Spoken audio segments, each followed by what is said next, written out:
pledge allegiance to the flag of the United States of America, to the republic for which it stands, one nation, under God, indivisible, with liberty and justice for all.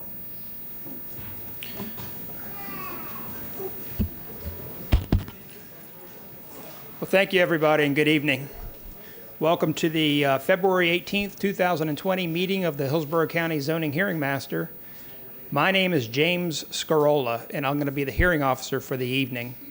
What we're going to do to get things up and running tonight is first, I'm going to ask county staff to go through the agenda. We're going to do a little agenda housekeeping, see what changes are going to be made, so listen carefully in case your interested petition is involved. And right after that, I'll go through a quick set of procedures with you on how we'll conduct the hearing, and then we'll move right into it. So with that, I'd like to introduce you to Mr. Brian Grady of the Development Services Department. Good evening, Brian. Good evening, Mr. Scroll. Again, for the record, Brian Grady, Hillsborough County Development Services. Before I go through the changes to the agenda, joining us at the dais tonight are to my left, Lewis Whitehead with the County Attorney's Office, and to his left, Melissa Leinhard with the Hillsborough County City County Planning Commission. We have two changes to the published agenda. The first change is on page 10 of the agenda. Item D7 is a rezoning application PD 19-1458, Council Growers Incorporated. Staff is requesting a continuance to this application to the March 16th, 2020 zoning hearing master hearing. And then the other change is on, I believe, the applicant for item D10, rezoning PD 20-01118, Tyler J. Hudson and Gardner Brewer Martinez Montford. I believe they desire to ask for a continuance, so we need to hear from the applicant regarding that request. Okay, is the applicant here for rezoning PD 20-118?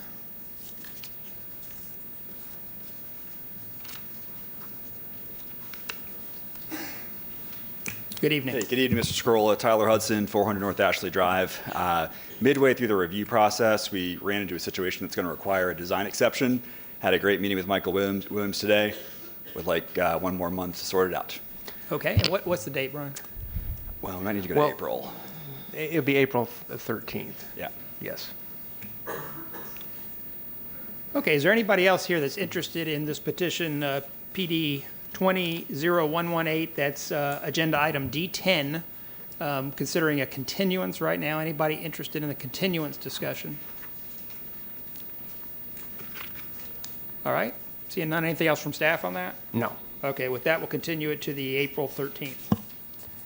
And then item D7 is continued to March 16th, correct? I'm sorry, it's March 16th? For item D7, that's the other one. Okay, so item D7 is continued to the March 16th. Yes, and then D10 is April 13th. Yep.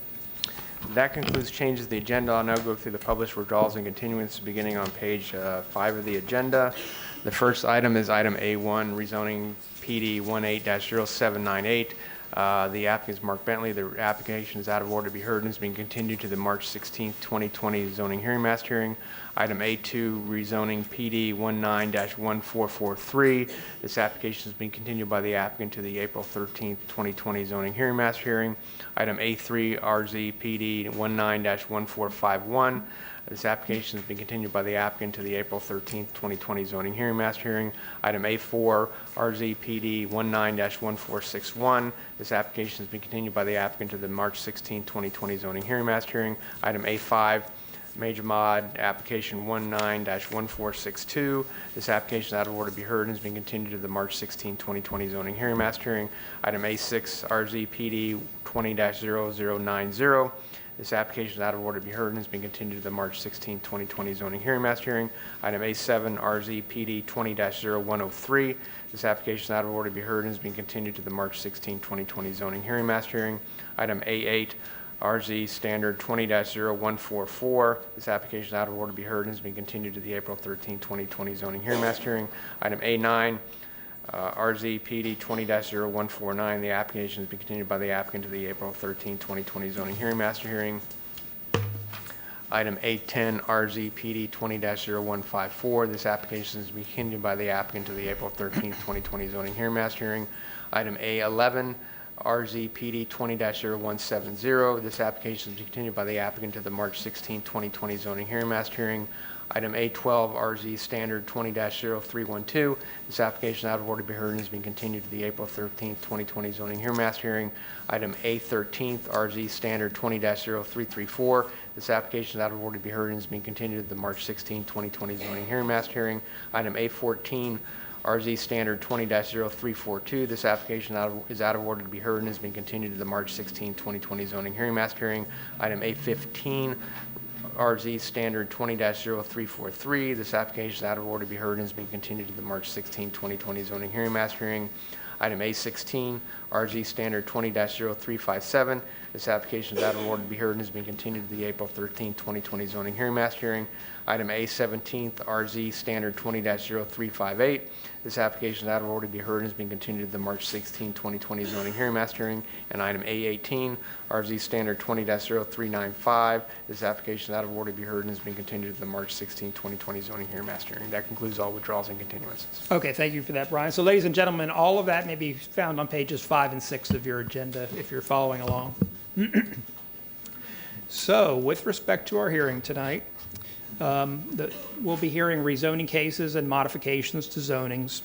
And for that, the Land Development Code requires that a public hearing be conducted by a hearing officer prior to a final decision by the Board of County Commissioners. The land use hearing officer does not make the final decision, but instead renders a recommendation to the board, who makes the final decision at their public meeting. This hearing tonight is generally going to be informal. Questioning will be confined as closely as possible to the scope of direct testimony. And what that means for you is when you come forward, you'll be speaking directly with me. Not to others in the audience, but directly with me. As the hearing officer, I'll call and question witnesses as necessary and appropriate, and I'll be deciding all questions on procedure. Irrelevant, immaterial, and unduly repetitious evidence is going to be excluded. Any part of your evidence may be received in written form, and all of your testimony today is going to be under oath. Hearsay evidence may be used for the purpose of supplementing or explaining other evidence, but it won't be sufficient to support a finding unless it would be admissible over objections in a civil action. So having said that, the basic process for tonight is going to be as follows. First, Development Services will give a brief introduction of each petition. At that point, the applicant can come forward with any of their witnesses, and they'll have an opportunity of up to 15 minutes to provide the supporting evidence and testimony for the petition. After that's completed, I'll turn then to Development Services, and I'll give a quick opportunity for a summary of the staff findings for a period of about 5 minutes. After that, I'll turn to the Planning Commission, who will make a statement of compliance or non-compliance with the comprehensive plan, and they'll have a similar 5 minutes to do so. At that point, I'll then ask if there are any proponents in the audience. Proponents are not the applicant again. Instead, those are other parties who might be supporting the application, and there'll be a total time frame of up to 15 minutes set aside for that. At that point, I'll ask for any opposition. If there's opposition in the audience, there's also a total time segment of 15 minutes set aside for any opposition testimony. At that point, once the opposition testimony is completed, I'll turn to staff and see if there's any further comments based on the testimony that was received, again for a period of 5 minutes. And lastly, the applicant will have a rebuttal opportunity for a period of 5 minutes. Let me make a generic statement here about these time frames. They are your rights. It's in the Land Development Code. But we have 17, maybe just whittled down to 16 cases tonight. I can't hear a case starting after midnight tonight. I can't start a case. So everybody after you in line is waiting on you to come forward. What I want to do is operate this as efficiently as possible, and I'm hoping you'll work with me. I'll try to move it along. But let me say this about groups that need to testify. This could be proponents in a lot of cases, opposition in a lot of cases. Try to appoint, if you can, a main representative and allocate time to that representative. If that can't be done, I'm just going to take a general look at how many hands are in the audience and divide up the time. But that's the best I can hope to do to get us through this agenda, and I'm going to be trying to do that. So work with me, and I'll try to work with you as much as possible. Some of these cases are more complicated than others. A couple of tips for you when you come forward to that podium up there. There's a microphone. You can see it. Pull that down close to your mouth before you go to speak. Pull the microphone down close. The first thing you say when you come forward will always be your name and address. Name and address. If for whatever reasons you have to sit down and then you end up coming back, always say your name before you go to speak. No need to repeat the address. Just say your name before you go to speak. Always speak clearly into the microphone, and when you're all done presenting your testimony or evidence, at the end of this dais, there's a sign-in sheet. It's being held up right now. So you'll walk from the podium over to the sign-in sheet and sign in, and that will complete the process of entering your testimony and any evidence. So please do that. Okay, so now with respect to learning about your legal requirements for oral argument and participation at the Board of County Commissioner hearing, I'm now going to ask the Assistant County Attorney, Mr. Whitehead, to read you some information that's pertinent to establishing yourself as a party of record if you want to speak before the board. Mr. Whitehead. Thank you, Mr. Scarola. Lewis Whitehead, Assistant County Attorney. The hearing officer will file a recommendation for each rezoning application heard tonight on March the 10th. After the recommendations have been filed, each individual who desires to address the board at the public meeting must file an oral argument request no later than the close of business on March the 20th. These petitions are scheduled to be heard by the board at the board's April 7th land use meeting. Oral argument requests are available on the table located at the entrance to this auditorium, right in the back. Please note that oral argument requests must be responsive to the hearing master's recommendation. Accordingly, oral argument requests should not be filed until the hearing master's recommendations have been delivered to the county on March the 10th. Under certain circumstances, the board can elect to hear oral argument from a party of record. A party of record is an individual who fits into at least one of 4 categories that are set forth in the Land Development Code. In the event the board elects to hear oral argument, parties of record who have filed responsive, timely requests will be considered for oral argument. Oral argument requests should clearly indicate why oral argument is necessary to address at least one of 4 outstanding issues set forth in the Land Development Code. And these matters also are addressed in the forms that are at the table on the back. The scope of oral argument before the board shall be limited to the content of the testimony and other evidence submitted verbally or in writing to the hearing master tonight. The board will consider only the record of tonight's hearing and the recommendation of the hearing officer in rendering its decision. The county attorney's role is to ensure that only individuals who have met the party of record requirements are allowed to address the board, and that new evidence or testimony is not introduced or allowed at the public meeting. For these reasons, please ensure that all information that you desire the board to consider at the public meeting is placed into the record tonight. Thank you very much. Thank you, Mr. Whitehead. And ladies and gentlemen, let me clarify again one thing about these times that I mentioned earlier. Those are the times prescribed by the Land Development Code as the maximum times. Don't feel the need to fill them. I want to get the information efficiently and move us right along. If it's been said once, it's enough. It doesn't need to be repeated over and over again. So with that, if you plan to give any testimony or present any evidence tonight, I'd like you to rise now with me and raise your right hand, please.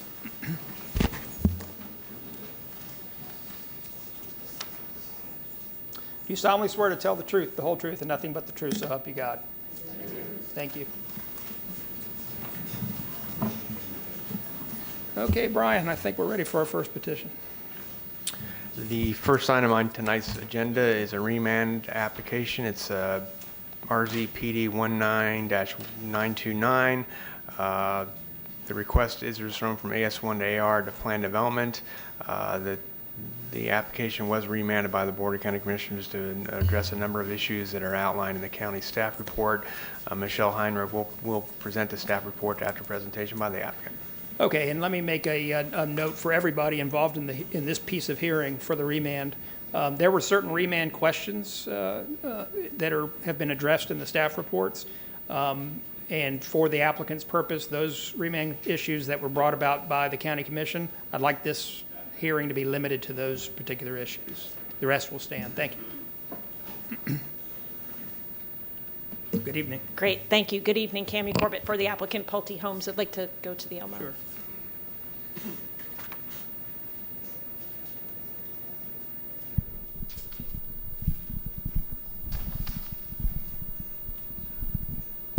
It's on, okay. Yep. As you mentioned, this is a remanded case, and just to orient the audience to where this property is located, this is the Girl Scouts Camp Dorothy Thomas, located along Boyette Road, and the proposed rezoning pertains only to the area in red, which is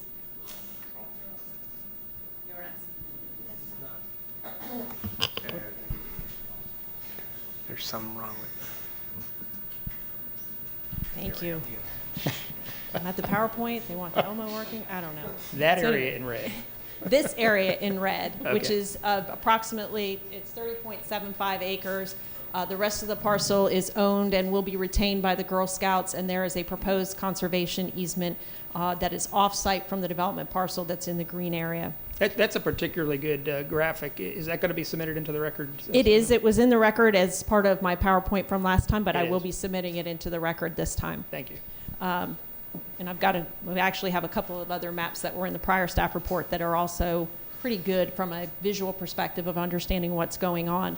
As you mentioned, there were 3 primary issues that were raised by the Board of County Commissioners. The first issue that was raised was an issue of connectivity and potentially an additional access point. The next issue dealt with diversity of housing type within the Riverview Community Plan, and the last issue dealt with this off-site conservation easement, and we will be addressing those primary items this evening, I'm sorry. As for connectivity, we did do an analysis of what we could do to increase walkability within this proposed site plan.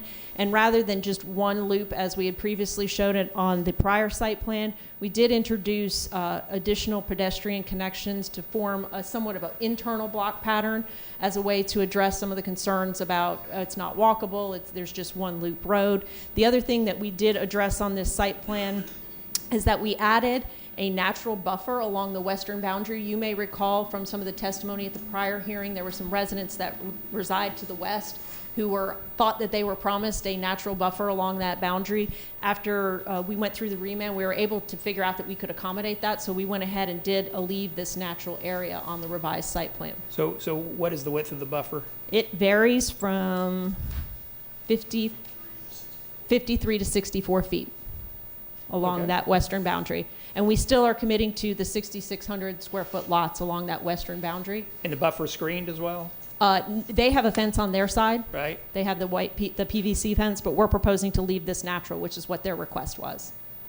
So by leave it natural, do you mean in its present elevation and? Yes. Yes. And are the backyards included in the buffer? No, they are not. Okay. Okay. And so this is what the new site plan looks like. From a site plan perspective, you can see the internal walkways that have been established. And so let me ask a little bit about that. The everything that I see is a street, right? Except the one middle east-west. Those are streets, right? No.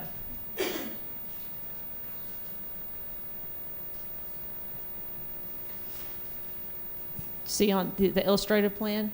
Yes. Those are walkways. That's why are there trees on the street? Well, so what I Sorry, was I guessing. apologize. That's all right. There's streets with sidewalks, right? Correct.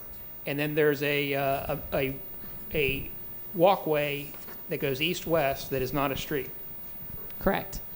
How does that function? Is that just between the backyards of 2 rows of houses? Yes. If you like, we could have the client come up and testify. Hi, good evening. Jeff Deason, 2662 South Falkenberg Road in Riverview. Okay, Mr. Deason, a quick just summary of that. It's a 35-foot common area that'll have we're going to leave it as native, so the trees will remain in place, and then we're going to put a natural walking path through that as well. So the backyards will abut that on either side? Correct. So it'll be a standalone tract on the property that will be about 35 feet wide that'll contain a walking path as well. Got it, thank you. And then I will have Steve Henry come up and address the additional vehicular access point, but before I do that, I'd just like to walk through I think the staff did a great job in their report with this particular, it's not paginated, but this exhibit, hang on.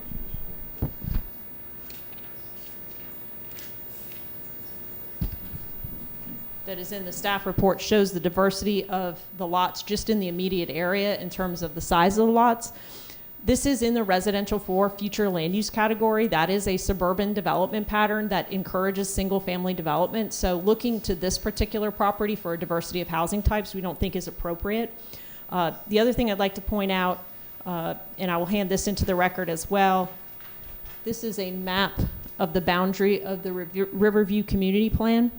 And you can see there's a diversity of land use types throughout the community plan, and that will provide an opportunity for different housing types. There are land use categories such as CMU 12 that provide an opportunity for a diversity of housing types. So to say that this 30-acre parcel has the burden of just providing additional diversity housing type we don't think is appropriate in this particular area. In order to get the Planning Commission's finding of consistency, we needed to increase our lot size to 6,600 along that western property boundary, and we don't think that a smaller product or anything like that would be appropriate in this particular area. And with that, I would like to ask Steve Henry to come up and address the vehicular connectivity. Thank you. Good evening. Steve Henry, Links & Associates, 5023 West Laurel, Tampa 33607. So we've looked at the access, and it is our opinion that the additional access doesn't provide any benefit to both the project or to the grid network in the area. And I say this based on the following. Number one, we did conduct an access management analysis for the project. Wait, Mr. Henry. Sure. The additional access doesn't help. So show me what the additional access is. Well, so right now we are proposing one access point, which is here. Right. At the board, one of the commissioners had said, well, I think you need to have more access points to Right. Boyette Road. And so that's what we're looking at is it appropriate to have additional access points? And her reasoning was to provide a better grid network, and that helps the traffic circulation in the area. And that's notwithstanding access spacing requirements and. Correct. Right. It has to do with just, in her view, that a grid system provides a better circulation for traffic purposes.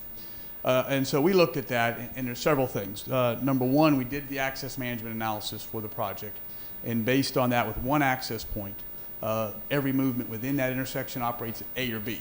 So the need for additional access is needed from a capacity standpoint. Second, in the code, section 6.04.03 deals with the number of access points required based on the amount of traffic you generate. This project needs one, based on land development code. Doesn't need two, needs one. So we meet it with this one access point. Second, the property to the north is ELAP and mitigation. So there's no opportunity to continue a grid network. Kind of the idea would be is you continue the grid network north of the site. There is no opportunity for that. And then, finally, from a access standpoint, if you add additional access points to Boyette, you're adding additional conflict points, which potentially increases the number of accidents. So from our standpoint, from those above, for the reasons I've stated, we just don't think it's appropriate to add additional access point to Boyette Road. So the plan, I thought I heard along the way tonight, there's an additional access. There's not an additional access?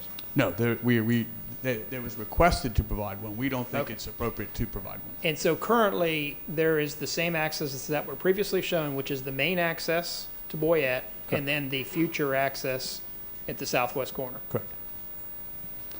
Okay. And just for discussion purposes, if if the road, the north-south road out of the southwest corner, you see that one? The road I'm talking about, the north-south? Yeah, that? Yes. If that one were extended through to Boyette, would that meet the No. spacing requirement? You need at least 330 feet, and it would not meet the spacing. You can see the lots right here. Yes. There's a subdivision street right here. So that would not meet the spacing. And that's as far west as you can go, so is it safe to say you cannot meet the spacing requirement? Correct. The with main other access? problem you have here with this access, if you were to extend this one, is you've got a sight distance issue with that curve. So you got to be at least 500 feet from that curve in order to put another access point. So you start getting into spacing issues in here to be able to meet that. Are the spacing standards Hillsborough County standards? Yes, correct. Are they derived from DOT standards? To an extent, yes. All right, anything else? That's it. Thank you. Thank you.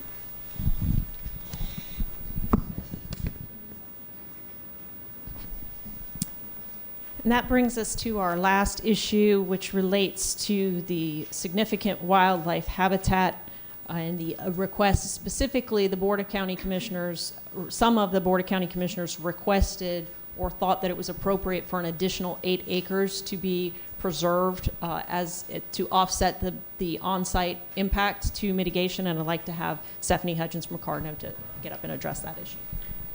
Good evening. Hi, good evening. Stephanie Hudgens with Cardno, 3905 Crescent Park Drive, Riverview, Florida, 33758.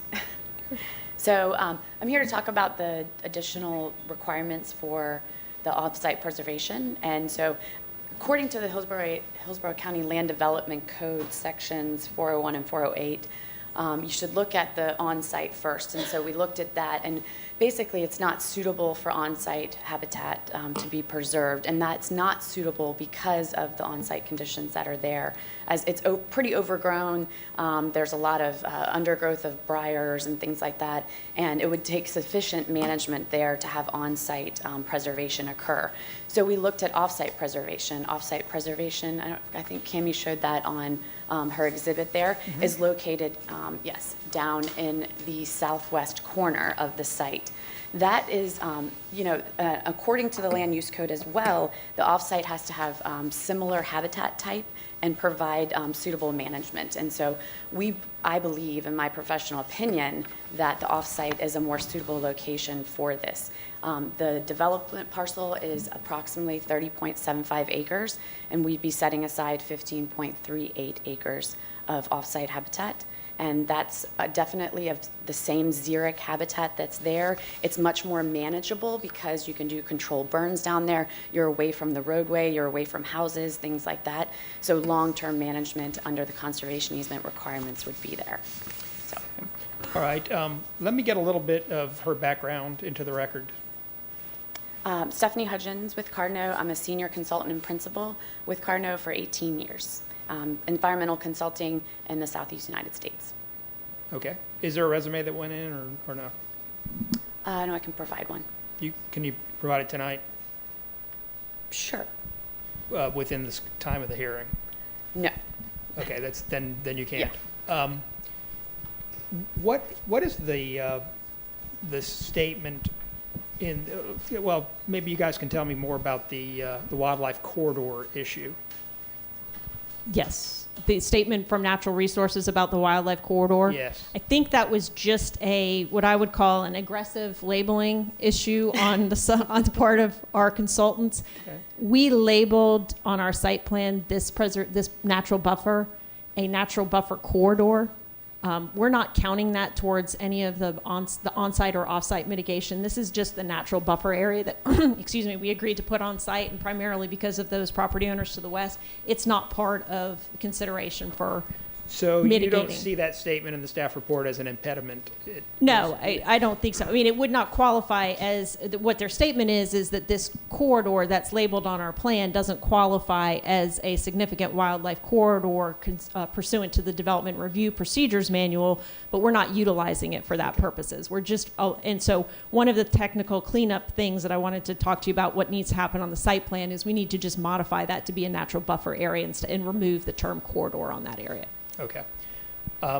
Tell me the answer to we are or are not dedicating additional preservation area? So we are the applicant, Pulte. We don't own any, we are under contract to purchase the 30.75 acre parcel. And so we don't have the ability to make that commitment or not. The Girl Scouts, that the owner of the rest of the property, are here this evening, and they'll be addressing you during their proponent testimony and talking to you about that requirement.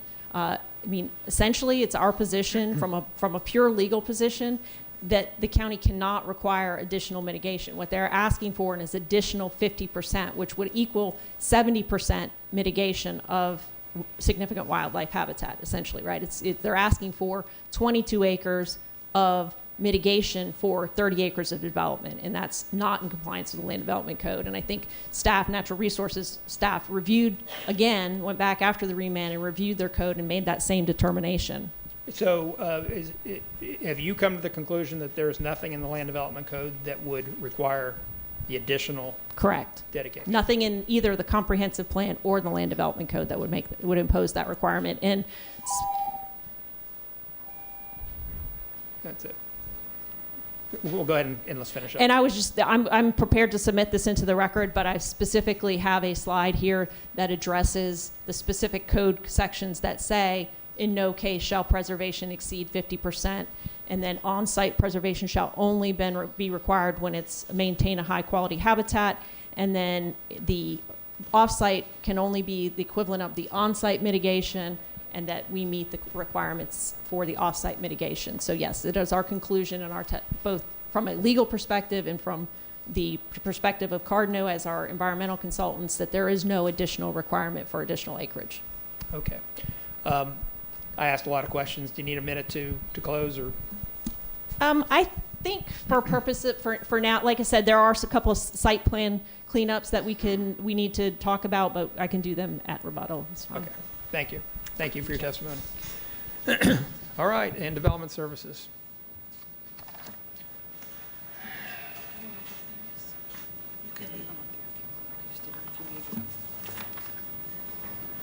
Good evening. Good evening, Michelle Heinrich, Development Services.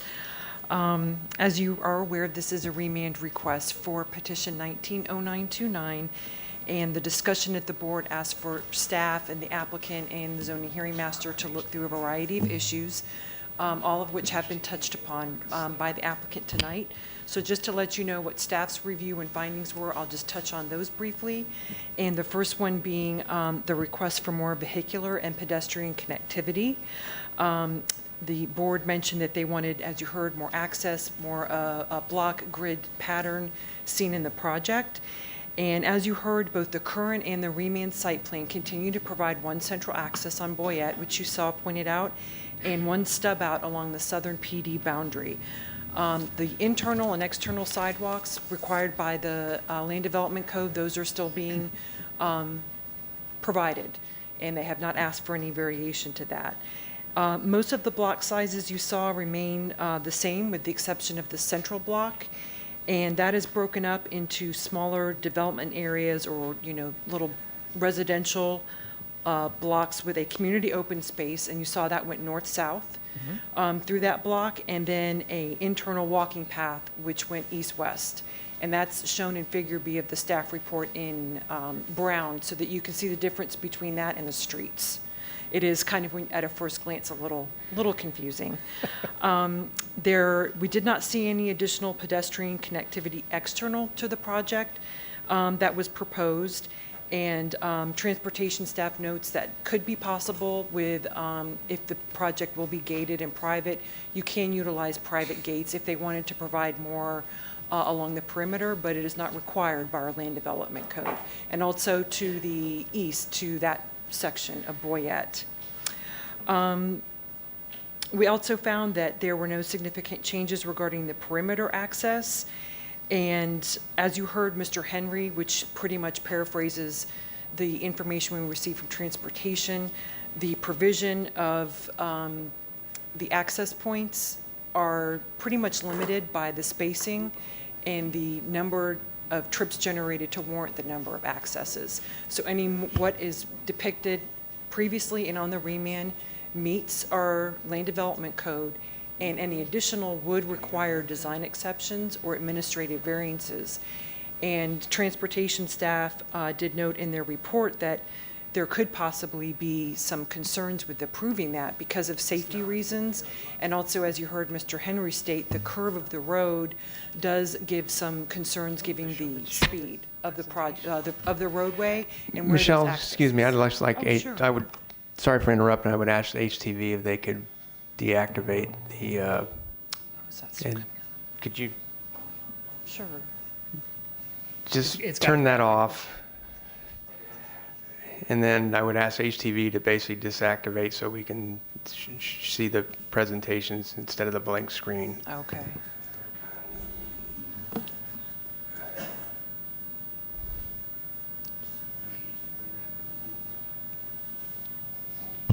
Does that work for you? Thank you. Sorry about that. And I would also note, just to wrap that point up, the stub outs internally are regulated differently than your perimeter access points. So along the south, it still continues to be one access or cross access or road stub out to the south. Southwest corner? Yes, if Yeah. they wanted to provide more, transportation staff would not object to that. But what they are providing does meet the minimum to provide some connectivity to that southern area if it's ever redeveloped for a similar type of use. In regards to the environmental significant wildlife habitat and the amount of conservation area, the board did want a re-review and wanting to make sure that the project complies with policies 13.7 and 13.10. And those speak to protecting the wildlife corridor from fragmentation. So in looking at that, both Planning Commission and Natural Resources staff stated that this project does meet those requirements, and development of this parcel within the overall significant wildlife habitat would not constitute fragmentation of that wildlife. And again, as you heard, Ms. Corbett already touched on the fact that the plan we received did have a wildlife corridor in there, but Ms. Corbett has explained that further to us, stating it wasn't intended to be an actual crossing, and if that was the case, it wouldn't meet it, which is what our Natural Resources staff noted on in I that. see. And I'm happy to stop now, or if you want me to wrap up in a minute. Michelle, if you could kind of start to Sure. wrap up if you got more, but if not, I'm okay. I understood the staff report. We concur with what the applicant stated in terms of meeting the code requirement for the amount of off-site preservation that needs to be provided per the formula given in the Land Development Code. They are meeting that 50%.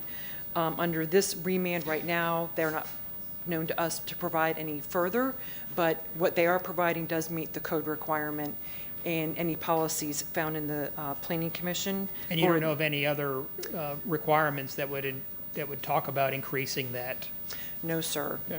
Yeah, that was Planning Commission's review of their policies. Natural Resources also is more familiar with that, looked at it and found that it does meet that because they're providing, I believe it's 50.7%. And then lastly, in terms of the diversity of housing, as you saw in the graphic that was put up, that policy is looked at an area-wide, not project-specific basis.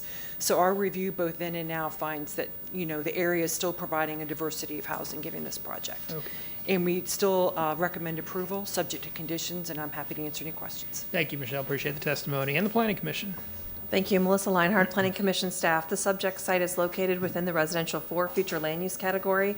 It is in the urban service area, and it is also located within the limits of the Riverview Community Plan and the South Shore Area-Wide Systems Plan. Excuse me, as Michelle mentioned, the remand does include several items that we all need to look at as staff. She went into those in detail, so I'll just go through those item by item. Regarding the connectivity issues, a full access to the north and a gated access to the south are provided on the site plan. The application also provides vehicular connectivity within the site, along with a 35-foot wide natural buffer with a walking trail promoting pedestrian activity within the site. The application satisfies the intent of the future land use element policy 16.3.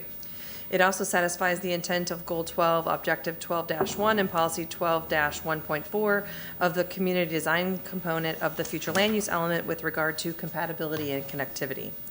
Regarding the environmental issues that were brought up at the remand, an evaluation by natural resource staff identified the existence of significant wildlife habitat on the property as delineated on the Hillsborough County Significant Wildlife Habitat map. Off-site preservation of this habitat by a permanent conservation easement has been demonstrated as suitable and manageable, providing for long-term protection. Natural Resources staff has also found that the development of the parcel does not fragment a wildlife corridor as defined in the Development Review Procedures Manual. Planning Commission staff finds the application satisfies the intent of policies 13.7 and 13.10 of the Conservation and Aquifer Recharge element, which we call the CARE, given that there is a separate approval process for significant wildlife habitat with Natural Resource staff, and that Natural Resources has provided comments, including conditions of approval. Regarding the idea of compatibility and housing diversity, which is in the Riverview Community Plan, the site is located within the urban service area where growth is encouraged and directed according to several plan policies. The Sandhill Ridge subdivision immediately west of the subject property has a minimum lot size of 6,500 square feet. Further west is a PD approved for a minimum lot size of 7,200 square feet. North of the subject property across Boyette Road, the Fishhawk development is approved for detached and attached residential units. The minimum lot sizes in this particular portion of the subdivision range from 2,500 to 4,400 square feet for the single-family detached and 700 to 2,700 for the single-family attached and multifamily. The Hawks Fern subdivision located immediately west of that subdivision has a minimum lot size of 7,200 square feet for detached single-family development. The subject property is located within the community plan of Riverview, as I mentioned. The proposed plan development requests a minimum lot size of 6,000 square feet. Different lot sizes throughout this area reflect the vision of the community plan by encouraging attractive residential development that complements the surrounding character and also promotes housing diversity. The proposed residential development would be comparable and compatible to the existing development pattern in the area and would also further promote housing diversity. Overall, staff finds the proposed use and density would facilitate growth within the urban service area and supports the vision of the community plan. Based upon those considerations, Planning Commission staff finds the proposed plan development consistent with the future of Hillsborough Comprehensive Plan for unincorporated Hillsborough County, subject to the conditions proposed by Development Services. Okay, thank you for that. All right, I understand we have some proponents. Has there been a primary speaker selected? Good evening. Good evening. My name is Laura Webb, address 4610 Eisenhower Boulevard South, Tampa, Florida 33634. I'm the very proud chair of the board for the Girl Scouts of West Central Florida. So at the January 11th zoning hearing, our petition was remanded for further review after the request from the County Commission that the Girl Scouts provide an additional 8 acres of conservation land on top of our original 15 acres that had been agreed upon and recommended by all levels of the county staff. We would like to share our position with the committee. Providing quality outdoor experiences to our members is a vital part of being a Girl Scout. Our camp properties are a primary way that we can offer this. As landowners, we are committed to being good stewards of the environment. Camp Dorothy Thomas has been part of our outdoor program for nearly 75 years, and we look forward to maintaining this treasured landmark for another 75 and beyond. We currently maintain 186 acres of land. Our responsibilities as good stewards of the land include tree evaluation and removal protocol, maintaining fire lines, conducting controlled burns, clearing and debris management from grounds, trails, and roads, managing growth around building and camping units, clearing paths around electric lines and ground clearing around all utilities, eradication of invasive species, protection of endangered gopher tortoises on site with protective barriers and identification, supporting and protecting the vast array of on-site natural species, and providing education to Girl Scouts on the knowledge and preservation of natural environment. All of our maintenance efforts, which will be ongoing as long as we own and operate Camp Dorothy Thomas, will cost more than $200,000 annually. This is why this opportunity is so important to our future vision of this camp. This partnership with Pulte will give us the funds that are absolutely critical to not just maintaining our current level, but also enhancing the property to serve the needs of our campers through our long-range initiative to revitalize and refresh our program opportunities and structures. On top of those numerous expensive maintenance needs, this rezoning and sale was driven in large part by our purchase of approximately 10 acres of land that cut deep into our property and had been poorly maintained prior to our taking ownership. Purchasing that land was a strategic need to avoid the development that cut deep into our property, posing safety risks to our members. We had to pull the funds out of our reserves, and it is of vital importance that we replace those funds. We will still be maintaining approximately 5 acres of this purchased land after the sale with Pulte is finalized, and we will work to revitalize it. We originally agreed to conserve 15.43 acres to be protected by a conservation easement and a long-term management plan, but the reality is that the balance of the camp will serve as a wildlife habitat for years to come. We would like to note that we do not entirely understand why we are arbitrarily asked to identify an additional 8 acres on top of the 15 that was initially required. We don't find it fair to be required to offer preservation of a total of 23 acres as mitigation for the development of a 30-acre parcel, which is more than 70% preservation requirement. Furthermore, when you factor the original 15 acres plus the additional 8 of conservation, combined with the 5 acres of reclaimed land from the original parcel purchase, we are actually preserving 28 acres of land. This is compared to the approximate 38 acres that we are selling to Pulte to make for almost 100% land mitigation. Our land is very important to us, and we want to continue to provide safe, educational, skill-building outdoor experiences in this growing region for generations to come across Hillsborough County and beyond. The sale of 30 acres of property for development is absolutely necessary to provide funding for the continued operation and maintenance of the balance of Camp Dorothy Thomas. If we are to understand that the only way to gain approval for the 30-acre parcel for development is to require this additional 8 acres of conservation easement, we are prepared to comply. At the request of the County Commission and at great hardship by losing additional land for our programmatic use, we have identified 8 acres of land, mostly along the western camp boundary, as designated conservation for a total of 23 acres of conservation easement land. I believe we have a map of that. After review of our property, this is the only location where additional preservation is possible without resulting in a significant disruption of ongoing camp activities. This section also offers a strategic positioning by giving us a stronger border, from future developments encroaching on the space so our girls and their families can feel safe and secluded in a natural environment. We wish to state for the record that as we are required to be responsible for the cost of maintaining this original 15 acres, we are not able to afford the added cost of maintenance for the additional conservation land. We ask that the county manage the financial costs for this additional 8 acres, as not doing so will present a financial hardship to the Girl Scouts Council and likely require us to sacrifice programming for our Girl Scouts. Every year, we welcome hundreds of girls and their parents to the property to learn, explore, and grow through camping weekends, programming, and have even expanded our STEM summer camp to a full 8 weeks this year to serve the many families and hundreds of Girl Scouts in this part of Hillsborough County. We need your support to approve this sale and rezoning so that we can continue our growth and ensure that the future success of Camp Dorothy Thomas. Thank you. So in short, you don't think you should have to, but if you had to, you would in the area that you have outlined, but you wouldn't maintain it. You'd want the county to maintain it. In short. Okay. Could you, All I right. guess, show the graphic on the Elmo real quick?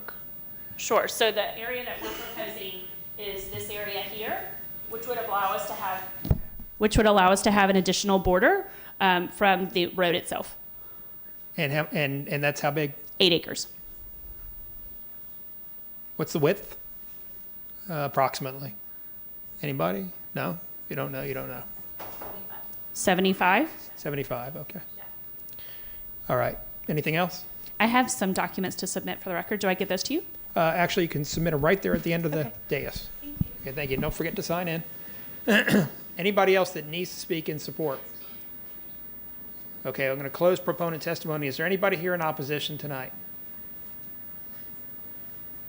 Okay, seeing none. Anything from staff? Planning Commission? No? And the applicant has an opportunity for final rebuttal. Cami Corbett again.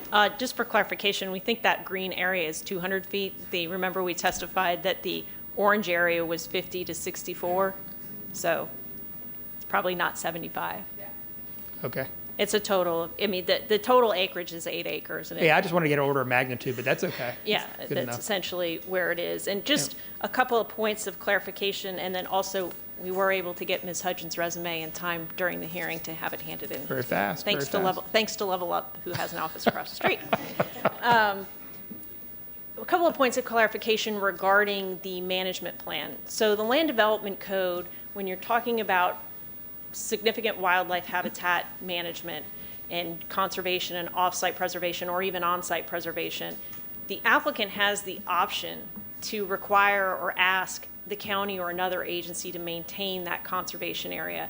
And as part of our discussion and initial negotiations with the county, the Girl Scouts agreed that they would waive that requirement in exchange basically for staff support. Staff was very concerned about this particular property. They wanted to ensure that if they were going to support the rezoning, that they wanted to have a good, viable, long-term opportunity for significant wildlife habitat. And so This is about the 15.3 this is about the acres. 15.38 acres. And so to clarify what the Girl Scouts were saying about the other 8 acres, that even under duress, if they were to have to be required to place an additional 8 acres under a conservation easement, they could not make the same commitment to the habitat management plan to that 8 acres. They would not want to waive their right to request that the county maintain that additional 8 acres. And how does that apply to the 15.3 acres if you were dedicating the 8 acres? They made that original commitment, and we're sticking by that commitment that was in the original staff report that garnered staff's recommendation for approval. And now I'm curious, what is the presentation here from your standpoint to the board about the 8 acres? I mean, is it in or is it not in? I mean, We don't think it should be required, and the Girl Scouts prefer not to dedicate it, but they feel like they're in a very rock and a hard place. They really can't afford to not have the zoning approved, but in order to get the zoning approved, they're being asked to conserve this additional 8 acres. And so the presentation to the board is, we recognize that you asked for it, we looked for it, we comply with the land development code. We don't think that it's a fair ask, but if it's the only way to gain your approval, this is the location where the 8 acres would be, and it would be a condition of the approval of the rezoning. And just the site plan And cleanup. Mr. Scroll, I just note for the record, staff really hasn't evaluated that additional 8-acre proposal with respect to. is that new to the hearing tonight? Yes. It is, and it is not, there was extensive discussion and extensive negotiation about the location of the 15.38 acres. As far as the 8 acres is concerned, now we're really talking about what can they afford to lose from a programmatic area, and this is really the only area, the only 8 acres that they are able to provide. If Natural Resources staff doesn't think it's suitable for habitat, that's a different issue, but if there is going to be a requirement for 8 acres to be conserved under conservation easement, this is the location where it would be. Well, so from an analysis standpoint, from my point of view, Development Services has said they don't know of anything in the Land Development Code that would require that. I don't know that I asked the Planning Commission, but Melissa, do you know of any policies in the comprehensive plan that would require additional preservation area? Melissa Leinhardt, Planning Commission staff. No, I do not believe there are any. Okay, just wanted to check that Sure. box, but, so this is a footnote, like, right?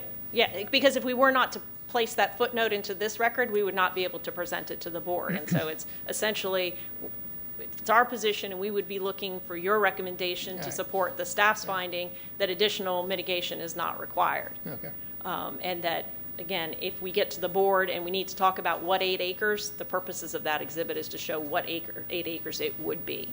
all right. Very quickly, on cleanup on site plan, we did note that the off-site, the 15.38 acres that was shown on the prior site plan did not make it onto this site plan, which was just completely inadvertent. I have a copy where it's added back on. That is still the commitment. That's not being removed. There was also a typo on the site plan that showed 101 units instead of 110, and we've removed that reference to a corridor and just put that as a buffer, and we'll place that into the record, and we'll make those changes prior to certification, Got it. along with Ms. Hudgens' resume. Anything else? I think that concludes our presentation. All right. Thank you. And with that, we'll go ahead and close PD 19-929, a remand hearing. Next item, agenda item C1, rezoning applications 20-0065. The applicant is Donna V. Smith. The request is rezone from ASC1 to Business Professional Office. Andy Barnes will provide staff recommendation at the presentation by the applicant. Okay, and the applicant? Good evening. Good evening, Mr. Scarola. I'm Michael Horner, 14502 North Dale Mabry Highway, Suite 200, Tampa, 33618, representing the owner and the applicant, Ms. Donna V. Smith, in this matter.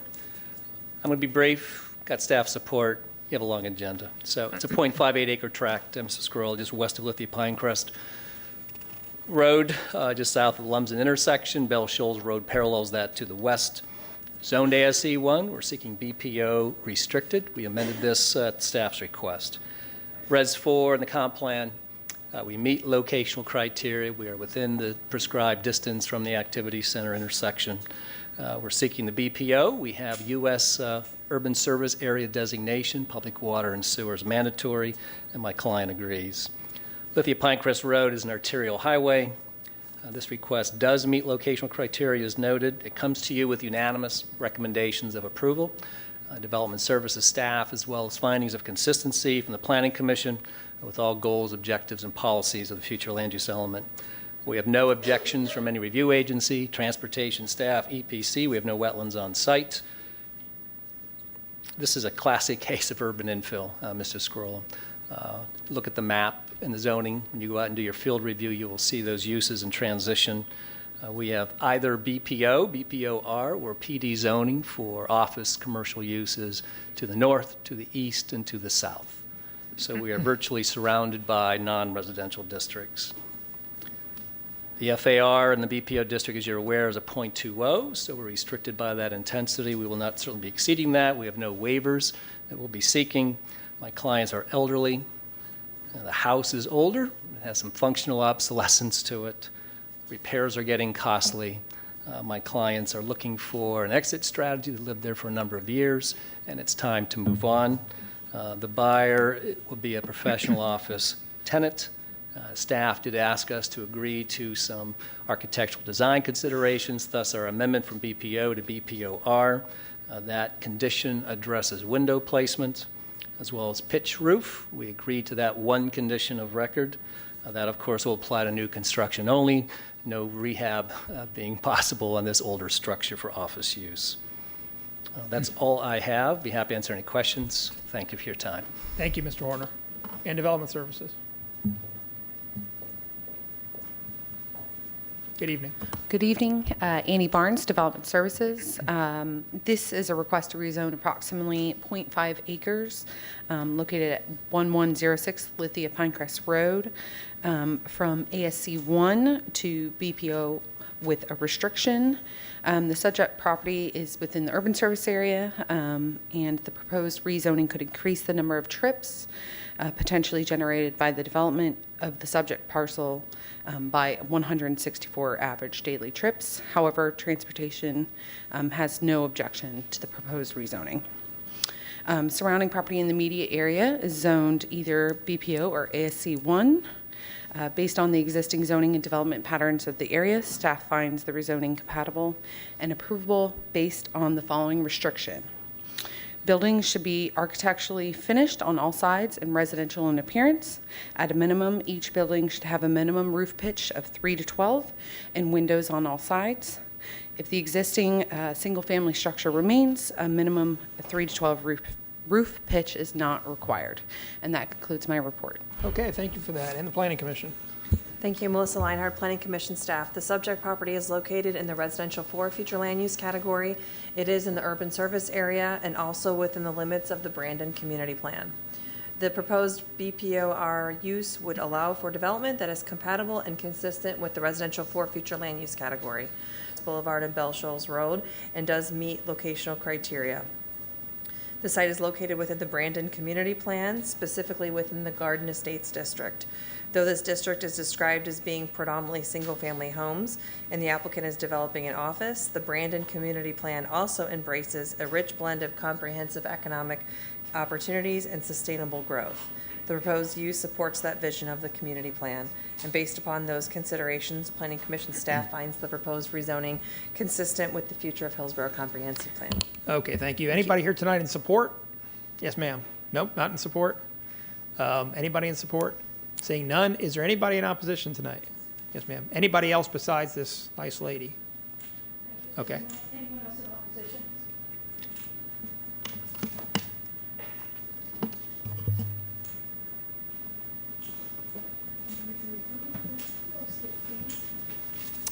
You could give extra copies right here at the end of the, at the dais. Yep.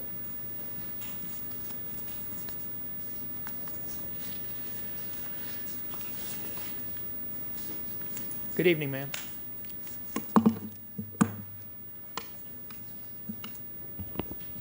Good evening. I am, good evening, hearing master, county staff, and others. I am Lois Kirshner, 1305 Bell Shoals Road, Brandon. I am here to speak in opposition. So where is that in relationship to the property? It is exactly to the south. We are property borders, Okay. this property. Gotcha. Okay? Yep. And I'll be identifying that in just a second. But I am here to speak in opposition, mainly because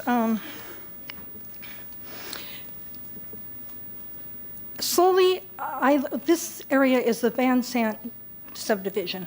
Van Sant is a large area. There is a part that is east of Lithia Pinecrest. The part that I am representing is west of Lithia Pinecrest. The basic borders are basically Bell Shoals, Lithia Pinecrest on the east, and Orange Walk. It's like an isosceles triangle. Now, you gave me a trigger word there. You said that you're representing. So you gave your name and... I'm sorry. I'm an individual. I talked to several other individuals. They will not come. They're intimidated by the process, which I am also. You'll probably see. Well, you're doing fine, though. And so I am representing myself. There are other individuals. I don't think they sent letters. Okay. But I am representing myself. I don't want to misrepresent that. Fair enough. Okay. But I did talk to several individuals yesterday about this, but they made it very clear that they did not want to come and speak. Okay, so that is why, and because we're short of time, I will at the end, if we have it, outline the projects that are totally changing the Van Sant subdivision in the last 16 months by subdividing land. Most of the property in the area is ASC1, 1-acre lots. And in the past 16 months, several of those lots have been subdivided, and also the eking in of business professional community zoning. Okay, so I am just here that my motivation is to keep the neighborhood the way it is. So let's start. I want to start with a report from the Planning Commission that was issued on February the 7th on this petition. My question is, or my comments are rather than my question, it states on page 4 on Garden Estates that Garden Estates, quote, predominantly single-family homes with lot sizes at least half an acre. They may retain agricultural zoning, including related horses and farm animal ownership rights, giving the feel of a semi-rural lifestyle. I question whether BPO zoning is really maintaining that semi-rural lifestyle that this neighborhood, that this subdivision is basically centered around. When I'm out in the yard, I can hear chickens crowing, and it is a delightful atmosphere. It is not as sophisticated, but I do question this. Now, one of the reasons I question this is I'm one of those old fossils that worked on the Brandon Community Plan many years ago. I now realize, after attending hearings, we were naive as volunteers. We did not get our wording right. We never foresaw what was going to happen on growth management. We were so naive, I shudder. I don't know if any of you recognize the name of Gladys Will, who used to frequent this. She is not able to come, but this was not in the foresight of those of us that gave up hours on the Brandon Community Plan. So I know we can't go back and rechange the wording, but my thought is that those of us that worked, most of our commitment was to retain this lifestyle of large lots, laid-back neighborhood, and that's why I'm here to talk tonight. Now, my second concern is a memorandum, and I gave you a copy of that, hearing master. So I'm going to quote from that memorandum. Excuse me while I shuffle papers. Okay, the memorandum is sent by Michael Horner to Mr. Joe Morita. Am I mispronouncing his name? No, you're pretty good. He is the Executive Director of Development Services. The memorandum was sent on October 17th, 2019, concerning this property. I ask you to glance at the second paragraph, and I'm going to read part of it. This parcel is uniquely situated as one of the few, and I'm going to accent that word few, as one of the few ASC1 zone parcels in this section of Lithia Pinecrest Road with BPO and PD zoning districts. I'm going to leave the last sentence for a comment in just a minute. I have a map. If you look at the map that I gave you, if you look at that and you look at the parcel that's going to be asking to be rezoned, you will see that there is a lot of ASC1 property in that area. Now, few is a relative term. No, maybe considered the whole Van Sant subdivision, it is few, but a friend that was working on Hummingbird did a study a few months ago on ASC1 property in the west part of Van Sant. It is by far predominant. The small lots, even on Hummingbird, are grandfathered in as of July 26, 1989, I believe was the date. So the small lots, if you look at them, they are grandfathered, and most of them are ASC1, even though they don't have the acreage. So I really want to protest about this wording and this implication that there is just a few ASC1 properties in this area, because the map does not verify this, and I got this off the application site. Well, I want to bring to your attention that it doesn't say just a few ASC1 zone parcels, but it says in this section of Lithia Pinecrest with BPO and PD zoning districts surrounding the parcel to the north, east, and south. Okay. So it wasn't left to just a few ASC1 parcels. But if you look to the north, east, and south, my eyes are basically saying that ASC1 is the dominant and more than just a few. Perhaps I'm misrepresenting this because You're not misrepresenting. I think you're not reading the entire sentence. Okay. That's there, Let's read the end of that sentence, because I do have a question about it also.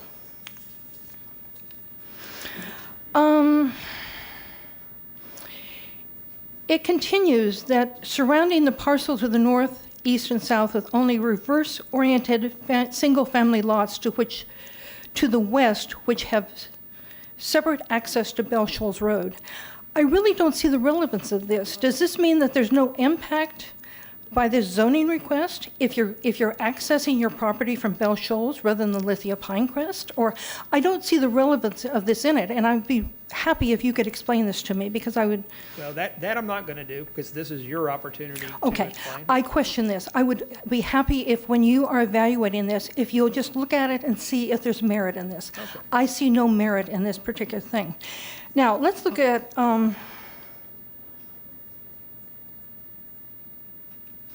now, they are mentioning the property all around. There is no mention of the property to the south that borders this property. That property is ASC1. If you look at the map that I've given you, my husband and I own that property, and we own the lot next to it. We own the 2 acres there. The lot next to it being south of it as well? Is that what you're We telling own the property. We've established that you own one property south Their- of the subject property, Their correct? south fence borders our property. Yes. The back half of our property borders our property. Our front half of the property borders other property, okay? But that whole lot there, the length of, the 2 long lots that go almost back, the one almost goes to Lithia Pinecrest, we own, and we own the one next to it, okay? Yep. There was no mention of this, no mention of the consideration of the kind of impact it'll have. We do use our backyard. It is our go-to place. I have talked before this commission before, and I am a nature person. I'm an environmental person. I believe in habitat. We have put in an arbor. We have put in fish ponds with a bridge between them. We enjoy our backyard.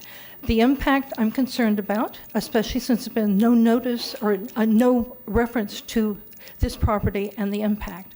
Also, looking on down, there are residential properties on south that also enjoy. Let me ask you, was there any communication between you and Mr. Horner prior to this hearing? Other than a letter, no. When you were concerned, did you not want to have a conversation with them and discuss some of these? Very truthfully, no. because I have found him very intimidating when he's dealing at this. I've been to other zoning meetings, and I have felt that he has tried to intimidate people when he talks to them. Okay. And I decided not to put myself in that position. All right, Okay? understood. Maybe I was not objective on doing that, but I'm at that point in life that if I can avoid stress, I do it. Okay? Now, proceeding.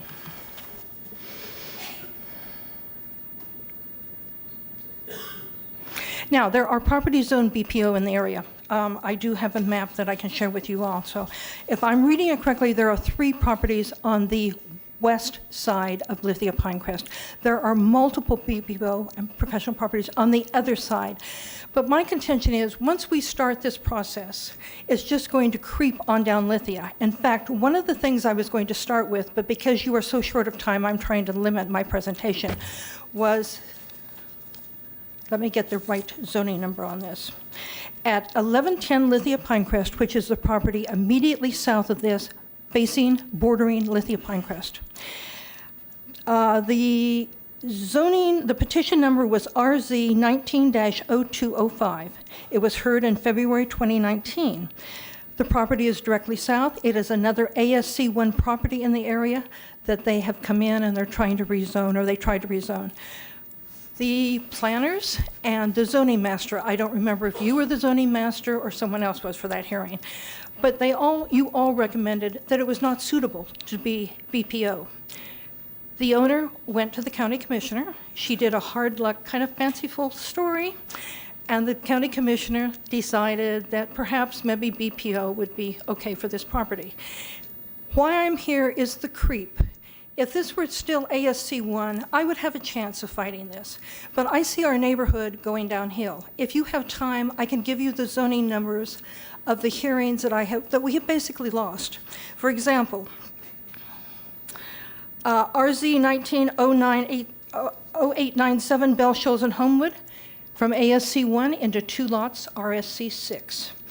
Hummingbird Lane, 1001 Hummingbird Lane, RZ 19-0434. It went from ASC1 to RSC6. The developer wanted to come in and on that lot where there's 1 home, put 2 homes for a total of 3 homes. Again, the planners, thank you. Okay, now you see what's happening is you're venturing off into the discussion of individual Yeah. other zonings, and that I can't have. That I understand, and I will retract, but that is one of the reasons I'm here, because once the door is opened, it just keeps creeping, and our neighborhood just keeps changing, and I will get away from this subject for that reason. But I wanted you to understand my motivation, because this is happening. This is a reality. And this is why I'm here. It is not for any other reason but to preserve this neighborhood. In fact, it would probably be advantageous for my husband and I have this all go BPO, because when we go to sell our property and we decide to downsize, but that is not what my motivation is tonight. My motivation is to save this neighborhood. It is a Norman Rockwell type of neighborhood where there are families, there's livestock, there are not a whole lot of sidewalks, but it's a laid back, a lot of trees, a lot of nature, and it is a lifestyle if you like it and you like the upkeep and you want to own a chainsaw for when you have wind and to clean up your lot. It is a wonderful lifestyle, and I enjoy that lifestyle, and I want to see it continued. Now, I encourage you to fact check anything I have said, and the fact that I would like to have misinformation cleared up. Now, the integrity of the neighborhood in the west part of Van Sant subdivision is systematically being destroyed. And since I have spoken before this hearing before, I'm here again to say the same thing. I am here to ask you to honor our quality of life and to stop the changes that are affecting it. Studies have repeatedly shown that one of the biggest treatments for stress is to enjoy nature. And there's nothing better than when I hear the great horned owl arrive in our woods and hear him about 4 o'clock in the afternoon and sometimes 3 o'clock in the morning, but that's fine too. But that is what I'm here, is to ask you to please think about preserving our neighborhood. Okay. Thank you. Thank you for your testimony. Do you have any questions? I don't. Thank you.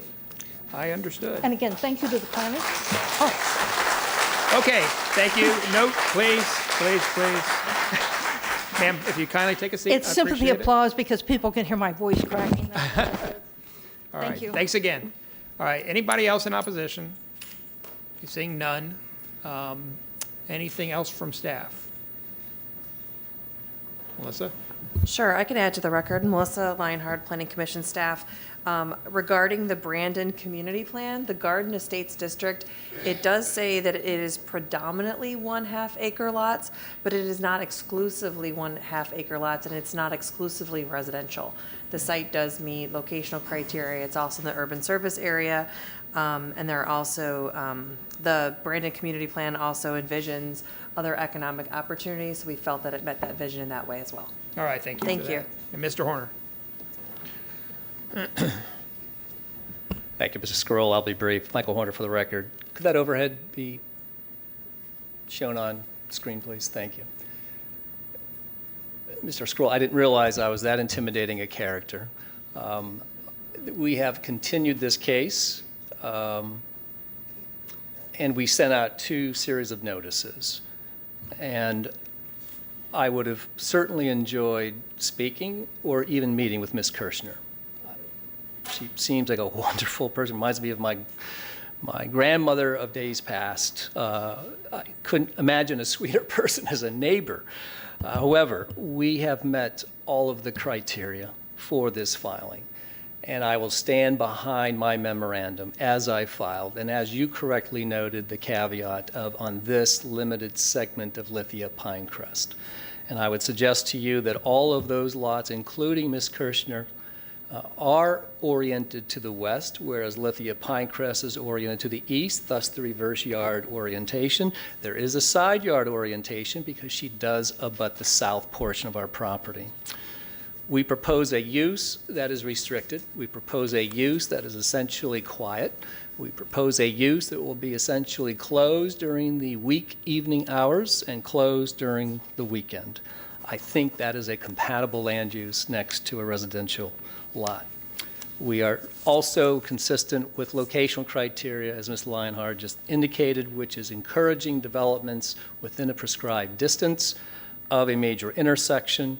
And yes, out of the 12 parcels from Lumsden and Bell Shoals to our property, 11 are zoned BPO or PD. So we are not extending that transition south. In fact, that BPO zoning is to our south, and that has additional frontage of Lithia Pinecrest.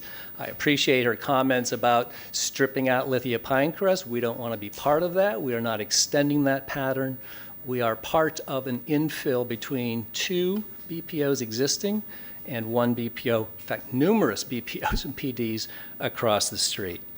If you look at the interface on this graphic, and you essentially walk down that blue line separating ASC1 to the existing PDs and BPO districts, our site is highlighted in red.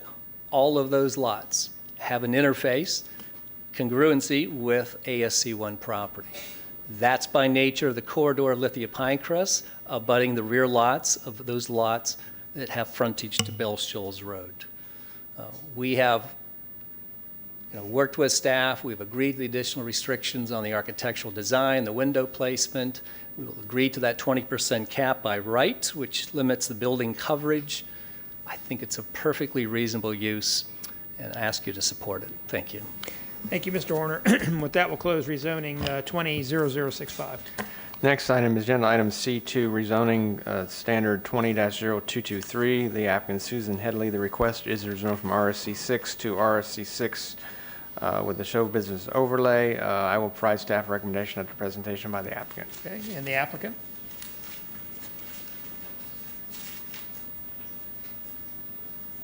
Good evening. Hello, my name is Susan Headley. My address is 10413 Vern Street, Gibsonton, Florida, 33534. And I am here today. I would like to rezone a piece of property. I have 3 parcels. It's all fenced in. And this piece that I want to rezone is 7738 Vern Street, and it is attached to 2 of my parcels. You have to enter the Vern Street entrance to get into it. There is no electric, no water, and it is not any wildlife. I just want to rezone it to show business overlay to be able to use it for equipment. Thank you, ma'am. Okay, and Development Services. Brian Grady, Hillsborough County Development Services. The request is to rezone a 0.24 acre property located on the north side of Nundy Avenue, approximately 100 feet west of Vern Street.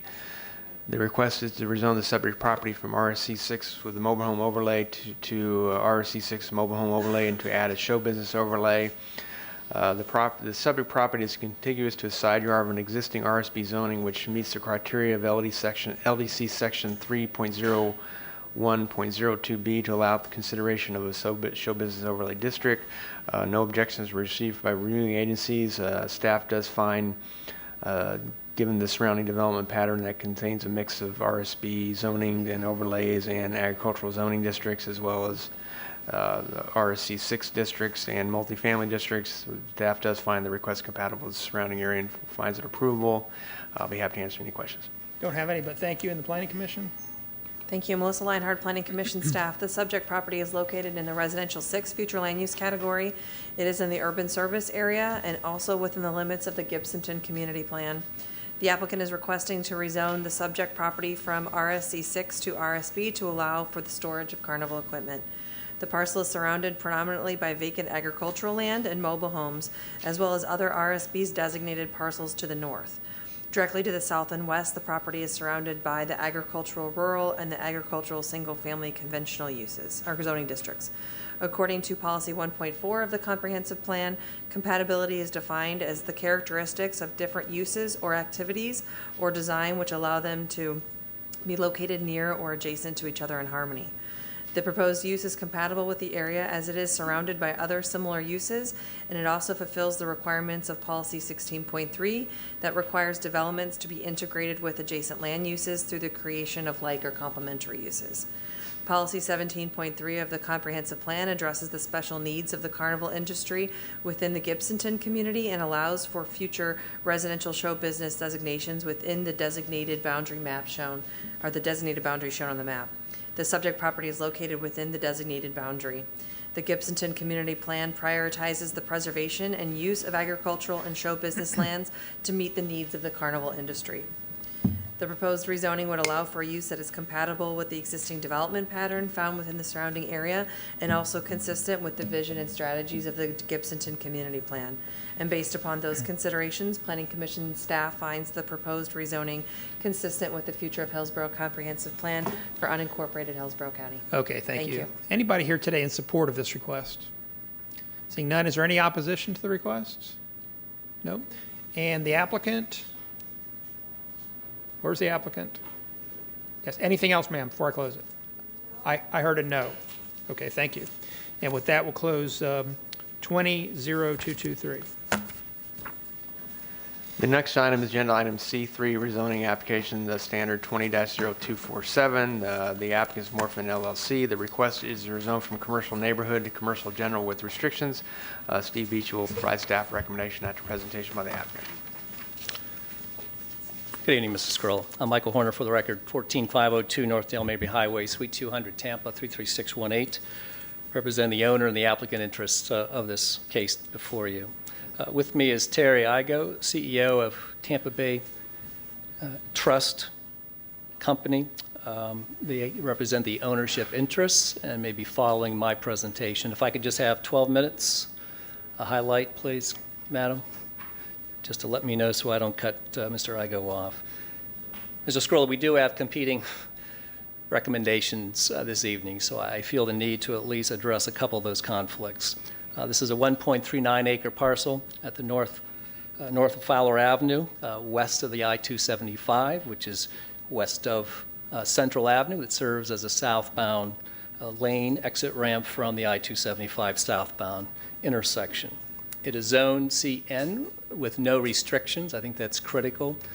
So any permitted use in the commercial neighborhood district is permitted to go on this property and has in fact been on this property in years past with no restrictions whatsoever regarding hours of operation, height, FAR, time of operation, type of use, parking, etc. This is in the urban service area. Public water and sewer is required, and we'll be connecting to do that. This is directly abutting. This is one of 4 parcels, Mr. Scurll. It is an assemblage that has been put together by the brokers and the land ownership interests. We now have a contract purchase agreement for an end user. Various other users have been in the running in terms of a major grocery store, a major retail use, and a hotel. But the contract purchaser for this particular site is going to be a car dealership. For that reason, we filed for the CG district. After our discussions with staff initially, we amended that to a CGR. And that began a series of discussions with staff on how many restrictions we would like to add, that they would accept, that we could possibly get to a conclusion of compatibility. And I'm pleased to tell you that Development Services is recommending this with full approval, with a number of restrictions that we have voluntarily agreed to as part of the record. So, Mr. Horner, let me ask. Yes, sir. Why not a PD? We are on the City of Tampa jurisdictional line. Right. Yeah. Mr. Scroll, that complicates matters. Yeah. So, we are abutting the City of Tampa, and within that jurisdiction, they have a CC 35 community commercial that has an FAR, floor area ratio range of 1.0 to 2.0 with density bonuses. It's one of the most intensive planned sectors in the City of Tampa. 3 of the 4 parcels are in that category. All of those parcels within the CC 35 planned sector are Zone CI, commercial intensive, one of the most intensive zoning districts in the City of Tampa. We have met with the City of Tampa. They're fine. They're good. No need to annex, and they have indicated that if there's any portion of our site that will go through development review will be permitted through their offices, subject to the CI and the CC 35. Well, I won't take you too far afield, but I do want to ask this Sure. question. So why not some sort of unified site plan where you PD'd the subject parcels in Hillsborough County? So there's only one parcel in Hillsborough County. Right. So we looked at filing for only one use specific within the CG, understanding that all of those CN uses are currently in place that already allow commercial entitlements. And we thought, and staff agrees, and you can pose that question to them, that since adopting all of the CG uses would certainly create some compatibility issues, we narrowed it down to just one use and a number of restrictions that allow that use and precluded the others. So the use thing I understand, but it didn't really enable you to go very specific on buffering, screening, other than. Well, I think it does. These restrictions go into buffering and screening. These restrictions go into setback. These conditions go into operational characteristics. These restrictions go into hours of operation. So we have gone above and beyond. Tell me the buffering and screening restriction. I'll get to those in a moment if I can continue on the presentation. Yeah, go ahead. All right. So 3 of the 4 parcels are in the City of Tampa, CC 35 comp plan, CI zoning.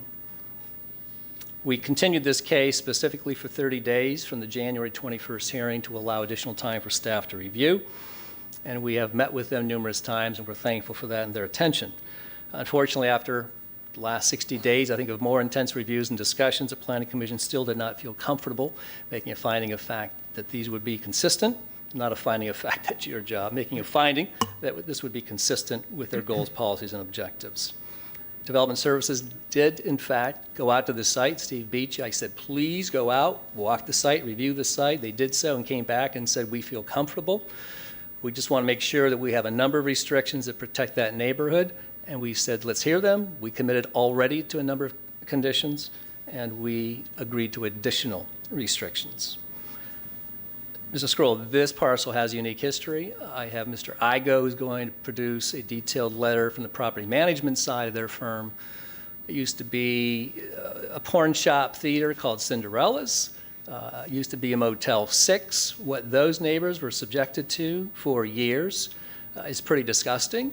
SWAT teams, police records, you name it, page after page after page. My clients came in and cleared the hotel out, cleared the porn theater out, and they're still fighting those maintenance issues because vagrants come in, it's now vacant, it's maintained, it's beautiful, but they still had transients and vagrants. So we have worked with that neighborhood.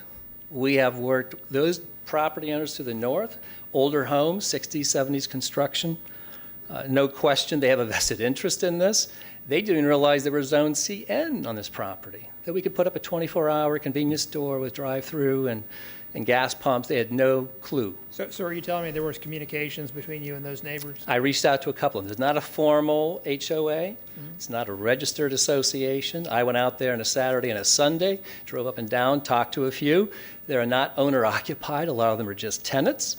One building directly behind my client's property is condemned. It's abandoned. So it has gone through some struggles as well. But I want you to know that it was much worse until my clients came into that parcel and removed all the structures, removed all the violations, maintained it, and then reached out and showed that neighborhood what they're all about. Now they've identified a buyer, and it makes absolutely perfect sense to improve this property so it no longer stays vacant, because when people see vacant property, they like to just take control. It's not fenced off completely. There is some opportunities for access. We do have an 8-foot concrete wall on the south side of that neighborhood, on the north side of our property. It has not been maintained in some years. I believe that was initially constructed years ago.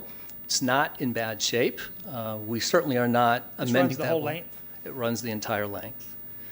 Chain link fence, obviously, on the right-of-way, but mostly 6-foot CMU concrete block wall. It's rather imposing on the south side of those lots.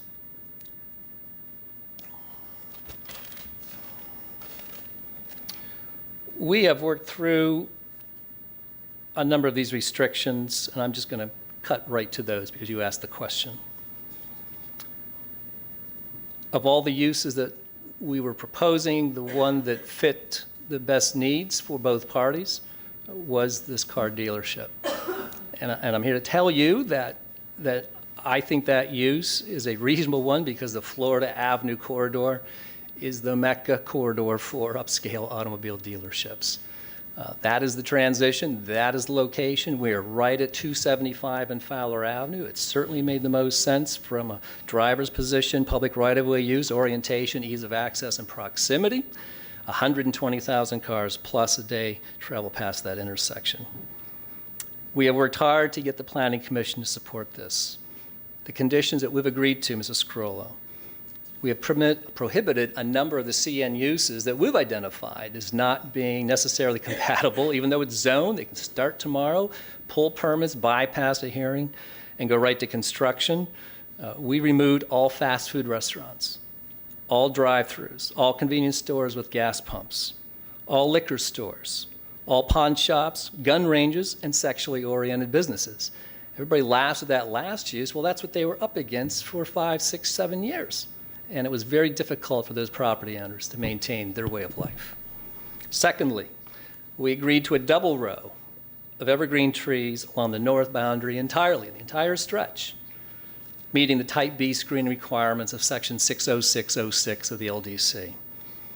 Even though the proposed building, and I'm going to show you elevations, I'm going to show you sketch diagrams, even though that proposed building only represents about 10% of that frontage, we're going to landscape the entire extent of that north boundary line. How about buffer? And the buffer will be the double hedge, plus the 20 feet. 20 feet? Yes. Okay. Type B, 20 feet. In addition to that, Mrs. Scrolla, we agreed to a 50-foot building setback. So we can put that building, as you know, right at that 20-foot line from impervious surface. We agreed no closer than 50 feet to that north property line. A CNUs could go right up to that 20 feet. How about the CG height issue? CG height is, we're willing to restrict if you want to condition this further. Staff did not find it reasonable. My client is proposing a 1-story building. We are further available for that restriction. If you feel in your mind that that's a necessary restriction, we would agree to 1-story, 35 feet. But yeah, actually, I wasn't thinking that. What I was Right. thinking was whether you restricted out the additional setback based on height. no need for that. No need for that because we would never get there. The 2-for-1 would never be triggered.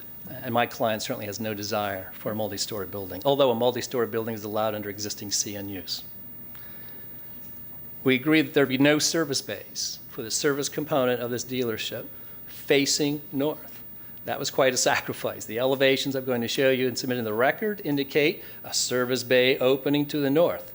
My clients have agreed to restrict that, eliminate that, window placements only indoors, and no service bay facing north. 30 seconds to your 3 minutes. All right, minimum building setback to the north of 50 feet, as I mentioned, operating hours and services from 8 to 6 p.m., Monday through Friday, and 9 a.m. to 3 p.m. Saturday, closed Sundays, and also no outside speakers at all.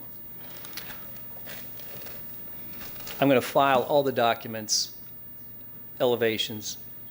Mr. Igo is going to address the prior history into the record.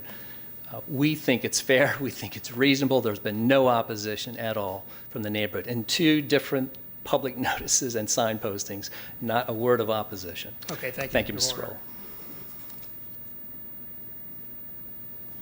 Good evening.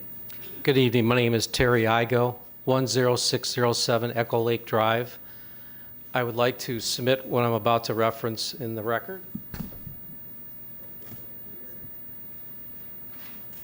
Okay, I'm one of the owners of this parcel, but I thought it would be helpful to explain. I'm not a realtor, I'm not a developer. I thought it would be important to understand why I got involved. If you could put that map up of the corner again, the property we're asking for the zoning change on is obviously in red. Below that is the other 3 parcels.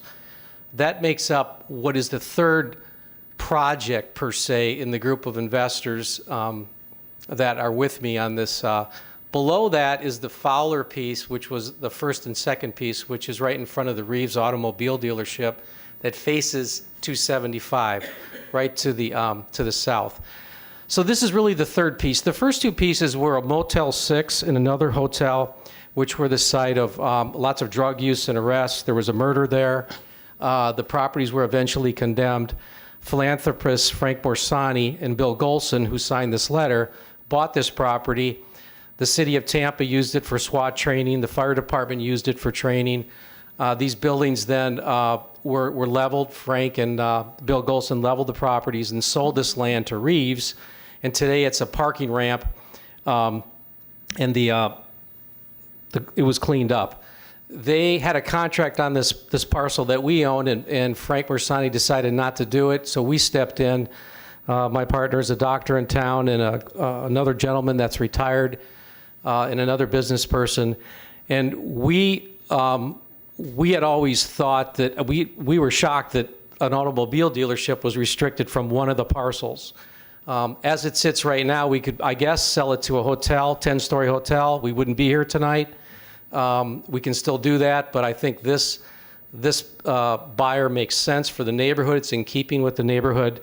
But I did want to also say that before we closed, there was a porn shop. There was a fire from the homeless people, and once we closed on it, we leveled the building. The neighbors were ecstatic. Reeves was happy. The neighbors behind, we didn't really hear from, but the hotel behind us, so there's a hotel, there's 275 in Fowler, and there's about 5 homes behind us. And that's it. Wrap, so. Pardon me? You're just about to wrap up here on time. I guess what I would say is I think this is fairly reasonable since we could put up a 10-story hotel, and we would like to sell to someone who has a 1-story building, and they're going to use 10% of the land. We'll provide all the buffers, what we need to do. And that's all I have to say. All right, thank you for your testimony. And Development Services. Good evening. Good evening, Steve Beachy, Development Services. The request is to rezone a vacant parcel totaling 1.39 acres from CN to CG restricted.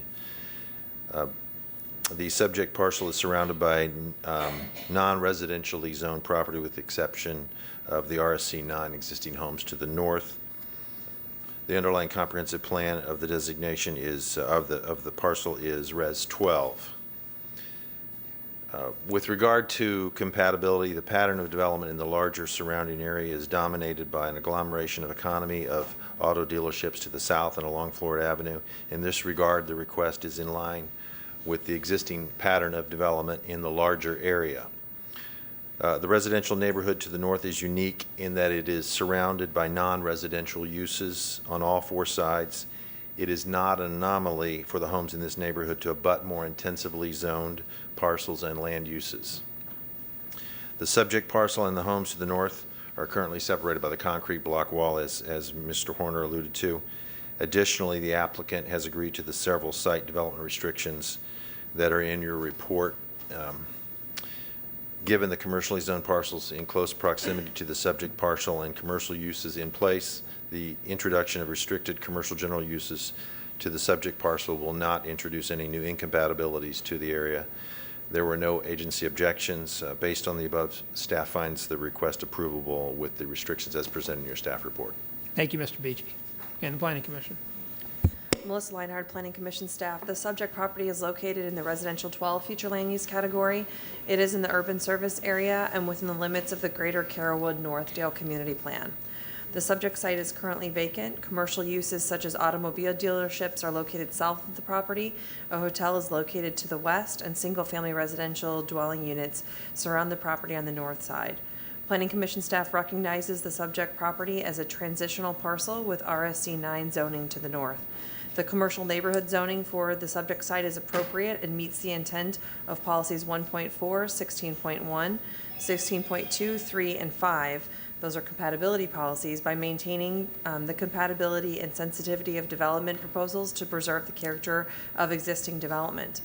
Given the proximity of the subject site to the single-family residential housing, a change in zoning for a more intense use would undermine the intent of the comprehensive plan, specifically Objective 17 and Policy 17.7, which permit commercial development within the neighborhoods if they are appropriately mitigated for and are also directly serve the neighborhood.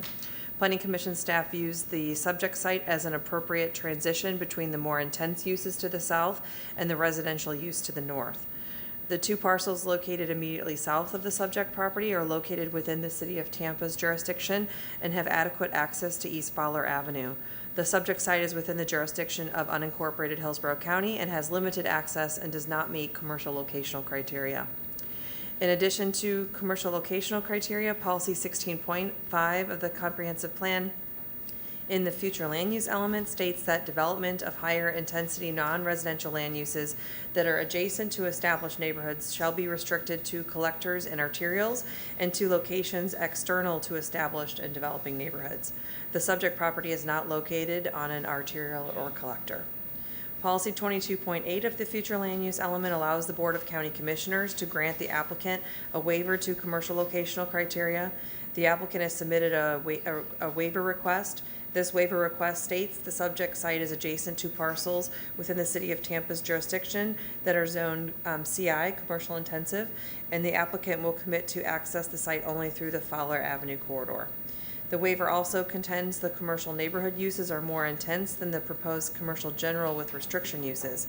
While Planning Commission staff recognizes that the access to the development is proposed through Fowler Avenue, the parcel in question does not have direct access onto Fowler. Moreover, commercial general uses that are not being restricted, such as sales, rental, and service of new or used domestic vehicles, for example, are not permitted in commercial neighborhood zoning districts and are considerably more intense and therefore not compatible with the residential uses to the north. Based on concerns regarding compatibility and access to the parcel in question, staff does not recommend that the board grant approval of the waiver request. In order to prevent strip commercial development, the Greater Carrollwood-Northdale Community Plan Vision Statement encourages non-residential growth at designated community activity centers or near intersections that meet commercial locational criteria. The designated community activity centers are near the intersections of North Dale Mabry Highway and Handy Road, North Dale Mabry Highway, Florida Avenue, and Fletcher Avenue, and also Bears Avenue, and at the intersection of Lynn Turner Road and Ehrlich Road, and then also at Gunn Highway and Nixon Road. The subject property is not located within the limits of a designated community activity center per the community plan. Staff also recognizes that the proposal is for the development of the subject parcel in conjunction with two parcels that are to the south in the City of Tampa's jurisdiction. However, a Euclidean standard rezoning application compels the Planning Commission to look at the subject parcel located that is just in unincorporated Hillsborough County in isolation. Planning Commission staff is not confident that concerns regarding access, compatibility, intensity, and overall consistency with the comprehensive plan are satisfactorily addressed through the site development under a standard zoning for a case like this. A planned development zoning district would allow Planning Commission staff the ability to adequately assess the proposal in a cohesive and connected manner and address site-specific concerns regarding access, compatibility, intensity, and overall consistency with the plan. Overall, Planning Commission staff has concerns with allowing more intensive uses immediately adjacent to residential single-family development without adequate road access. Staff believes the proposed zoning would be incompatible and facilitate encroachment into the existing residential areas and also undermine the vision of the Greater Carrollwood-Northdale Community Plan. Based upon those considerations, Planning Commission staff finds the proposed rezoning inconsistent with the future of Hillsborough Comprehensive Plan for unincorporated Hillsborough County. Okay, thank you for that. Anybody here tonight in support? Seeing none, anybody in opposition? No, Mr. Horner? So before you give any rebuttal testimony, let me ask you, putting the PD idea aside, how come there wasn't see, this thing takes on a different complexion when you look at it as an individual parcel versus what your plan is, confused by the fact that you're in a different jurisdiction with the rest of the property. Appreciate that. Yeah. How come there wasn't a restriction that would essentially say something to the effect of the use in the CG use intended would only be permitted in the case of a unified plan of development, including folios contained with X and Y contained within the city of Tampa? What I'm getting at is an understanding that it's going to be developed as a whole if that use is going to be there. But for that, you've got a CGR property in Hillsborough County only that, for failure of the whole plan to develop, could essentially be allowed a CGR use that's accessed only by the off-ramp for 275. Appreciate the question, Mr. Scroll. Michael Horner again for the record. I think it's important to remember that we have already agreed to those restrictions. I call this CGR CN Light because we have taken out all of the obnoxious, objectionable uses, the trip-intensive uses. If the true policy and intent of the Planning Commission is to protect that neighborhood, that went out the door 15, 20 years ago on the CN zoning. My client is the only one that stepped in, not only by his actions on removing the most objectionable uses you could possibly think of, and offering restrictions in the future to remove the most objectionable uses you could think of. So, well, you say that, but let's go to the worst case scenario. Your plan fails. You've got a CGR there. It allows the automotive uses.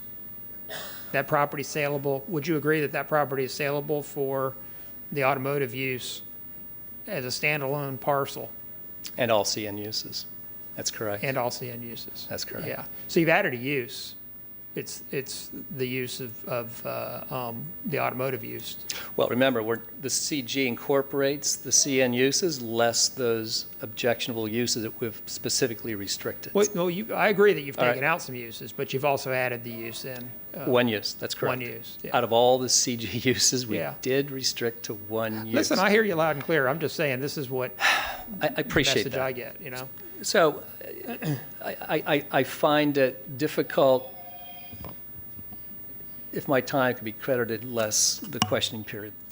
I find it difficult, and yes, we did file for a waiver to locational criteria. Did not think the northwest quadrant of I-275 and Fowler Avenue would not be deemed an appropriate commercial activity center. By the way, when I'm reviewing that waiver's in the record, right? It is. Your textual request. I filed it. It's in the record. And I'll refile it again tonight, along with the other documents. The quote from the Planning Commission report was the site, and Ms. Lionheart just referenced it, site is not within the limits of a designated commercial activity center.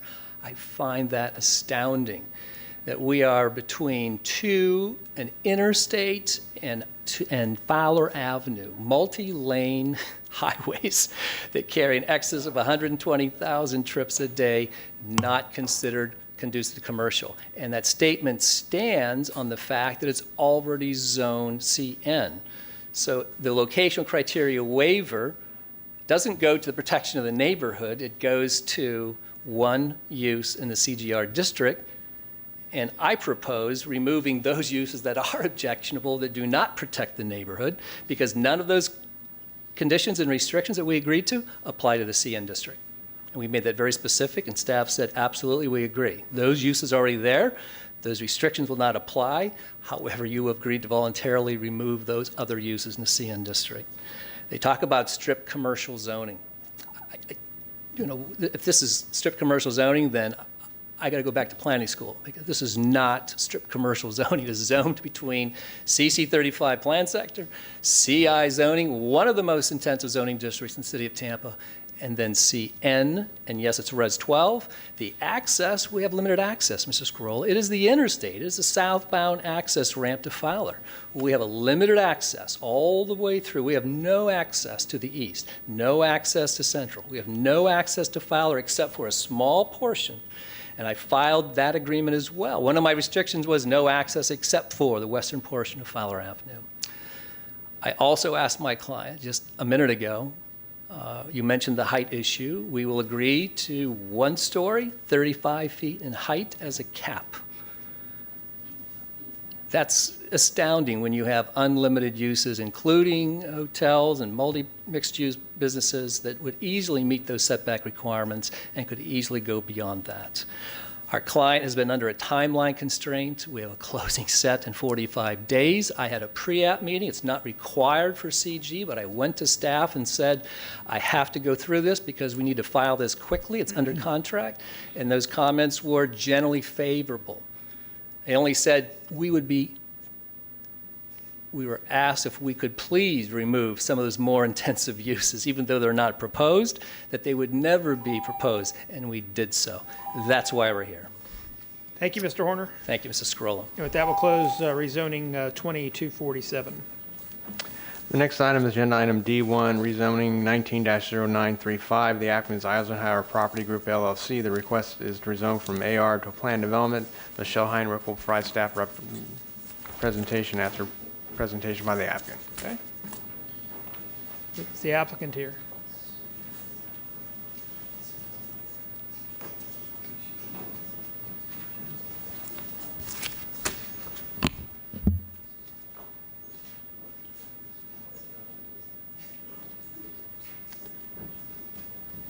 The applicant is definitely here in a big way. Yes, and I have a binder. I have one that's single-sided copies and one that's double-sided, so I wasn't sure which one you'd prefer. Oh, The double-sided is never been asked for a choice like not that. as big. Double-sided is considerably smaller? Right. Yeah, I'll take that. Okay. Oh, my goodness. Forgot the wheelbarrow. I think I'm good. Oh, okay. Yeah, I think I'm good. Thank you.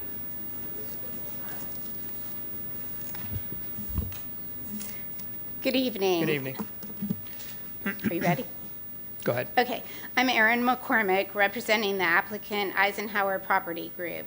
We have here tonight our entire team. We have Isabel Albert, a certified planner with Half and Associates, Steve Henry, our transportation and civil engineer with Links and Associates, and Clark Lowmiller of Ardura, our land planning and design expert. We're seeking a PD rezoning for a project located in the Waimama Community Plan area and property within the WVR2 future land use category.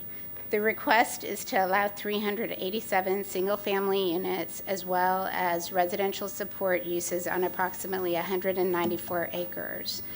Momentarily, Isabel Albert is going to present the site plan, but I do want to say at the outset, you're going to hear that the Planning Commission and the Development Services Department staff reports contain findings of inconsistency with the comprehensive plan.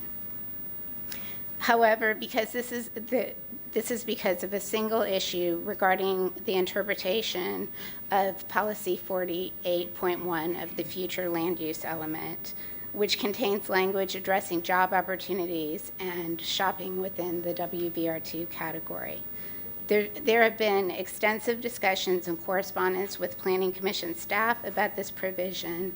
There was also a request for an interpretation of this provision made to the full Planning Commission board, and there's been a 4-3 split decision by the Board of County Commissioners to adopt the interpretation of the Planning Commission staff. I'm sorry, let me ask a quick detail about that.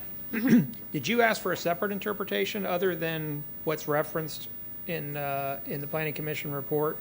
Was there a specific request made as a result of this project? Not as a result of this project, but when the interpretation was made by the Planning Commission staff, there was a request that was then filed with the board of the Planning Commission asking them to consider the interpretation that was being made by staff. And So that's the first I've heard of that. Who requested that interpretation? It was filed on behalf of Eisenhower Property Group and others as well, or just on behalf of Eisenhower Property Group.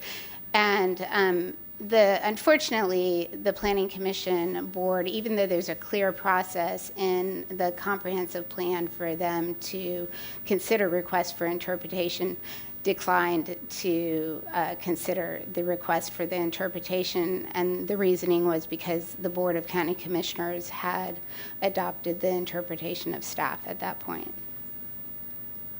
So let me just say, despite the rest of your presentation, these are the most important issues. Do you want to spend time with these issues, or do you want to go on about compatibility and the rest of this? Well, I will say that the binder contains a lot of these documents. It contains the request for the interpretation that was made to the Planning Commission board, as well as, a lot of the supporting documents that related to that. I do feel like, based on the posture that we're in at this point, there's a lot of stuff that I do need to get into the record. So I want to make sure I have a chance to do that at some point. Well, there's some questions that I really want to hit on regarding it, and so it's up to you. Tell me this: do you know of any analysis that was done for interpretation? Is there a document anywhere that says, "Here's how we reached this conclusion"? By the Planning Commission staff? Yeah. Not that I'm Or aware anybody. of. Not that I'm aware No. of. So the Board of County Commissioners made an action, right? Right. What do you how would you what terminology would you use to describe that action? Is that a comprehensive plan change or a comprehensive plan clarification? Yeah, I think the issue with the action that the board took, and it was at the August 13th Board of County Commissioners hearing following a rezoning remand in the Waimama area. So there was no notice that was given to anybody that the Board of County Commissioners was going to consider that interpretation and take some action at that point. So I think that, I mean, it's questionable what the effect of that was. And it was a split decision. So this is where I come in this deal. How am I going to draw a conclusion if nobody else can decide what the effect of that decision is? And this is true for the county attorney's office as well. Somebody needs to opine what that decision does in the decision-making process here. If it was a change to the comprehensive plan or a clarification to the plan, then I would have some direction, I think. If the argument is it has no standing because there's no public notice, there's no process in changing the comprehensive plan, then it might matter less. But I haven't seen any opinions, I haven't seen any analysis. In fact, the only thing I ever see is this is our interpretation, not why. This is our interpretation, and it may have standing. We don't know. So, yeah, so I'm telling you straight outright that this is the problem with this, with delving into this, and to the extent that you want to try to address those things, you may. Mr. Whitehead, have you been following this issue enough to? No, I have not. Okay. All right. So.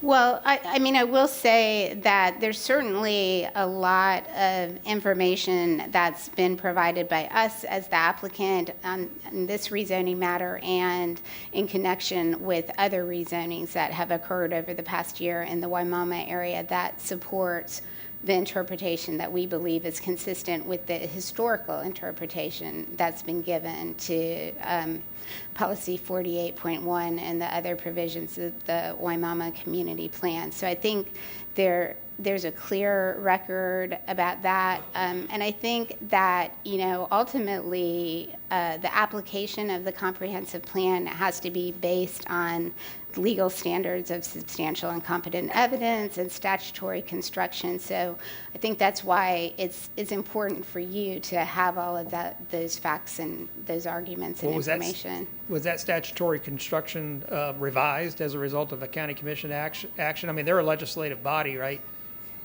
Was it revised? I would say no, because there's processes in place for revising the statutes that the county has in place, and those processes weren't followed in this particular case.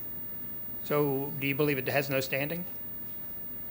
Yes, I would say that it has not followed the appropriate procedures for adoption at this point, and it would be subject to challenge. Melissa, I am going to ask you the question eventually. If you don't have to do it right now if you don't want to. But tell me another baseline question to this application. Where does it stand with respect to the Board of County Commissioner issued moratorium in the area? Where does this rezoning stand with respect to the county? This was filed before the moratorium was adopted, so it wouldn't be affected by that. But does the Planning Commission agree with that? Yes, in conjunction with Development Services staff, it has been determined that there is this rezoning application. I do believe there's one more that were filed before the moratorium. I feel like we found some common ground. That's a good point. Okay, go ahead now. Okay. So I have provided a large binder of documents containing much of the correspondence and documents. I'm not going to go into a lot of detail, but I am happy to answer other questions that you have. So I'm going to turn it over to Isabel for her to make her presentation, and following that, I'll talk a little bit more about those documents. Thank you. Good evening. Thank you. Good evening. Isabel Albert with Half Associates, assisting with this application. Office location is at 1000 North Ashley Drive. I've been a certified planner for over 20 years. 15 of them have been practiced here in Hillsborough County. I'm sorry. Ms. McCormick, can you sign in, please? Thank you.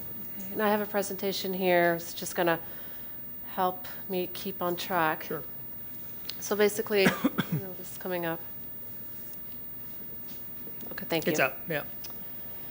So this is a planned development located here within the Waimama Community Plan, which is identified with the pink outlined area. And it also has a future land use designation of the Waimama Village Residential 2, which is known as WVR2. The site is approximately 193 acres, 194 acres, and the WVR2 permits 2 dwelling units per acre with a required clustering of 3.5 dwelling units per acre on a minimum of 10 acres. And with that, we are proposing 397 single-family units with 2.2 acres of residential support use and approximately 83.42 acres of open space. And the surrounding property, we have an approved planned development to the south, which was recently approved with the same development characteristic that you would find in the WVR2 comp plan requirements. To the north of the site is the Waimama Village, where it's encouraged to have the commercial development. And then surrounding properties are single-family residential, agricultural use, and a large area that's public land. This brings me to the community plan and the WVR2 requirements. This has been a topic of which, I'm in the wrong page. Sorry. So this brings us to the proposed development and addressing all requirements from the Waimama Community Plan as well as the WVR2 requirements of the livable community elements as well as the future land use element. First and foremost is the 2 dwelling units per gross acre, provided that it's a clustering of 3.5 dwelling units per acre on at least 10 acres, which is shown over here in the beige area. So we meet that. The second, we meet the requirement of the 40% of connected open space, which is a requirement of the WVR2, which we have over here, interconnecting internally as well as externally to the ELAP property here to the southeast, as well as to the planned development to the south. They also have their interconnected open space. Third is to provide the potential through streets approximately every 1,320 feet, which is shown over here on the plan, as well as connecting to the southern piece planned development. And projects that are 10 acres or more is required to have a mixed-use provision, which we provide here with residential support use internally to the project. And lastly, with a clustering project, water and sewer will be public and provided by the developer. So these are all requirements that we meet. And the one requirement that we do have to address is the employment and service requirement. This has been a topic which we are in disagreement with staff interpretation. We still maintain our position that this employment and services does not have to be there prior to any rezoning request in front of you. Were you filed before the Board of County Commissioners? Yes, we filed. This is an important question. I'm We filed sorry. in May, and the determination August. by the Board of County Commissioners was August. Does that do anything for your position about the validity of the or the application of the county commission interpretation? Well, I mean, I think that getting back to the original point, I'm not sure that that interpretation is valid because there wasn't a process. But if they change, if the intent was to make a change to the comprehensive plan provision from what was there before, then yes, I think there would be a question about applying it retroactively, since our application was filed before that point in time. Okay, thank you. So, neither within the livable community element or the future land use element are the documents clear about the meaning, and in some cases contradict each other. We need to look at both documents. We need to look at the historical documentation and historical interpretation and use sound planning to make to how to apply these requirements. So the vision statement envisions future growth that will in turn revitalize the Waimama village. Instead of having commercial within each planned village, as was required in the previous land use category of the RP2. That's what it used to be, RP2. They wanted to help revitalize the downtown Waimama, so they created the WVR2 and encourage the development of commercial within that corridor, the Waimama village. Policy 48.1 states in order to achieve the density in excess of 1 to 5 dwelling units, can I have just 3 more minutes? Let's put three minutes Please, on. thank you. Development shall achieve the minimum clustering ratio, and that is the only, the clustering ratio, the job opportunities provision, and shopping provision. This meets the goal for job opportunities and shopping provision. Tracking is necessary to see the opportunities created by the increase of number of rooftops cumulative in each plan development within the Waimama Community Plan. And this is the policy that we're talking about, this policy 48.1. We view this policy as a requirement for job opportunities provision and shopping provision to be analyzed as a location criteria. The plan states to satisfy the employment requirement, to the greatest extent possible, the commercial square footage shall be contained in the Waimama Village downtown. This is a location criteria. This is found within the WVR2 documents as well as the Waimama Community Plan. This table shows how policy was meant to be applied and how the tracking should work. It's a tracking of opportunities that are created as a result of a PD rezoning. By applying the assumptions listed in the comprehensive plan, you have the number of job holders, which equates to the employment opportunities that are created and the demand for services that is created from each cumulative approvals. Looking at the Waimama Village Plan, we meet all the requirements of the WVR2, the Parks and Rec Conservation, the economic development, the transportation, as well as the housing and neighborhood. We also meet all the requirements within the Waimama Village Planned Land Use category that's consistent and compatible with the area.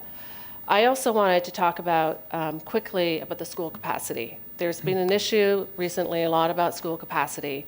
And since this whole issue that came up, the school board is aware that there is a problem with the capacity, and they have started the process in order to start looking for locations in this area to address this lack and this need. This process is described in the interlocal agreement for school facilities, planning, siting, and concurrency that school board must follow and obtain approval by the county. I represent the school board, and we've helped out creating 2 locations. We've been analyzing 2 locations, and we have provided where we are in the process right now is we gave our 2 evaluations for consistency to the county. They've reviewed it, they've commented on it, and we are now in process of responding to that. So the concurrency issue is being looked at. It's been taken seriously by the school board, and so hopefully, with that, we'll take the same process as all these zoning approvals for development. So concurrency for schools is evaluated when in the review process? The concurrency, if I'm right, is evaluated at time of platting, right? Yeah, Yeah. so it's site development. Yeah, and in site development and platting. Okay. So what would happen if there was not school capacity at the time of platting? What would happen? Well, I mean, the way I look at it, the way I see it, and the way I talk to different people is, as of now, it looks like the school board is more advanced in this location and interlocal agreement process than most of the zoning going on right now. I meant generically, anywhere. I'm not talking about this project. What happens when concurrency is evaluated and there's not school capacity? Does anybody know? Well, the school board has a process for proportionate fair share agreements to be entered into. There's a process for a developer to dedicate or to provide a school site to the school board. I think if it got to the point where there was just no capacity and concurrency could not be met, then, that you would have to look for options at that time of platting or site development. But in fairness to the concurrency rules, they could shut down development. Just as, with other types of infrastructure like Right. fire stations, if there's not capacity. No wastewater capacity, no Right. development. Right. Okay. All right. Thank you. Thank you. Okay, Ms. so do you McCormick, want to go to staff reports? Or? How are you doing I know we took a lot of questions, but it is all about those issues. Yeah, I'll let staff go, and then I do have some additional comments regarding this issue that I can make in the summation and rebuttal, if that's thank okay. you for that. Yep. And development services. Good evening. Good evening, Michelle Heinrich, Development Services. The applicant's team has already pretty much very thoroughly described what the application is about, that the project is about 193 acres, Zone AR, WVR2 Waimama Community Plan area. So to achieve the 2 units per acre, there are some requirements that they're supposed to meet as outlined in that plan in the future land use category. And as Ms. Albert touched on, those areas are being met in terms of the amount of open space and providing the variety of housing and the minimum clustering ratio and mixture of uses. Those items are being met. However, it's that one point that you talked about with the applicant in terms of the existence of commercial and jobs, and Planning Commission staff reviewed that and found that it is inconsistent. So that is the area that they are not meeting, which is driving the recommendation of not support. Did development services come up with any interpretation regarding that issue, or is that just following the path of the decision by the Planning Commission, which you look to for the comprehensive plan? Correct. We looked to the Planning Commission, of course, to advise us on anything in regards to the comprehensive plan. So there's no other interpretation sitting out there anywhere that... Not that I'm aware of. Okay. I did just want to note quickly that the project is on County Road 579, which is substandard, and a design exception has been requested, and the county engineer has found that approvable. And also, Ms. McCormick did alert me this afternoon of an error in my staff report. It's nothing significant. It was some orientation errors in terms of describing the plan East-west. area. Oh, okay. So I just revised that, and I'm able to hand that out to you. Oh, thank you. Okay. And is that it for you, Michelle? Okay, thank you for that. And the Planning Commission. Thank you. Melissa Leinhardt, Planning Commission staff. The subject property is located in the Waimama Village Residential 2 Future Land Use category. It is in the rural area and within the limits of the Waimama Community Plan. The application, and I won't reiterate everything that Michelle just said. I'll just touch on the Thank you. issues at hand. Okay. Per policy 48.1 of the future land use element, employment and service requirements are required to meet or shall be met to achieve densities in excess of 1 dwelling unit per 5 gross acres. After several meetings with the applicant and development services staff, Planning Commission staff continued to evaluate these requirements as interpreted during previous WVR2 rezoning applications. The employment and service requirement numbers are formulated using the square footage of existing non-residential from within the entire community plan boundary, not solely the square footage located within the WVR2 future land use category. In 2009, Planning Commission staff found rezoning 080306 consistent with the comprehensive plan. This application requested a plan development allowing for 1,088 dwelling units and associated residential support and recreational uses. The staff report for rezoning case 08036 stated that the development within the Waimama Village Residential 2 future land use category must also provide for employment and commercial uses to serve the residential communities that are being created. It is the desire of the Waimama community for Waimama's downtown to serve as the employment and commercial generator for much of the new residential development in this category. At the time rezoning 080306 was reviewed, there was sufficient non-residential development within Waimama's downtown to support the addition of the proposed 1,088 units in the proposed project. As such, the project was not required to include non-residential uses as part of their village. Rezoning 080306 was ultimately withdrawn. Since 2009, several planned developments have been approved. PD 10-0147, which is also PD 19-003 or 0093, and PD 18-1048 accounted for approximately 1,427 jobs from the industrial, West End, and downtown districts. The remaining 270 jobs located in those 3 districts accommodated a portion of the jobs required for the rezoning plan development 19-0102. Policy 48.1 of the future land use element also states that in order to achieve those densities in excess of 1 dwelling unit per 5 gross acres, developments shall achieve minimum clustering ratios, job opportunity provisions, and shopping provisions. Based upon analysis and research, as well as adopted comprehensive plan language, Planning Commission staff has made an interpretation that the non-residential entitlements need to be present to move forward with rezonings of a density of 2 dwelling units per gross acre, which is being requested this evening. At the Board of County Commissioners Land Use meeting held on August 13th, 2019, the Hillsborough County Board of County Commissioners moved to adopt with a 4-3 decision, the interpretation of the Planning Commission as it related to the employment and service requirements as contemplated by the Waimama Village Residential 2 policies of the future land use element, as well as the Waimama Village Community Plan. The applicant completed an analysis to identify the non-residential entitlements located within the Waimama Community Plan boundary. In order to comply with the employment requirements of the WVR2 plan category, a total of 319 jobs would be needed to accommodate the proposed 387 dwelling units. The previous rezoning cases that I mentioned have utilized all of the available jobs within Waimama. Hillsborough County Public Schools has reviewed the proposed plan development and provided comments. According to the school capacity report, Waimama Elementary, Shields Middle, and Leonard High Schools currently do not have adequate capacity for the proposed development. Additionally, contiguous concurrency service areas do not have available capacity for the elementary and middle school levels. Due to growth in this area, there may not be available capacity for elementary and middle school levels at the time of the concurrency determination.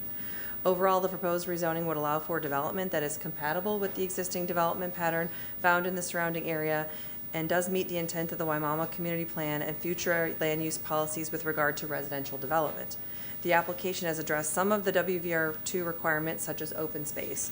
However, the application does not meet the full intent of the goals and strategies of the WVR2 future land use category and the requirements due to the lack of employment and services available within the Waimama Village Community Plan limits. And based upon those considerations, Planning Commission staff finds the proposed plan development inconsistent with the future of Hillsborough Comprehensive Plan for unincorporated Hillsborough County. So Melissa, do you know of anywhere in the comprehensive plan that specifically addresses that employment service requirements must be there before the project approvals? Yes, I believe we've gone through this several times before, but I can clarify for the record. There are several policies that address it, and when you look at them in relationship to one another, that is Planning Commission's opinion, official opinion, which was supported by the board, that yes, those need to be in place. Is that opinion in writing anywhere? Is it analyzed to show which portions of the comprehensive plan were utilized to develop the opinion? Sure, it is certainly, there were several spreadsheets that have been developed over the time. We've added the developments as they've come in. Well, that's not what I'm talking about. That's an analysis of the actual jobs and service. Okay. I'm talking about the question of whether the jobs and service requirements needed to be available before the development approval as opposed to generated as a result of the development approval. Do you mean in addition to the staff reports that have been written regarding the issue? Yes, in addition to the staff reports. Not to my knowledge. There may be something, but not to my knowledge. Okay. How does the Planning Commission staff view the effect of the Board of County Commissioner August 13th action? How do they see that action? Does it change the comprehensive plan? No, sir. It just clarifies the interpretation that Planning Commission staff has already made. Is there a process in the comprehensive plan about clarifications? I mean, with board direction, I mean, the board makes interpretations every time they have a meeting, so we would use their direction, which was determined on that day. No, I mean, if I look in the comprehensive plan, does it say, in the event of a question, ask the Board of County Commissioners? I would have to check that. But you don't know? I do not know off the top of my head, no. Okay. Okay, Mr. Whitehead? So, don't know how closely you're following this, but there's a question about interpretation in the comprehensive plan. The county commission, in their meeting, in the regular meeting, I guess maybe it was a land use meeting, made a determination that they were going to accept a particular way that the Planning Commission was interpreting the comprehensive plan. How do you see the effect of that? Because it affects everything in this Waimama village.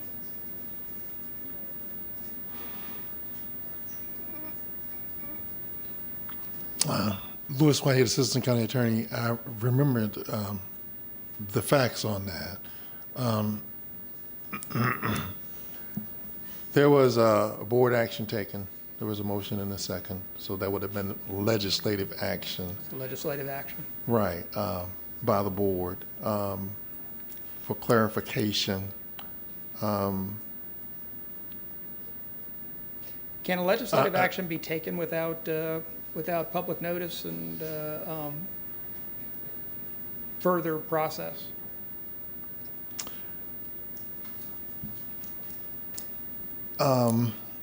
That has been discussed, but the conclusion was that within the limited context of the matters that were coming before the board, that some clarification was needed, and a consensus was reached that they were going to take that particular position moving forward. Okay. How do you see it affecting the body of evidence that the zoning hearing master has to review, which would normally be the comprehensive plan, the land development code?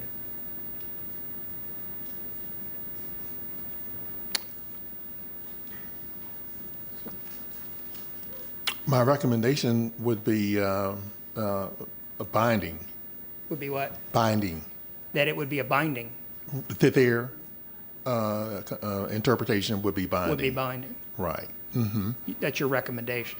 Yes, so long as as those facts that were before the board that day are present, that would be binding. Mm-hmm. Mm-hmm. Okay, thank you. Okay. All right. Is there anybody here today in support of this request? Seeing none, is there any opposition to the request? Okay, I see one. Anybody else? I'm going to take one in opposition. Okay, yes, ma'am.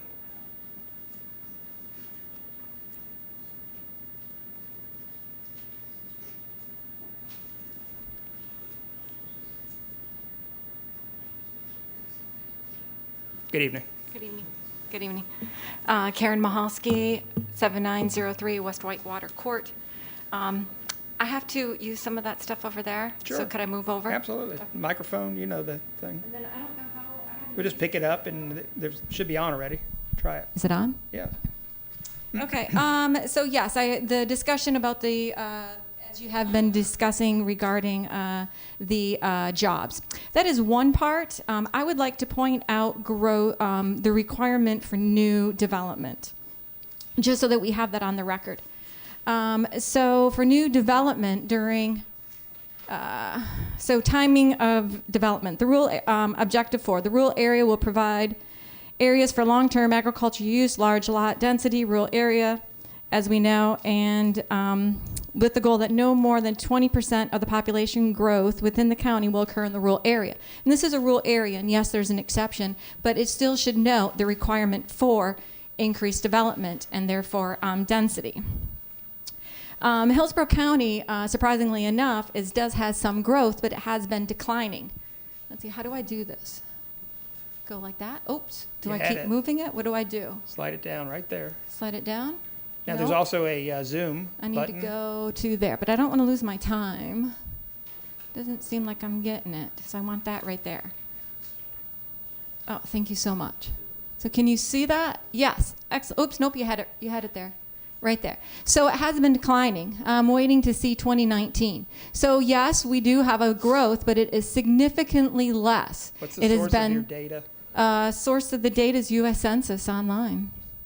U.S. Census online. U.S. Census online. World Population Review. Okay. Online stuff. Next time I'll write my source down. So it has been declining. And specifically, our comprehensive plan, policy 1314, areas that have high potential for groundwater contamination.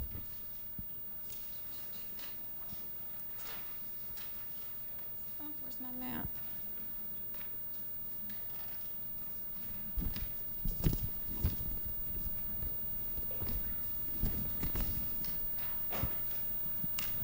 Oops.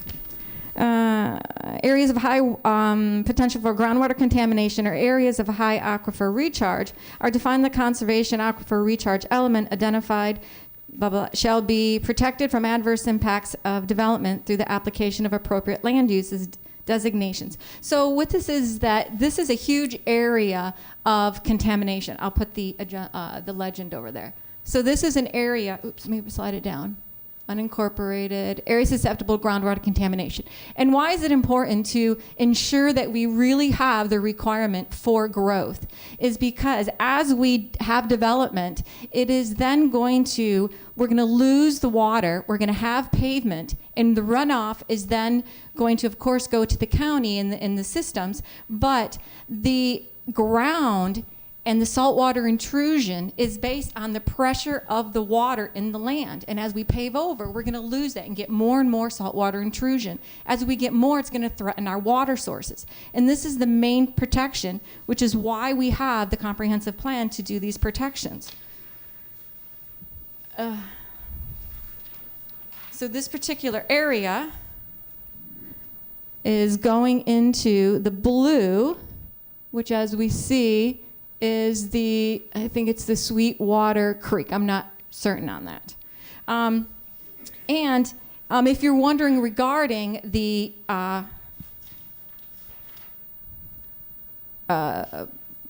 the need for growth is in CPA 1905, 1904, and 1905, the Planning Commission considered these CPA requests to increase density. They said that they were inconsistent.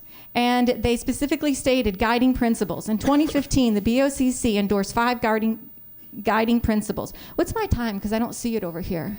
11 minutes. Pardon? 11 minutes. 11 minutes. Okay. I'm talking really quick because I'm used. Endorse 5 guiding principles: responsible growth, fiscal sustainability, quality of life. This request is premature and is contrary to the county's growth management strategy, which promotes infill. Why do we want infill? We want infill for capital requirements. As it was mentioned, the schools, it's going to be safety, meaning fire departments, and there's limited services, which is specifically for that reason. The rural area outside the USA boundary provides the framework to recognize that rural communities within with districts and unique identities, and to encourage the retention of agriculture, open spaces. Capital investment and public services and facilities are minimal in the rural area as a strategy to discourage suburbanization and encroachment that would impact the desired rural quality of life. Now, yes, there's an exception, and when it meets everything, then it should be approved. But since the CPA 1905, 1904, 1903 determined that CPA to, meaning you're extending the urban service area so that you could have development, that it wasn't required because they couldn't prove at that time, which was just last year, last November, October, that it did not have, the growth wasn't needed. So we are supposed to be promoting our growth within our urban service area. And if we meet all the requirements to build in the rural area, then yes. But we shouldn't have where we're putting encroachment, suburbanization in our rural areas at the expense of our open spaces, our saltwater intrusion, protecting what we are supposed to be protecting, and using it at the last resort when we really need development. I'm going to check and see if I have anything else. Okay, sure. And then finally, this. So this is a Tampa Bay Times article. And it is expert chart plan for Hillsborough County to grow smarter before sprawl takes over. And the important thing is, and how do I do Zoom? Anybody zoom in like that? Is that working? Nope. Nope, I did the wrong Zoom. Nope, that looks good. Okay, so there's enormous, you will be under enormous pressure over the next 25 years to expand the urban service boundary. This isn't, but it's talking about growth and smart growth and development in a rural area. So if we don't want to expand the urban service area, why would we want to have, how is it proving that we have the need for growth in the rural area, especially when it's not meeting all the criteria? Don't do it, Raznick said. And Raznick is defined in here, and I'll submit this. She was a Perpin with the Urban Service Area, Urban Land Institute. The presentation won praise from commissioners across political spectrums. Commissioner Pat Kemp, a Democrat. Victor Chris, although he's not on the board anymore, said he was skeptical of the exercise at first, but thought the results were well balanced and realistic. The next step is action. In the past, county commissioners have been very good at collecting input, but less so executing it. Commissioner Sandy Merman said it was on the board to make it happen. This is a long-term thing we have to commit ourselves to, she said. We've allowed sprawl without having those centers of influence. And again, it's taking a big picture approach and taking everything into account. Do we need the growth? Is it requiring everything in the community plan?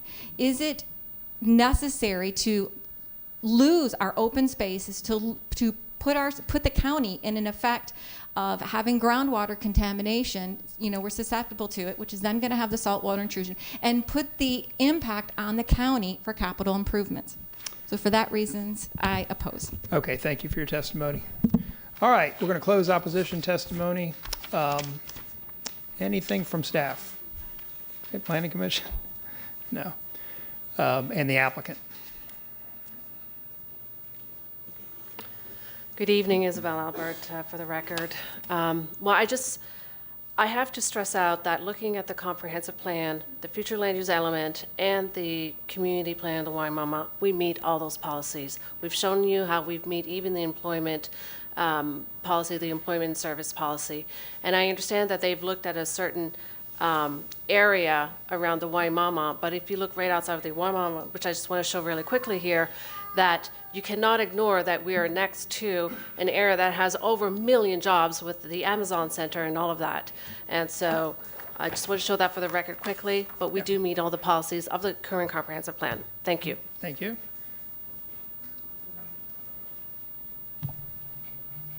Just very quickly, I just want to show this. The Waimama plan ends over here. And then there's not much employment over here, not much residence. But if you come over here, this is where all the residence is, and this is where all the employment is. I'm going to put this into the record. Thank you. Okay, thank you. Ms. McCormick? And at some point in this rebuttal that you're going to do, I'd like you to address Mr. Whitehead's opinion that it's what the board did is binding on me. Sure. So I need to understand what I should do. Okay.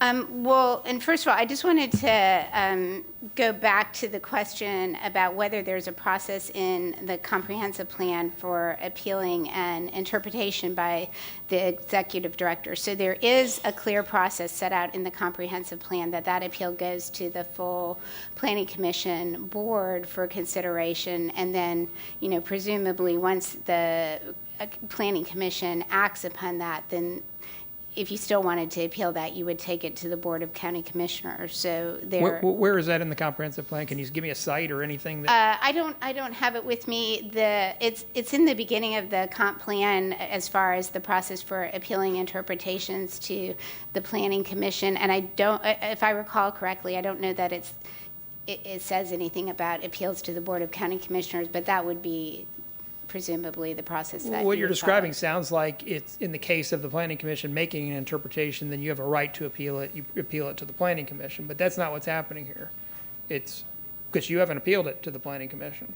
Well, we did. I mean, there was a determination that was made by staff, an interpretation that was rendered in the prior PD rezonings for 190102 and for 181048. So there was that interpretation that was given by staff, and then there was the Board of County Commissioners decision in a 4-3 vote that said we agree with the interpretation by the executive director. And then very shortly after August 13th, on August 29th, there was a request for an interpretation that was filed with the Planning Commission, and they actually held a meeting, and they determined that they weren't going to address the request for the interpretation, even though their rules provided for it. And so the rules provided for it, but they elected not to do it. Right. Did anybody take that to court?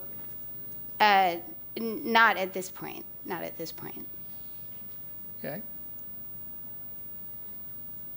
And then the other question about the ability of the board to take an interpretation that has been made and to give that some imprimatur of, legal authority. I mean, I think that that's a slippery slope, because if you have the words of the comprehensive plan that say what they say, and staff is able then to say, well, no, but even though it says this, our interpretation is it means that.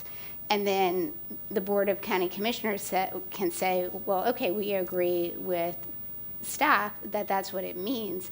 You're totally circumventing the whole process of comprehensive planning. I hear the point. I'm just a little surprised that there's no legal memorandum circulating around about this now, because it sounds like we're just having a chat about it. You know what I'm saying? Right. But it's a pretty technical legal issue. Melissa? Yes, thank you. I have something to add. In the legal status of the plan, which was adopted on June 5th, 2008, On page 3, it talks about the application of interpretive power, which is, I believe, what Ms. McCormick was referring to.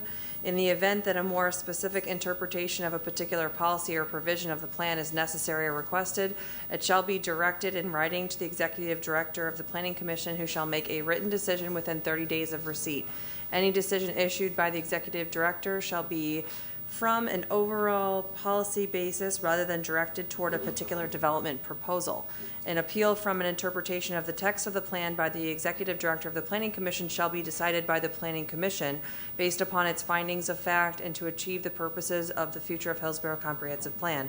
The Planning Commission shall decide to either uphold or not uphold the decision of the executive director by a simple majority vote. The appeal shall be provided in writing to the chair of the Planning Commission within 20 days, blah, blah, blah. It's procedural stuff that you could read on your own time if you'd like to. Well, But thank found you it. for that. That's good concrete information. Where is it?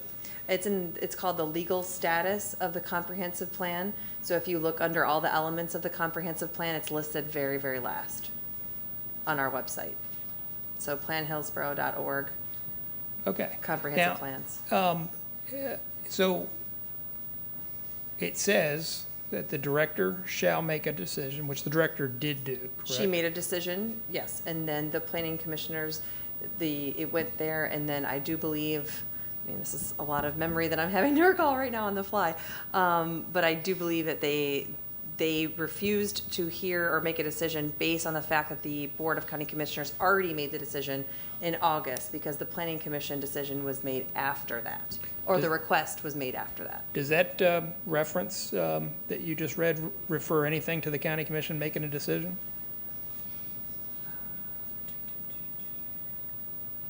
It says the appeal will be heard at the Planning Commission. I do not see that at this point. I can scan a little longer on live TV. That's all right. That's all right. So, Okay. of course, I can go through the review. If you happen to come up with it, let me know. I will. Mr. Whitehead, does this change your opinion at all? Because there appears to have been a section in the comprehensive plan that said, here's a process for interpretations, but it went right to the board. No, it doesn't change. Okay, fair enough. Ms. McCormick? Okay, just a couple points I wanted to highlight. You heard staff talk about their reports, so it's very clear from the two staff reports that the only reason that this is not being found approvable is because of policy 48.1. And then we also, in the binder that was provided to you, and I've conferred with Michelle Heinrich, we have proposed zoning conditions because the staff didn't do them since there was a recommendation of denial. So those are behind tab 7 of your binder. And then I just want to summarize a few of the points that are elaborated on in that binder. Nowhere in the comprehensive plan language is there a requirement that says a specific number of jobs must be present before property within the WVR2 can be rezoned to the higher density of clustered development. There's no timing mechanism provided for.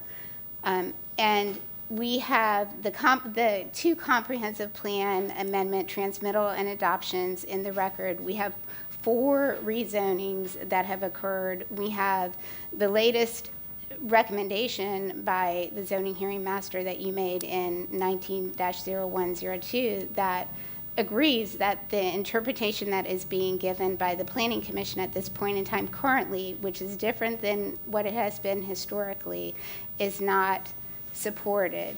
There hasn't But that was been- prior to a board action. Right, right. There hasn't been, though, anything as far as changes to the language in the comprehensive plan that's been made since 2008. Unless you consider what the board did changes to the comprehensive plan.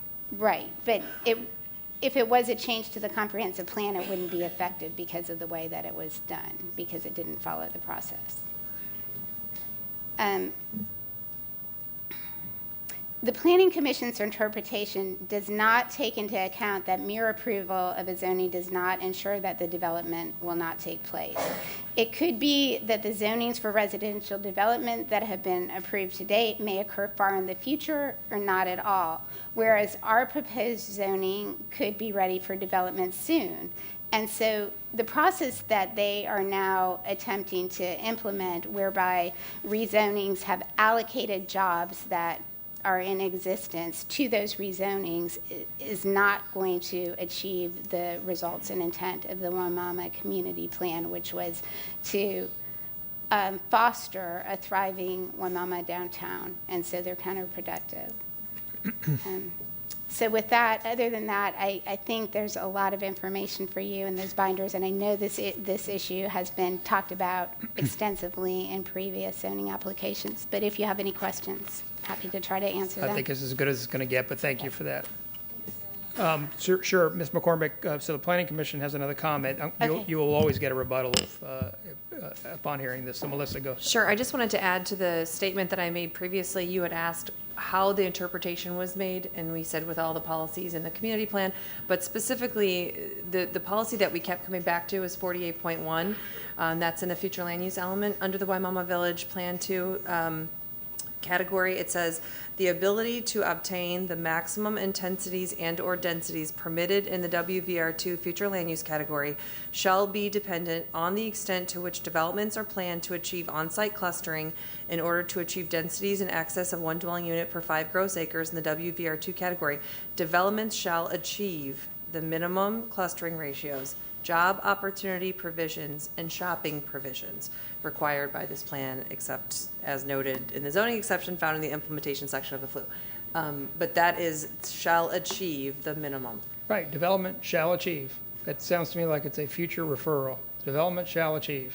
Fair enough. That is not the way we looked at it. Okay, but that's the issue, right? Yes. It's that very Right. thing. This is the And fair crux enough, of the I issue. agree with you. Yes. We're not gonna Yeah, and solve that was addressed by Isabel in her presentation, talking about how the employment provisions were tracked, and she showed you the chart that addressed that. And, you know, as we've talked about extensively, that provision doesn't have anything in it that says that they shall be achieved at the time of rezoning. Can we call that the rebuttal argument and then? Right. Okay, thanks. And with that, we'll close PD 19-935. And by the way, thanks for everybody's cooperation. I know it's a little difficult, but. Brian, do you want to do a 5-minute? Okay, just we're five. going to do a 5-minute break, and then we'll be right back to it.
a minute.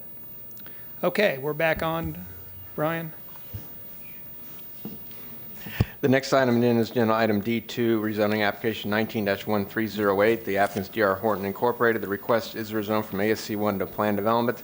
Michelle Heinrich will provide staff recommendation after presentation by the applicant. Good evening. Good evening. Clayton Bricklemeyer Law Group, 601 North Ashley Drive. In the interest of time, I'm not going to say a bunch of stuff that Michelle's going to say right when I'm done.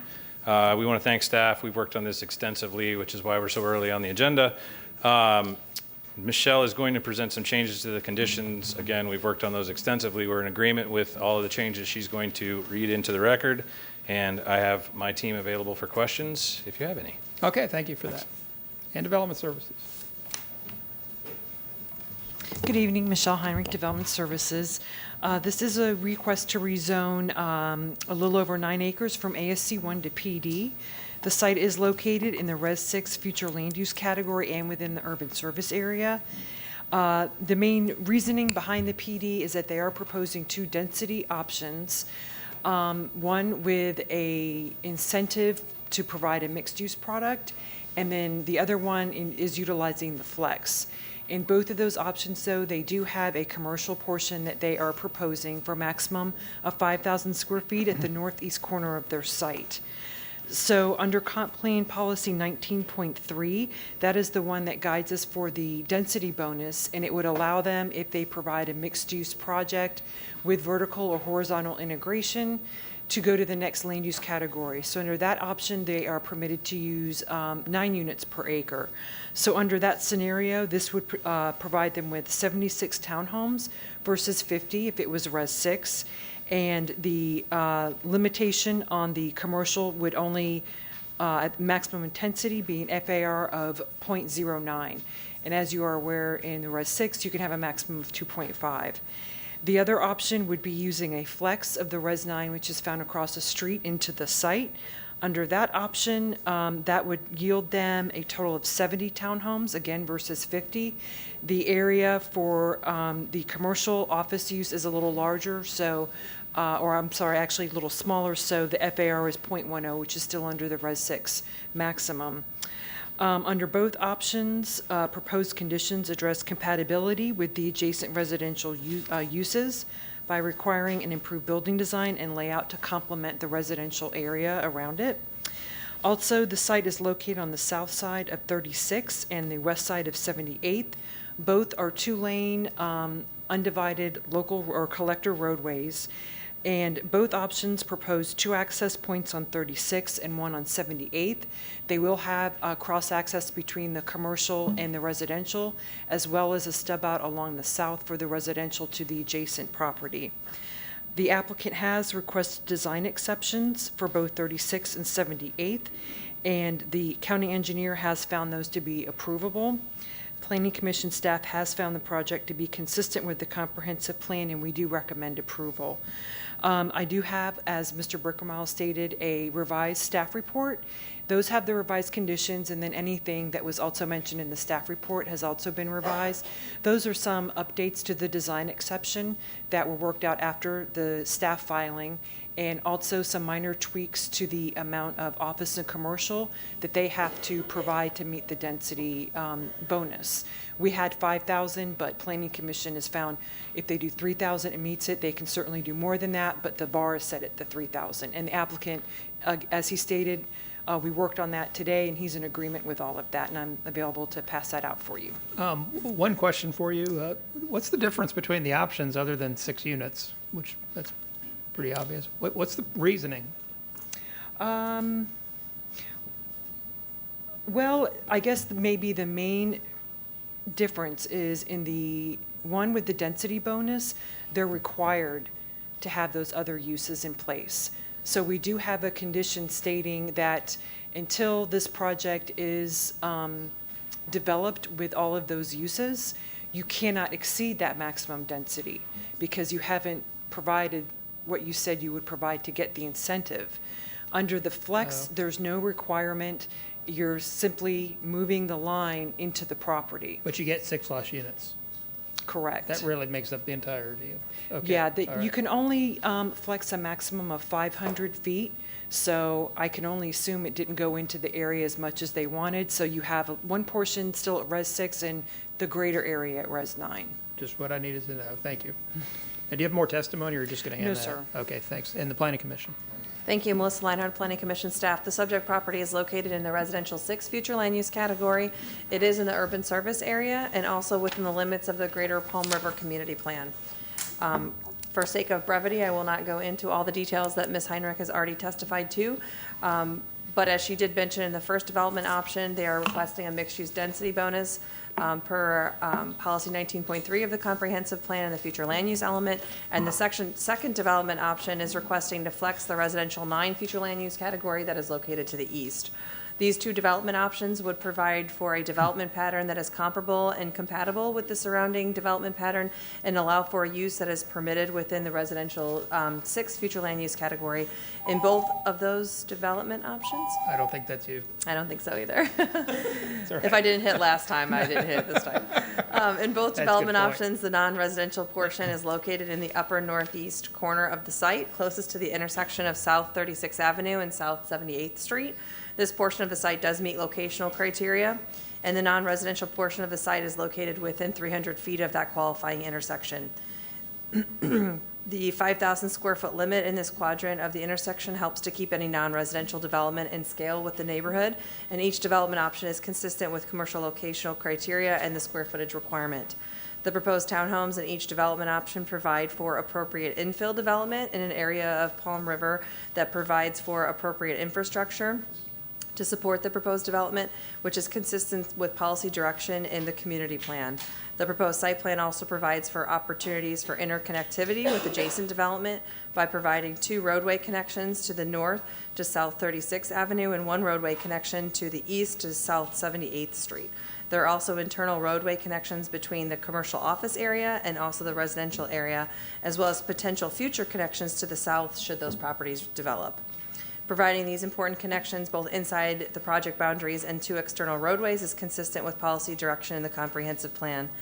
The proposed mixed-use development is consistent and compatible with the surrounding land uses and their density and intensity.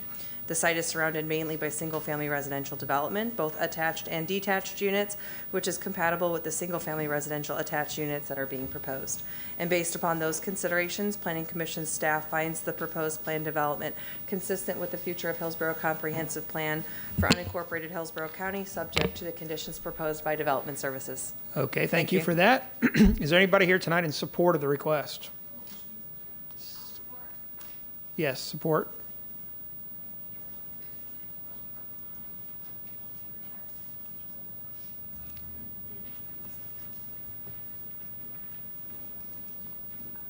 Karen Mahalski, 7903 West Whitewater Court, Tampa, Florida, 33631. This is a great infill project. I think the higher density should be considered. Hopefully the developer can work and be able to establish those requirements. Why do we want infill? Because we already have sewer, water, there's a bus already going through there. So they're developing a community down. They have a 7-Eleven on the corner of 78th and it's not Camden Parkway.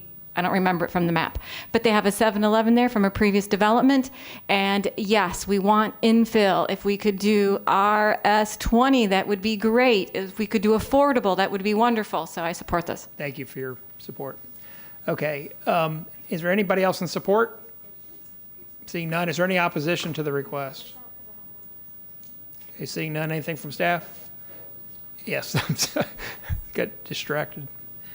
Good evening. Good evening. My name is Aya Yassin, Development Services, Transportation, and I would like to submit my revised staff report with all the changes that were based on the new agreement on regarding the design exception. Okay, thank you. Thank you. All right, and the applicant? Thank you. That's all I have unless you have questions. I do not, thank you, though. And with that, we'll close PD 191308.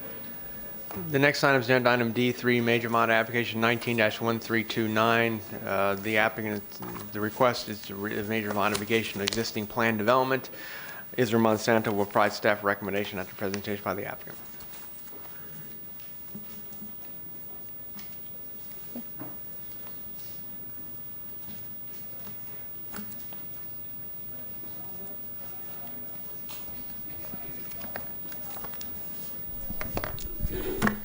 Good evening. Good evening.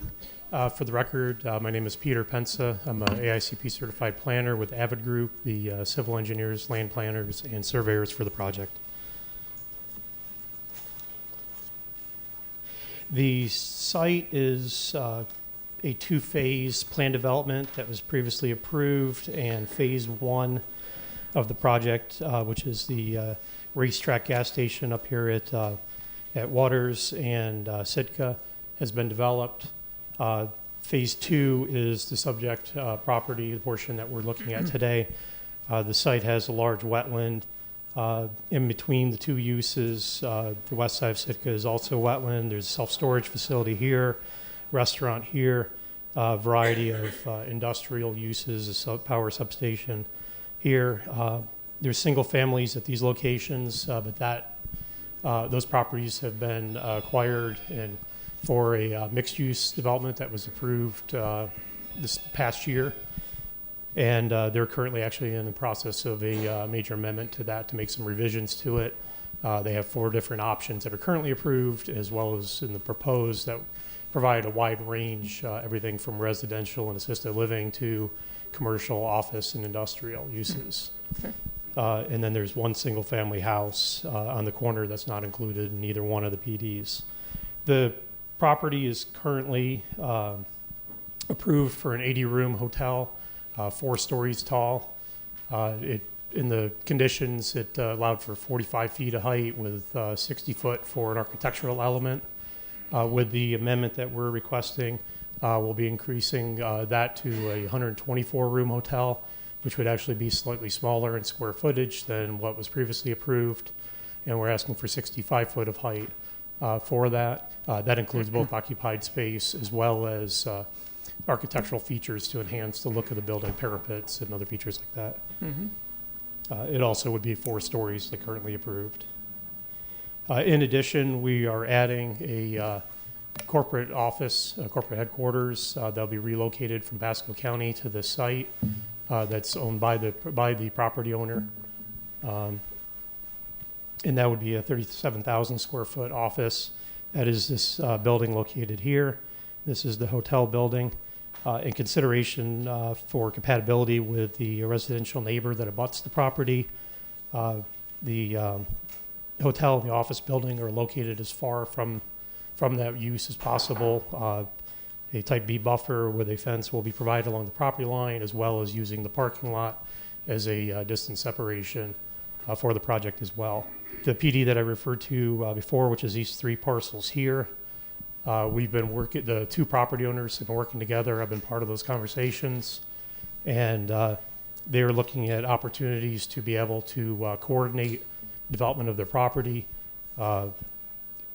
We are providing for cross-access located here at the end of this drive aisle into their property. In addition, we've asked for several waivers that support the coordinated development of those 2 projects. We've asked for a waiver of the 2-to-1 height to setback ratio for the office property, so they can be located there.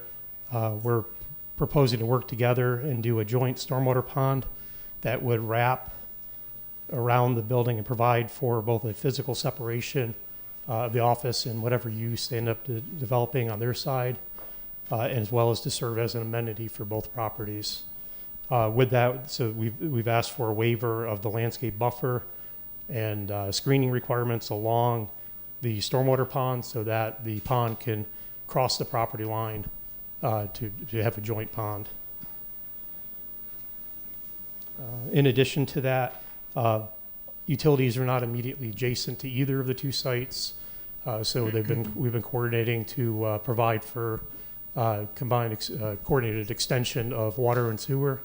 There will be a sanitary sewer force main extension required to serve both projects, and we'll be providing a utility easement along that cross-access point as well to help them provide access to their site. There was a design exception that was reviewed and recommended for approval by staff to improve Sitka Road. We'll be providing a 10-foot multi-use trail along both property frontages. as well as some improvements to the road. And as staff recommended in the report, we will be adding those to the plan for certification. And then finally, we have an alternative standards for shared parking. There's a provision in the code that allows for that through an administrative process. Because it's a PD, we've included it as part of this application. Did analysis based on ITE, fifth generation parking demand, showing what the need is for shared parking. Let me put that up briefly.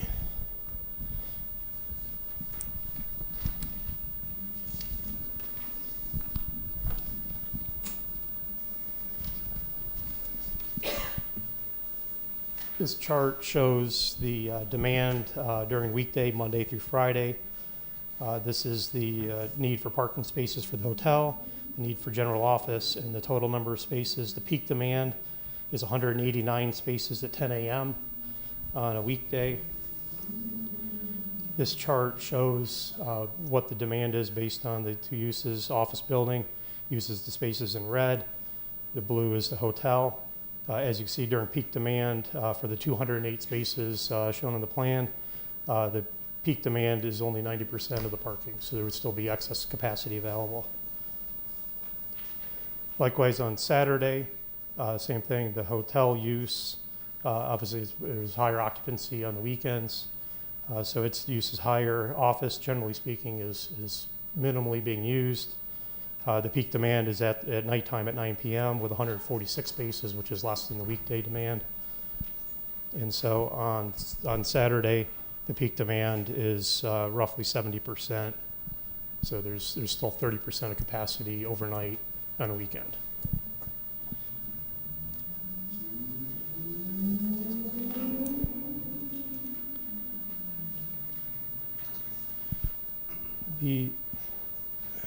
I do want to clarify, because there was some, you'll see in the record, there was some correspondence with Racetrack Gas Station and staff with Israel Monsanto. The entitlements that are requested are based solely on the Phase 2 parcel that property owner owns. There is no intensity, no FAR being used from their parcel, and none of the conditions that they have currently are being used or modified for that. We're reserving their full entitlement still. In fact, sheet 2 of the plan is referenced as part of the set in order to keep everything as per their approved drawings. That concludes my presentation. If you have any questions, I don't have any right now, but thank you. Thank you. Appreciate it. Mr. Monsanto, Development Services. Israel Monsanto Development Services. I will go to the projector. Thank you.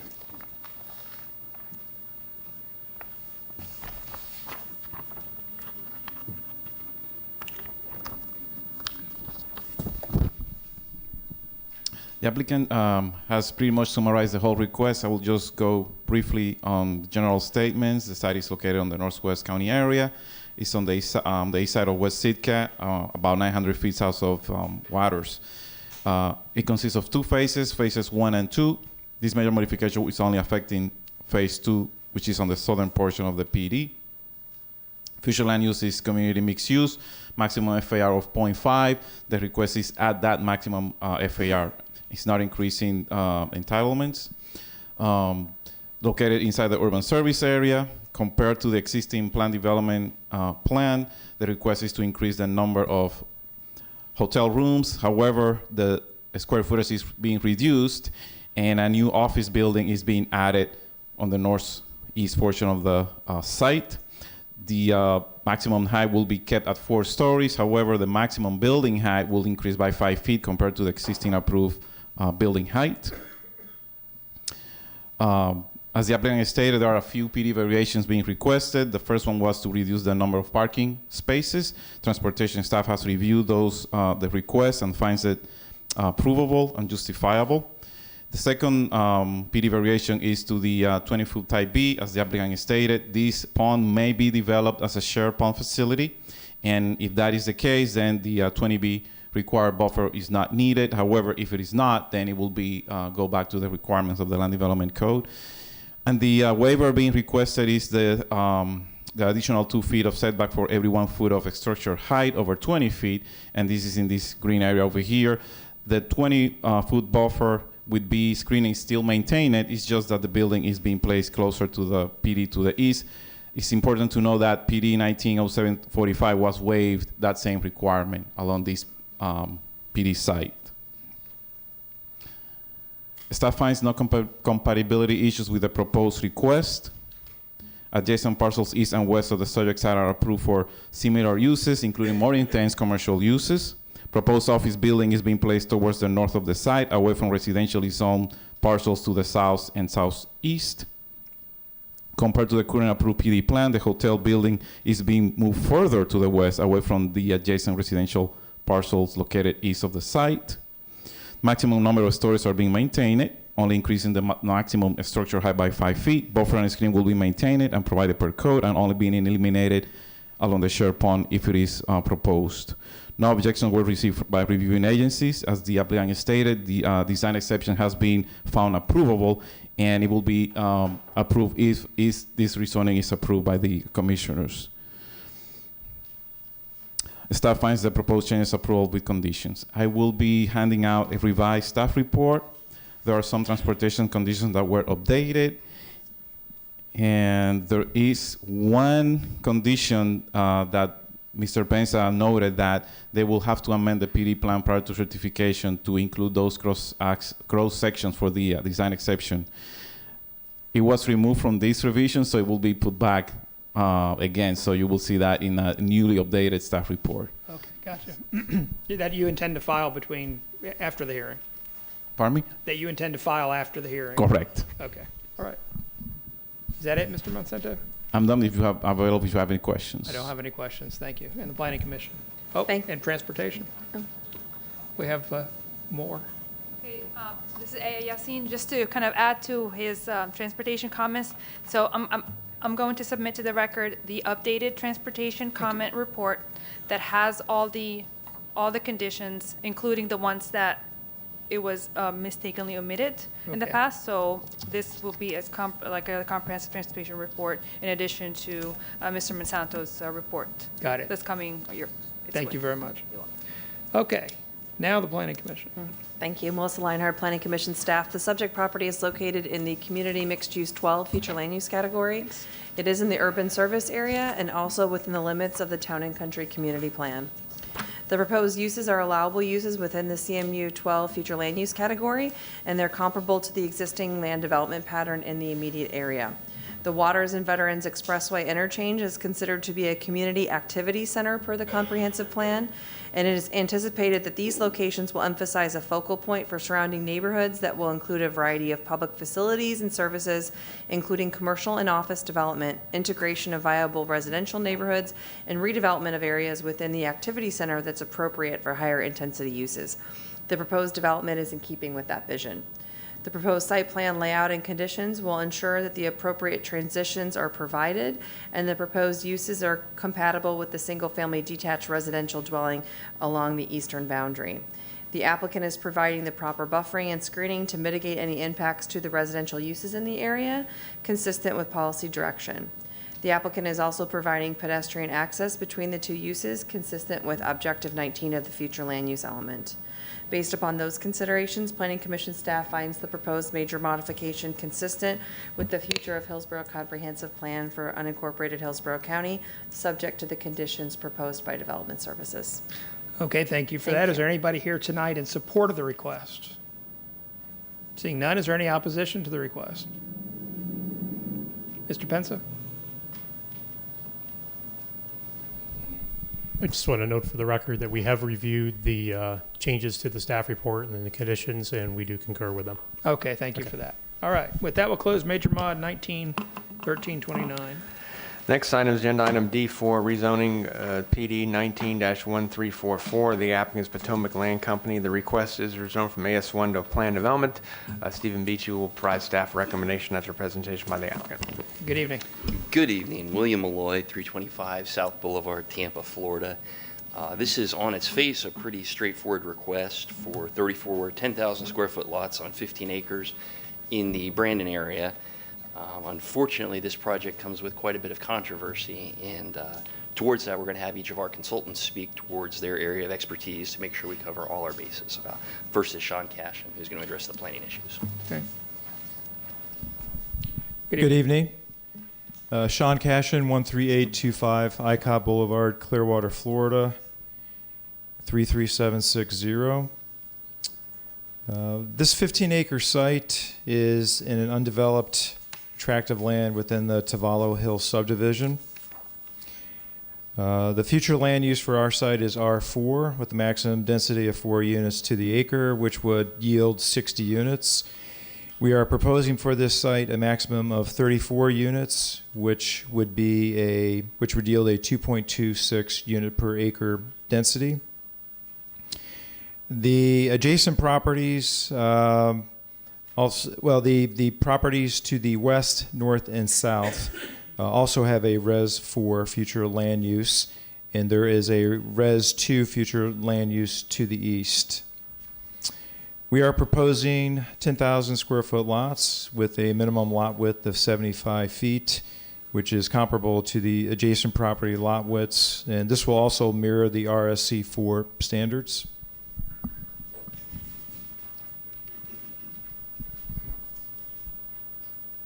And I'd just like to use the overhead just to give a perspective of our project. This is our 15-acre site bounded by the yellow property boundary.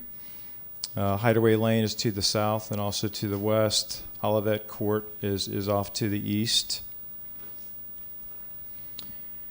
The proposed zoning is transitional to the property located adjacent to the north, which is a PD 960596. Bloomingdale Section R Unit 3, which consists of 332 4,500 square foot lots. These were 50 by 90 lots right here, up to the northwest. Our proposed lots are approximately 122% larger than those lots that are located directly to the northwest. To the west of the site is Tavallo Hills, as well as to the east. Tavallo Hills Unit 2 was built in 1975, which consists of 25 one-acre lots zoned AS1. To the south is the Seminole Elementary School, also located to the south is Tavallo Hills Unit 2, also Tavallo Hills Unit 2, which was, again, built in 1975. Also to the east is Tavallo Hills, right over here, Tavallo Hills Unit 1, and that consists of 42 one-acre lots, also zoned ASC1.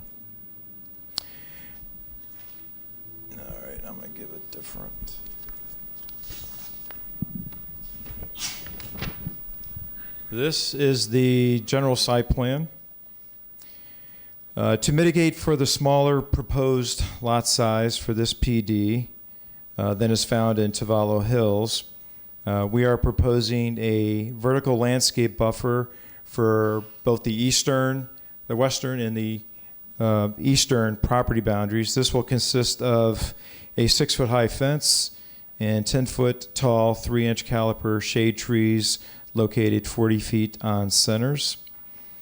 We are proposing this even though this is not required per the Land Development Code. We are also proposing along to the south. So what's that dashed line that runs along the east and the west there? Is that some sort of easement for the landscaping? The dashed line is representing the drainage and landscape easement. And that will consist of the fence and the 3-inch caliper trees, 40 feet on centers. Also located to the south is another 10-foot landscape buffer. And we're also proposing a minimum building setback of 100 feet from the south boundary, again, as additional buffer. The proposed property, or this property is located in the urban service area. The zoning is consistent with policy 1.2, minimum density for all new residential mixed-use land use categories within the urban service area shall have a density of 4 dwelling units or greater.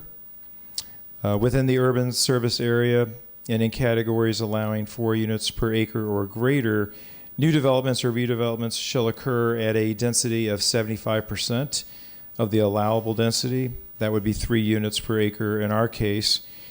We are below this at 2.26 units per acre with our proposed 10,000 square foot lots. We are also proposing interconnectivity with Hideaway Lane off to the west and Olivet Court to the east through our roadway network. We will be connecting those 2 roadways that are, as shown on the aerial, are dead-end roadways. What's happening up in the northeast above the lift station track? The northeast of our property? Pull your site plan back up again. Northeast of your property, Oh. right above the lift station track. Oh, that was it is shown as a linear park, just in that corner. So what is the street doing there? The street is not intended to extend to the north along that northeast. So what is it doing? It's dead ending into the property line? I don't understand what that street is supposed to do. That would serve, that roadway there would just serve as a, more or less a driveway extension for those 1 or 2 lots that would be there up along the northeast. So it's a roadway extension. It's not to be connected into. It's just serving as a means of access for the lots that will be adjacent to it. Okay. Mm-hmm. And I also want to note that we will be extending water and sewer service to this development out to Lithia Pinecrest. And that will be probably an 8-inch water main and a 4-inch sewer main as well. So as part of this development, we will be extending the water and sewer to serve this. That concludes my presentation, and Ms. Elizabeth Rodriguez will be next with her presentation. Thank you. Good evening. Hi, Libby Rodriguez, 18156 Sandy Point Drive, Tampa, Florida, 33647. I'm going to talk really quickly because we have other people. Since we're generating fewer than 50 PM peak hour trips, we're under the 50 trip threshold that requires an access management traffic study. We literally just had to file a brief sub-threshold letter showing our trip generation. I based it on 35 rather than 34 units because the site plan was still gelling when I was doing it. So it's just 26 a.m. and 35 p.m. peak hour trips. We prepared a design exception. Per the signed design exception, we're not only building sidewalk along our frontage, which would be required anyway, per the land development code, but we're also building an additional 31 to 3,200 linear feet of sidewalk connecting our internal sidewalks to the Lithia Pinecrest Adelaide Avenue intersection. So basically taking sidewalk out to Lithia Pinecrest. That intersection is slated for signalization by the county.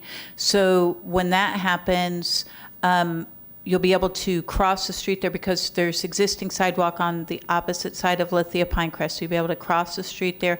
And then that sidewalk actually runs all the way down to Lithia Springs Elementary School.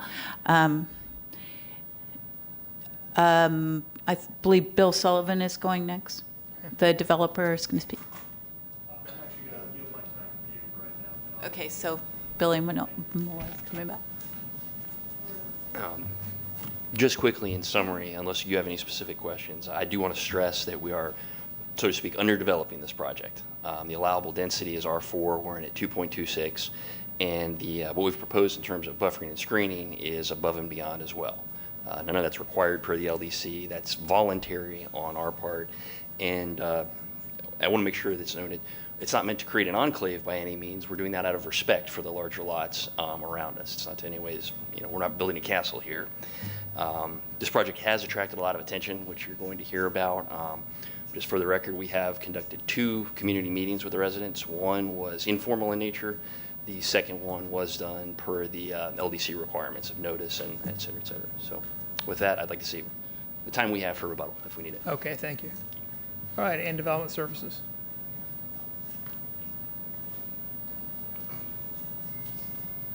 Good evening. Good evening, Steve Beachy, Development Services. The applicant has done a thorough job, I think, of presenting the details surrounding this request, which is a request to rezone approximately 15 acres of vacant land from AS1 to planned development. The proposed 34 single-family detached dwelling units with a minimum lot size of 10,000 square feet and minimum lot width of 75 feet. The subject site is unique in with regard to compatibility, the subject site is unique in that 15-acre enclave of undeveloped land within Tavola Hills subdivision, which is in itself an enclave of lower density development within the larger greater Bloomingdale area. The residential development is clearly compatible use in this location. The challenge is to reach the appropriate density given the existing density pattern in the surrounding area.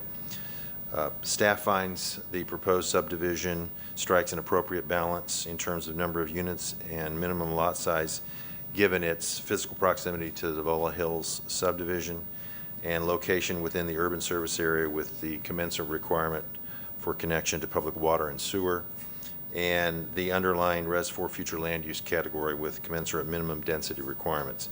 Staff finds the proposed general development site plan approvable. Available for any questions. Okay, thank you, Mr. Beachy. And Planning Commission. Thank you, Melissa Leinhardt, Planning Commission staff. The subject property is located in the residential 4 future land use category. It is in the urban service area and also within the limits of the Brandon Community Plan.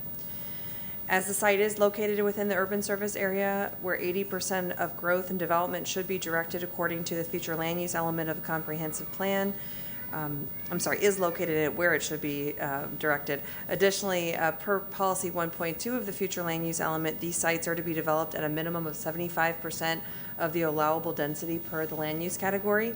The site does not meet the minimum density threshold, which would be 45 units, and 34 are being proposed. However, the site does meet the exception to minimum density policy for development that would adversely impact the existing development pattern within a 1,000-foot radius, which is consistent with policy 1.3 of the future land use element. Allowing the site to be developed with less than what can be considered aids in the mitigation to the larger lots in the vicinity. Additionally, the applicant is mitigating impacts to the larger lots by providing a 10-foot rear setback along the western and eastern boundaries of the site and providing a 6-foot opaque fence with 10-foot high trees to ensure that the proposed lot sizes are integrated with the surrounding development pattern as directed by policy 16.3 of the future land use element regarding compatibility. The applicant is proposing 10,000 square foot lots. The lot sizes in the immediate area range from 5,000 square feet to over 4 acres in size. Comprehensive plan policies encourage a diversity of lot sizes. The definition of compatibility indicates it does not mean the same as, rather it refers to the sensitivity of development proposals in maintaining the character of existing development. This application is providing adequate buffering and screening to remain sensitive to the development pattern in the area, consistent with this policy direction. The site is also located within the Brandon Community Plan, more specifically the Garden Estates Character District. This district is described as consisting of predominantly single-family homes with lot sizes of at least a half acre. However, this plan language does not preclude smaller lots from being developed within this character district. The Brandon Community Plan also encourages the protection of established neighborhoods and historic patterns of development. With the mitigation of buffering and screening, as well as providing larger lots than what would typically be considered in the residential 4 future land use category, the applicant is meeting the intent of the Brandon Community Plan by protecting the established development pattern. Vehicular connections to the east and west are shown on the site plan, which is consistent with policy 16.7 of the future land use element.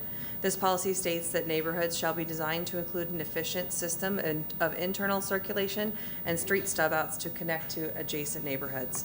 The applicant has proposed a northern connection on the site plan to Hillsborough County-owned property for the purpose of providing a park open space for the development.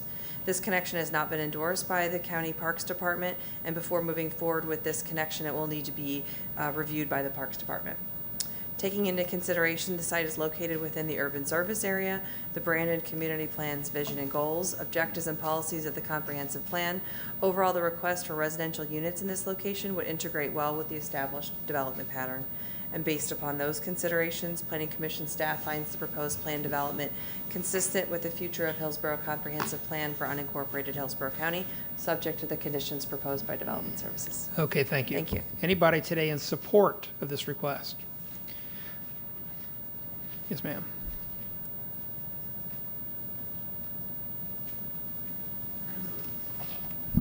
Good evening. Hi, my name is Karen Sue Coggins-Powell. I live at 5949 Lockhart Road in Brooksville, Florida, and I'm the trustee of the property. We are seeking to sell this due to, like, my mother had financial problems. My brother also needs to have health care as well. And it's not really conducive for us to keep the property. The people at Trevallo, we've had problems in the past, trespassing, ATVs, dumping, things of that nature, and we feel it's time for it to be sold. Thank you, ma'am. Thank Appreciate you. the comments. Anybody else in support? Okay, I understand we have some opposition out in the audience. So let's take it like this. If you're in opposition, raise your hand first. Let me see how many are out there. Okay, great. Was there a primary speaker selected? Okay, and how many total? Why don't you come on up, ma'am, and let me ask you a couple of questions. While the speaker's coming up, I just want to note for the record for the person who spoke in support and also the opposition testimony, if they have questions regarding filing oral argument to reserve their right to speak to the Board of County Commissioners, that Fernando Quinones with staff is available to answer those questions, and he's in the back. Okay, Fernando, can you raise your hand? Thank you. So he's available. Ma'am, how many other? Do you have any other speakers that are going to need to speak? No, sir. Okay, so you you'll guys be. all concede to me, right? Okay, so you'll be accommodating. They've been us. helping me, so. All right, go right ahead. The floor is yours. Okay, can we bring the PowerPoint up?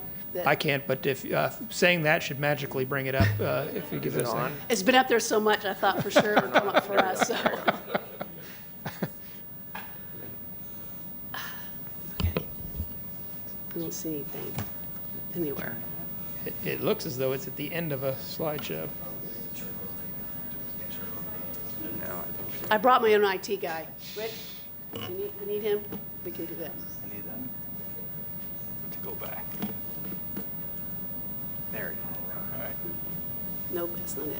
It says Taballo Hills. Someone says Taballo. Oh, somebody else, there you go, sorry. Yeah, that one. There Okay. you go. That's this. Okay. Are you we gonna start the timer? I gotta watch it. Okay, so we need to put 15 minutes on the clock. My name is Margaret Jamsky. I live at 4406 Loma Vista Drive in Valrico, and I'm here tonight representing all the red shirts out there. First of all, we want to state that we know there's so much information to address, and due to time restraints on, I will speak quickly, and many of the points will be on record via the slide that I've given you guys, and also on the slide that's on report.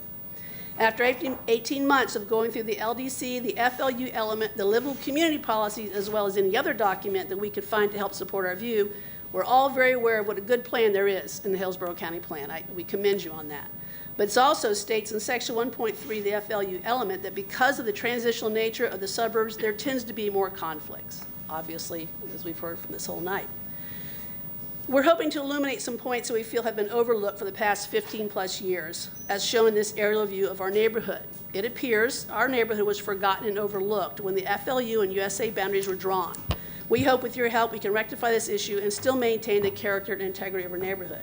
Because once this development goes in, the developer and the landowners go away, leaving our neighborhood's character forever changed. Many of us have lived here for generations, residing in the very property that we were brought up on. This is the type of neighborhood we are, not prone to transient homeowners, which will more than likely purchase the smaller parcels with homes that are intended by this developer of Potomac land. Let me make sure you're getting good on the record. Could you move that microphone down just a little bit? There you go. Yes, ma'am. Okay, sorry. We understand this property will be developed. We are not wanting to be an impediment to that development of it at all. We only want to maintain the character and integrity of our neighborhood that surrounds it. Of course, we'd like to leave 1 acre tracts with unimproved roads that it's now zoned. However, this parcel of land is in a gray area. And once it was a rural part of Hillsborough County, now inside the USA and bordering a typical suburban neighborhood in one corner, which was shown on the first aerial map up in the northwest corner, which was built in 1989, but surrounded on 3 sides by the once rural neighboring partner Tavallo Hills, which was started platting in 1971 and completed in 1974.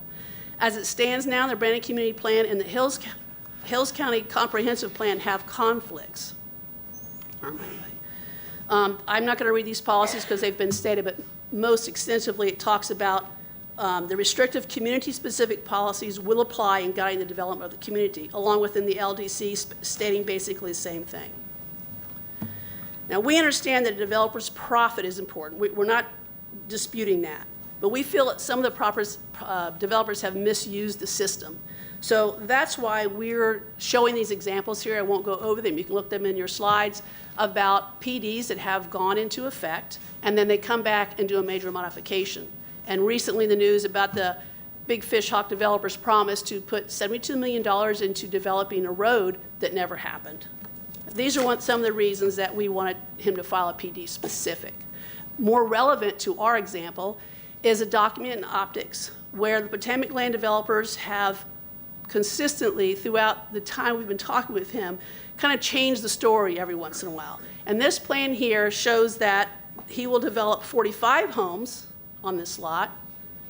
The next one states he will develop 52. Both of these forms are in optics. I thought the other one was 47. Pardon? I thought the previous one was 47.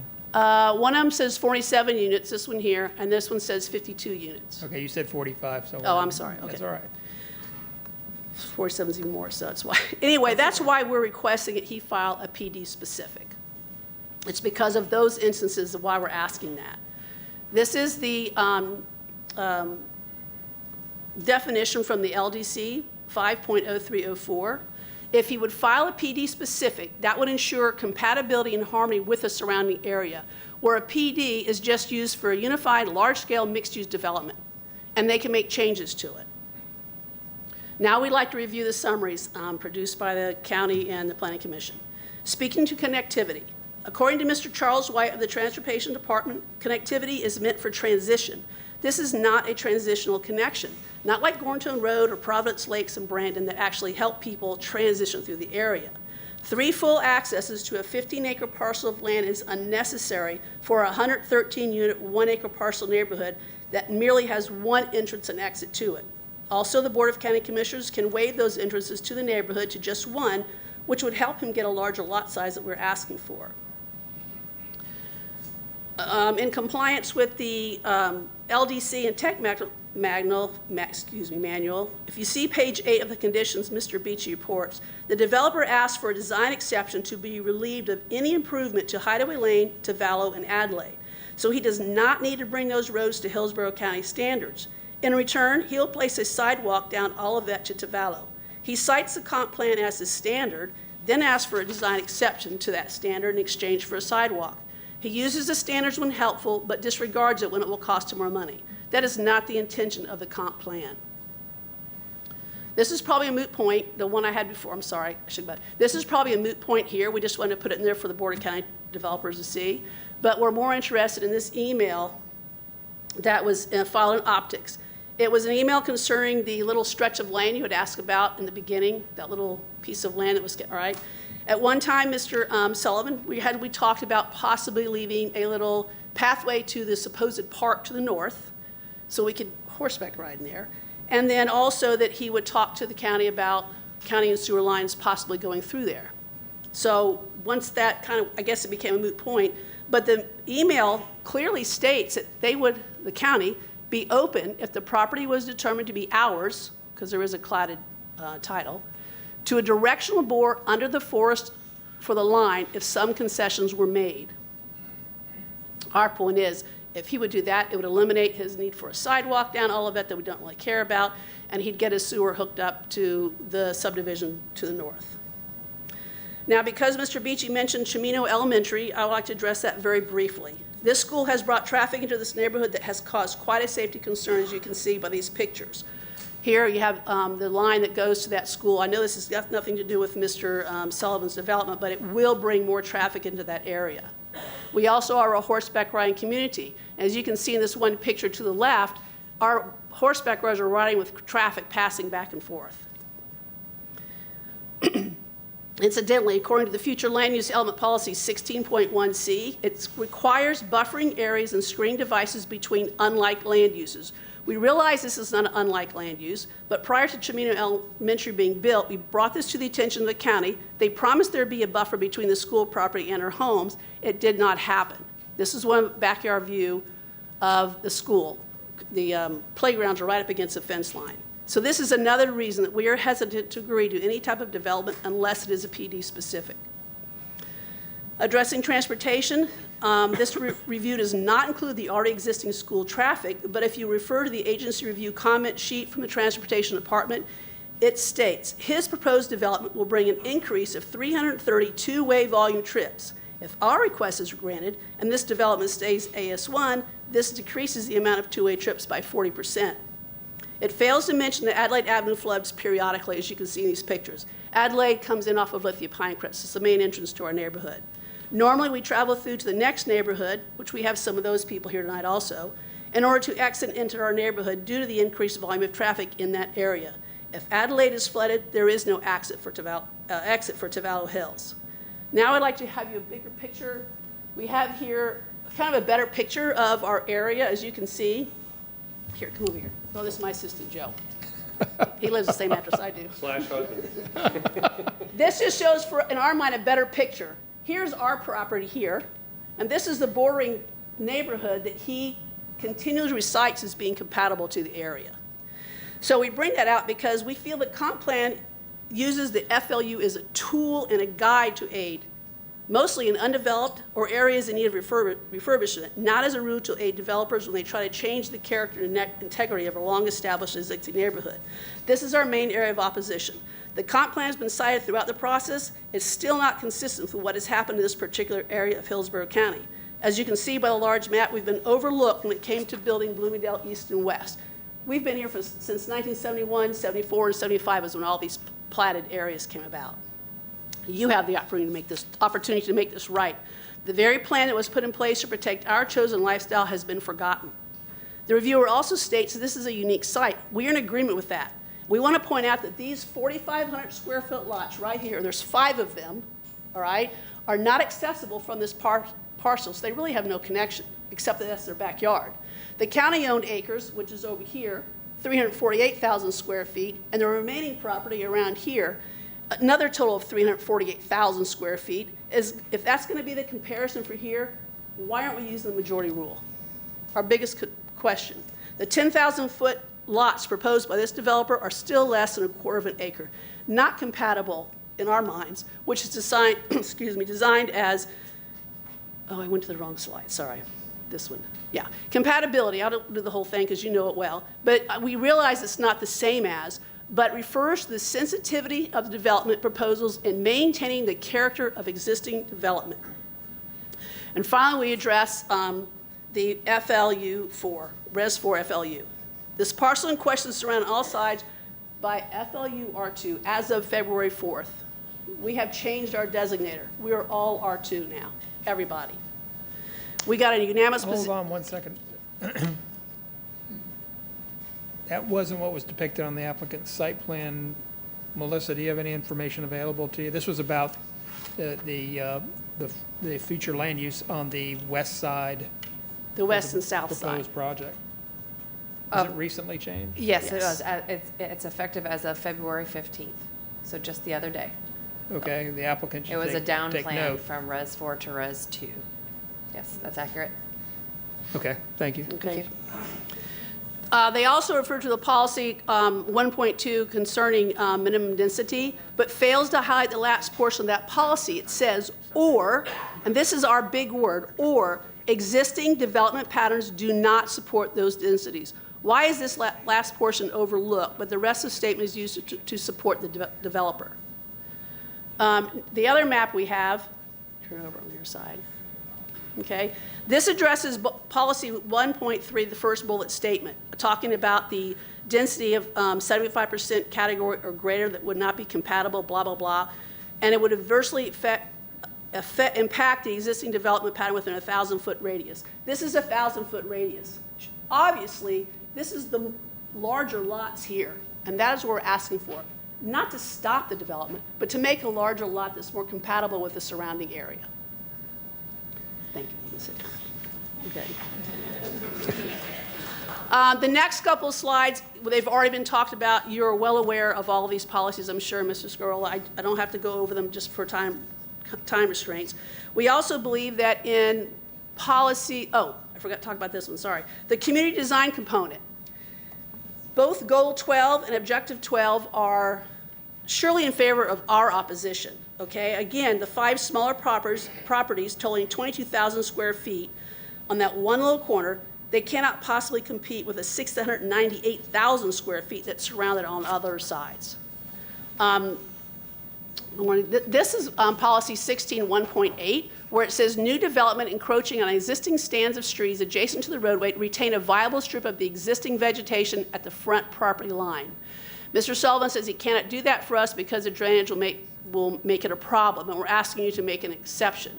Also, Mr. Beach's report on page 8, condition 4, says it will not be compatible to our area. And this is an example of what we see on the left is how the property looks now, and this is what we fear will come if they plow it over and change everything. So my time is slow. All I want to say is this. We know it's a difficult, unique situation. We've worked tirelessly with the Zoning, Development, and Planning Commission to try and understand what happened to our once rural lifestyle. It all boils down to the fact that when this plan went into effect, no one realized we were there. That's why we were able to change to an R2, because we were overlooked. The comp plan is in place to prosper and grow Hillsborough County, but it's also to protect its citizens of their chosen lifestyle. Neither the landowner nor developer even reside in Hillsborough County. Help us protect our neighborhood by denying this request. The bottom line is the middleman, his profit versus our passion for our chosen lifestyle and to maintain the character and integrity of our neighborhood. We please ask you to consider our position as you render your decision.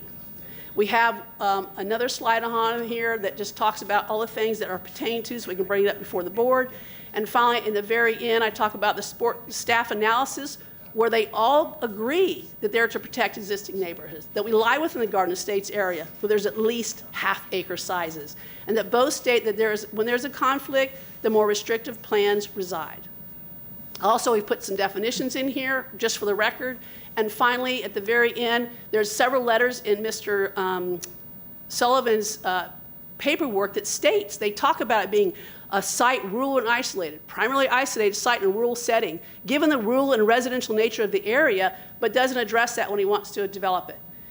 We also believe we have some concessions that should we go for the board that we would have talked to him about before. We'd like to continue that conversation when time comes. Thank you. Thank you. Well done. Appreciate that.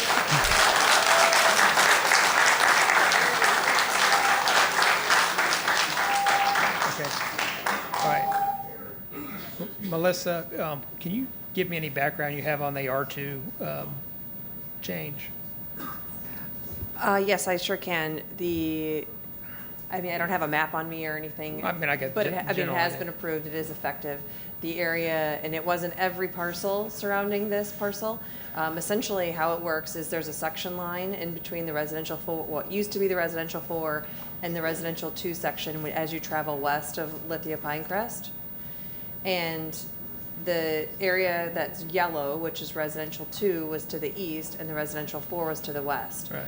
This particular parcel tonight, the subject property, still is Res 4, but a lot of the parcels surrounding it have now been downplanned from a flu category of Res 4 to Residential 2, and that is effective as of February 15th. So clearly, the Planning Commission was aware that they were.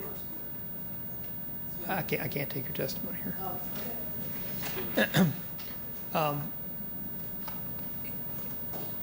But did not change this parcel from R4 to R2. Right. Yeah. The property owner was not party to the request. Okay. Thank you. All right. Ma'am, if there was something you did want to give me, you're welcome to go up there. And, I don't want you to go on about it. Just tell me briefly what it is. It's just the report from the state of Florida that I'm not to contradict you, but the effective date was February 4th. They go from the time they receive a completed packet, which was January 16th. So we're just saying that's what, we filed that July 1st of last year. Okay. Thank you for that.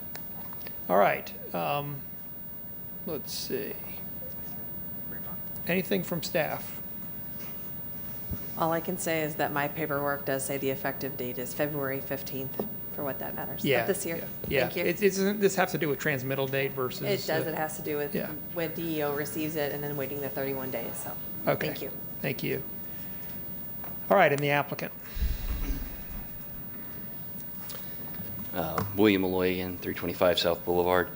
I do want to state that we very much appreciate what was a very thoughtful presentation of the opposition to this project. Yeah. We realize that a lot of the consternation, a lot of the problem seems to lie within codified language and the future land use element as it's written. We, of course, agree with the interpretation that staff's taken. We agree with our plan, which we think is a very thoughtful one, all things considered. Obviously, we were not, we did not ignore the surrounding area. This is what we thought was a good balance, transition between the larger lots and the obviously much denser development north of Bloomingdale. We did have some very minor discussions with staff about the idea of a PDS, which was a new term to me, and without putting words in anyone's mouth, we're basically told that's a non-starter. That is not a viable option in this. As you know very well, a PD is a site plan controlled development. So the site plan that we have on file, 34 lots, 10,000 square feet minimum, that is the controlling document. To come back, we'd have to go through this process again. We'd have to see the board again if we were to change anything. That's just for the record. As to the connectivity, PDS also, doesn't it require filing a detailed site development plan at the same time, It's effectively a preliminary site plan. Right. So I think the difficulty is, and we've really never had anybody actually do a PDS because of the nature of going through a zoning process and the fact that things could change and you could change your recommendation could change some of the designs when it gets to the board. The design could change based on what the board directs, and so going through that level of engineering and costs, and we haven't had applicants willing to do that because, again, the flux of having to change plans and having to do that level of detail engineering at this stage without having approvals yet. No one's been wanting to do that type of application. Thank you. and just a few other minor points. The issue of connectivity and the pushback against it. Connectivity is a very it's a hot button for this commission. It has been for some time now since they've sat, and that's why we planned it the way we did, to make it a neighborhood project. It's again not an enclave. It's not meant to be one. And finally, with regard to the county-owned property to the north, we do anticipate possibly a developer optional access to that. That depends on the counties sorting out their legal issues with that. Right now, they're not sure exactly who owns it, who has control. And we had very high-level communications with the county about possibly bringing that park into the PD plan, but we're told as much as they supported that idea, there's no one agency that can take ownership of it right now, and that just simply did not work. What was the directional drilling issue? The email, directional drilling under the forest? That, I suppose, was mentioned at some point, bringing utilities through the county property. Right. But again, without clear title to the property, without one county agency saying, yes, that's our responsibility, it was a non-starter. So which direction were the utilities headed? I believe, and Bill knows a bit more about this than I do, it would have been bringing utilities from north to south. But I'm going to let him speak to that. Sean Cashin. We had proposed at one point in time to extend the water sewer utilities through the county property to the subdivision located to the northwest. There is gravity sewer as well as a water system, and we had talked about perhaps having a combined nature trail and the water and sewer utilities. Ours would be a force main. We still have the on-site lift station, but we would have a force main and water that would be proposed under the trail system that would connect to that development to the northwest. So bottom line, it's still going northwest. Yes. Okay. And you're talking about basically surface utilities, right? It's a force main, 4 or 6 inch, something like that? It'd probably be a 4-inch minimum force main that the Yeah. county requires, and And a water either main. a 6 or 8-inch water main. Okay. Okay. Anything else, guys? No. Okay. Bill's going to speak. William Sullivan, Potomac Land Company, 1350 Orange Avenue, Suite 201, Winter Park, Florida, 32789. I would just like to say that I'm very thankful to the county, the staff, the Planning Commission, and the adjacent neighbors. This is America, and I'm happy to see the response that they have, and they're earnest people, and I do understand their concerns. We will make the change to the PD plan that will reflect the, unfortunately, we didn't have time between this hearing and then to change the PD plan, but we will make the change showing that the R2 on the surrounding areas. We are very thankful, and that's where we are. Okay, thank you. Appreciate that. With that, we're going to close PD 191344. The next item is agenda item D5, rezoning 19-1420. The applicant is Highland Summer. The request is from rezoning from AR to planned development. Andy Barnes will provide staff recommendation after presentation by the applicant. Good evening. Give me just, let the room just clear out a little bit.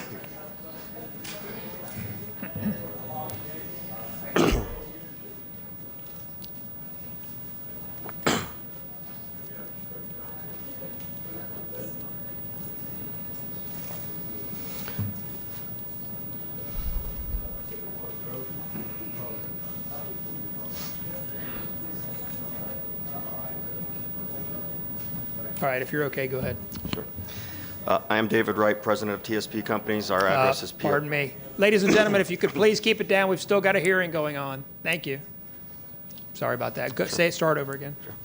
I'm David Wright, president of TSP Companies. Our address is P.O. Box 1016, Tampa, Florida 33601.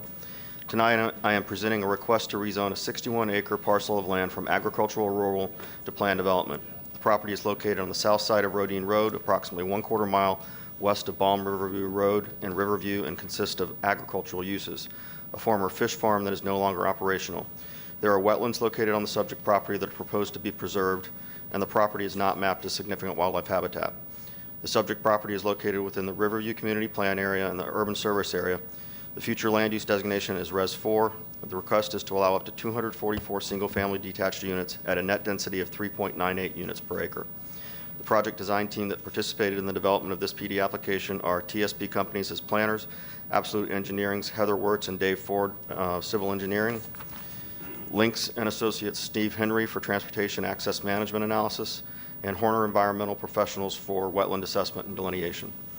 We participated in a PD zoning pre-application meeting with Development Services staff and Planning Commission staff September 11th, 2019.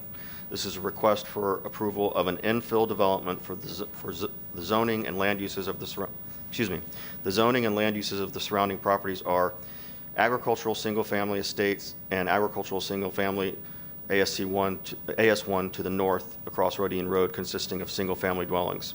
The Ballantrae subdivision, which was PD 13-0562 to the east, consisting of single-family detached dwelling units. The Panther Trace subdivision, PD 85-0139 to the south and southwest, consisting of single-family detached and single-family attached units. And agricultural single-family and the Lucaya Lakes Club subdivision, PD 18-1491 to the west, consisting of single-family dwelling units. Again, this application is a request for approval of infill development of the last remaining large tract of land on this section of Rodine Road. The proposed minimum development standards are lot size of 4,400 square feet, lot width of 40 feet, front yard setback of 20 feet, rear yard setback of 15 feet, and side yard setbacks of 5 feet. The building heights are proposed to be limited to 2 stories and 35 feet, and the developer will comply with the county standards for 40-foot and 50-foot wide lots as described in the conditions of approval. Transportation, the streets within the PD are proposed to be public and will provide roadway connectivity to properties to the north, east, and west of the proposed development. Connectivity to the south cannot be provided due to the existing development pattern of those properties, which did not provide for future connectivity. The proposed development will require the developer to construct the following improvements along the development's Rodine Road frontage: an eastbound right turn lane and westbound left turn lane at the project's entrance, and 5-foot sidewalk along the project's frontage. And roadway connectivity is proposed to be provided to folio 77429.0000 and to the east, and folio 77434.000 to the west. As stated in the Planning Commission staff report, Planning Commission staff reviewed the request and found it to be consistent with the comprehensive plan and noted the following. The proposed single-family detached residential would allow development comparable to the existing suburban development pattern and is consistent with Goal 2 of the community plan, which seeks to encourage attractive residential development that complements the surrounding character and promotes housing diversity. The proposed density maximizes the efficiency of the subject property. The proposed access points to the north, east, west provide additional connectivity in the area and satisfy policy 16.7. The proposed development is located within the urban service area and is proposed to connect to the county's public water and sewer systems. The subject property is located in unincorporated Hillsborough County, and the developer will be required to pay county parks and school impact fees and transportation mobility fees. The applicant is not requesting any variations to site design found in LDC section 6.05.00, 6.06.00, or 6.07.00. And the Environmental Protection Commission staff conducted an inspection of the site and confirmed that wetlands or other surface waters exist within the subject property, and that site plan's current configuration, a resubmittal is not necessary. The development team has spent extensive time over the past 6 months preparing for this hearing and providing comprehensive, competent, and substantial expert documentation and analysis of the proposed entitlements. The application has achieved full compliance with the county's comprehensive plan, the Riverview Community Plan, the Land Development Code's plan development regulations, the county's transportation technical manual, and the county's environmental regulations. All of the above determinations are based on competent and substantial evidence and the county's professional staff reviews. The proposed PD zoning has been deemed to be consistent with the comprehensive plan, has been found to be compliant with the Land Development Code, and to be approvable with conditions. Based on the reference documentation and my testimony tonight, I respectfully request your recommendation of approval, and we're here to answer any questions. Okay, thank you. Don't have any right now. Development Services. Good evening. Good evening again, Annie Barnes, Development Services. Before I begin, I do have a revised staff report to hand out and enter in the record.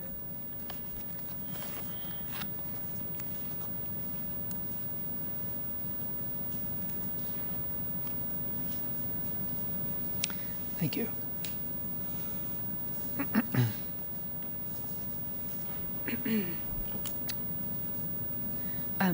This report revises some of the alternative RSC 10 conditions that were not applicable in this instance. As the applicant has stated, this request is to rezone approximately 61 acres from agricultural rural AR to planned development. The proposed development is for 244 single-family detached residential dwelling units. The subject site is located within the Riverview Community Plan area, west and southwest of the intersection of Rodine Road and Balm River Road. The applicant is proposing specific lot development standards, such as minimum lot size and width, setbacks, lot coverage, and maximum building height. The project will provide both 1- and 2-story homes and various size and appearance options. The applicants have agreed to alternatives, RSC 10 alternative supplemental standards, which seek to address parking and streetscape issues associated with narrow lots. The alternatives include enhanced architectural designs, minimizing the garage and home offset, use of entry features, providing garages, and providing a mixture of 1- and 2-story homes. The surrounding area is largely comprised of single-family developments and agriculturally zoned property. All applicable parties were routed this rezoning request. Transportation staff, EPC, and Natural Resources have no objection to the proposed rezoning, subject to the conditions. Based upon the development patterns in the area, staff finds the rezoning compatible and approvable, subject to conditions. And I'll be here to answer any questions you might Don't have. have any right now, but thank you. The Planning Commission? Thank you. Melissa Leinhardt, Planning Commission staff. The subject property is located in the residential 4 future land use category.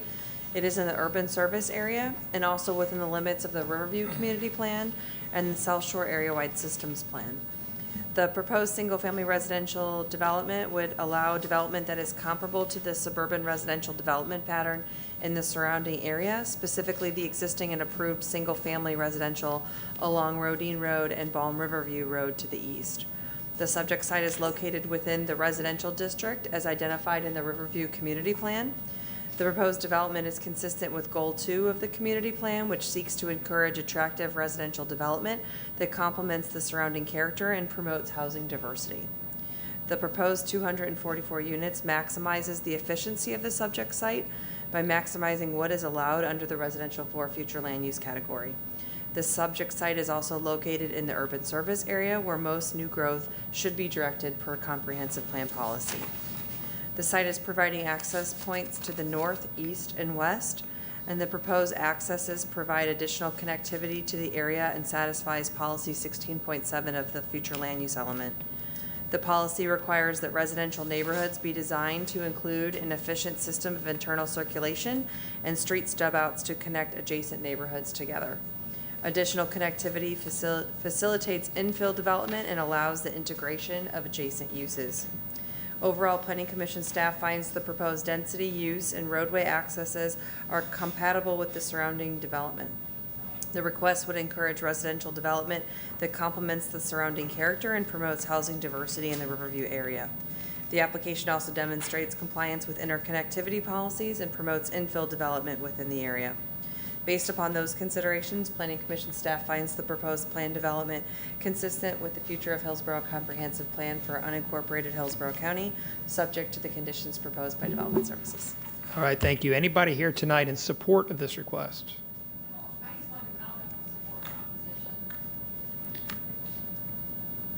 So you mentioned during the Karen Mahalski 7903 West Whitewater Court, Tampa, Florida 33637. So during the WVR, the Waimama So too. we're not talking about I that know, now. you asked about school concurrency. So it is in the report, but I just wanted to put it into record. The school board received that states that the capacity is not adequate for the area high school, Riverview High. Additionally, contingency concurrency service area do not have available capacity for high school level. The applicant must coordinate with the county and the staff to ensure adequate capacity is available to accommodate future students. So I just wanted to point that out since you had that concern previously, what would happen if there's no concurrency. Okay, thank you for that. Anybody else in support? Okay, seeing none, is there any opposition to the request? No? Anything else from staff? The applicant? I would just like to reiterate that concurrency is determined at the time of plat and not at the time of zoning. And if there's no concurrency, then the developer would not be allowed to proceed. Okay, Thank thank you. With that, we're going to close PD 191420. Next item is agenda item D6, rezoning application PD 19-1421. The applicant's TSP Companies Incorporated. The request is rezoned from CG and CI to planned development. Tanya Chappello will provide staff recommendation after presentation by the applicant. Thank you.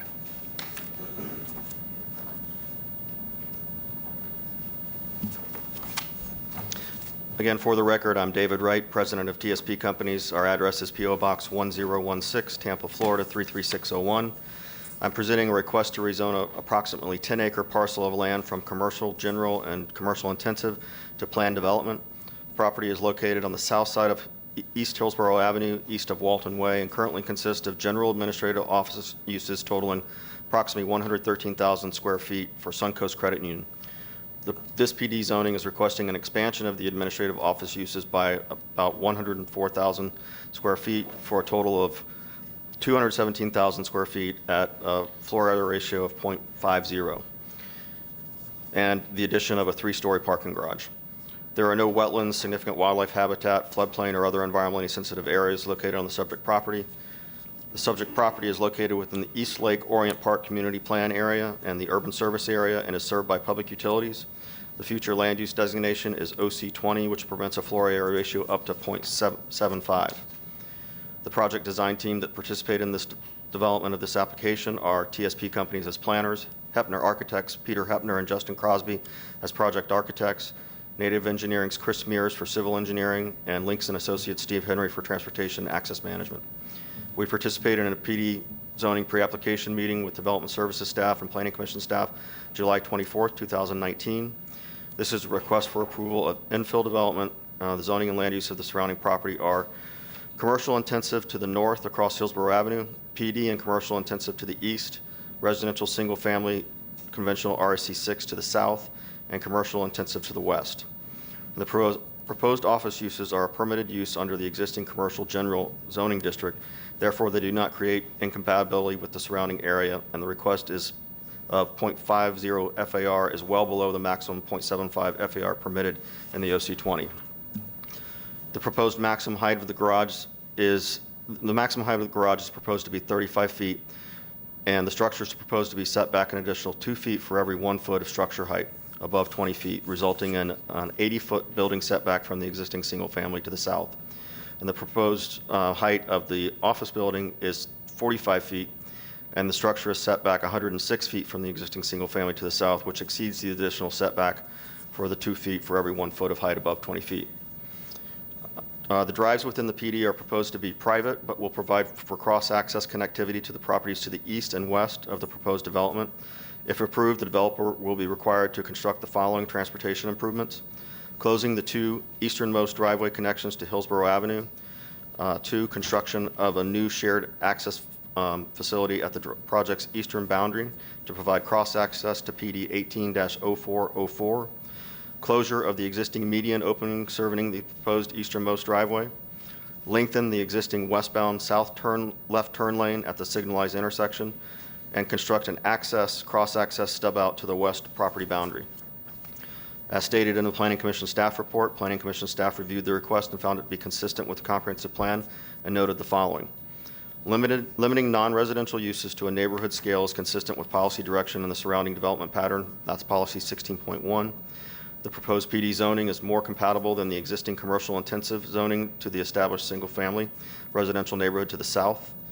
Limiting the height to 45 feet and providing increased setbacks to the south will help to mitigate adverse impacts from the proposed use and is consistent with policy 16.3. And the proposed office uses would also be consistent with policy 16.2 by providing a gradual transition of intensities between different uses along with the proposed buffering and screening. The proposed use is consistent with the surrounding development pattern, and the request is consistent with the vision of the East Lake Orient Park Community Plan, which emphasizes the importance of providing opportunities for business growth and jobs in the area. The application is not requesting any variations to site design found in LDC section 6.05.00, 6.06.00, or 6.07.00. The Environmental Protection Commission staff conducted an inspection of the site and confirmed that no wetlands or other surface water exist on the site. The development team has spent extensive time over the past 8 months preparing for this hearing and providing competent and substantial expert documentation and analysis of the proposed entitlements. This application has achieved full compliance with the county's comprehensive plan, the East Lake Orient Park Community Plan, the Land Development Code's plan development regulations, the county's transportation technical manual, and the county's environmental regulations. All of the above determinations were based on competent and substantial evidence in the county's professional staff reviews. The proposed PD zoning has been deemed to be consistent with the comprehensive plan and has been found to be compliant with the Land Development Code and to be approvable with conditions. Based on the reference documentation submitted previously and tonight, I respectfully request your recommendation or approval. Okay, thank you for that. And Development Services? Good evening. Good evening, Tanya Chapela, Development Services. I need to present some site plans because the attached site plan is incorrect on my report.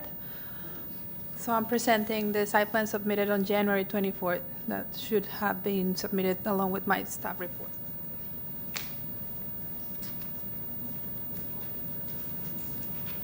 Thank you.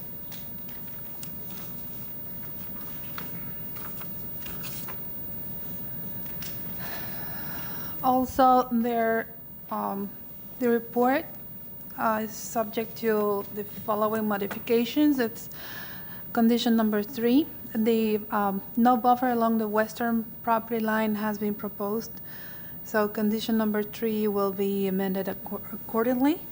Condition 11, the application number to be superseded is PD 19-1421 and not PRS 171173 as has been stated in condition 11.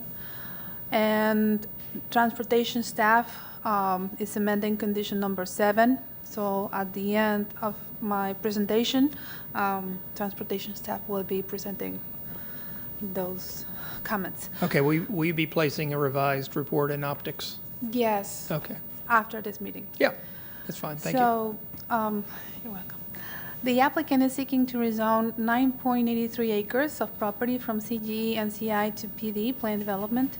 The proposed PD area is currently developed with office buildings, and the future land use is OC20.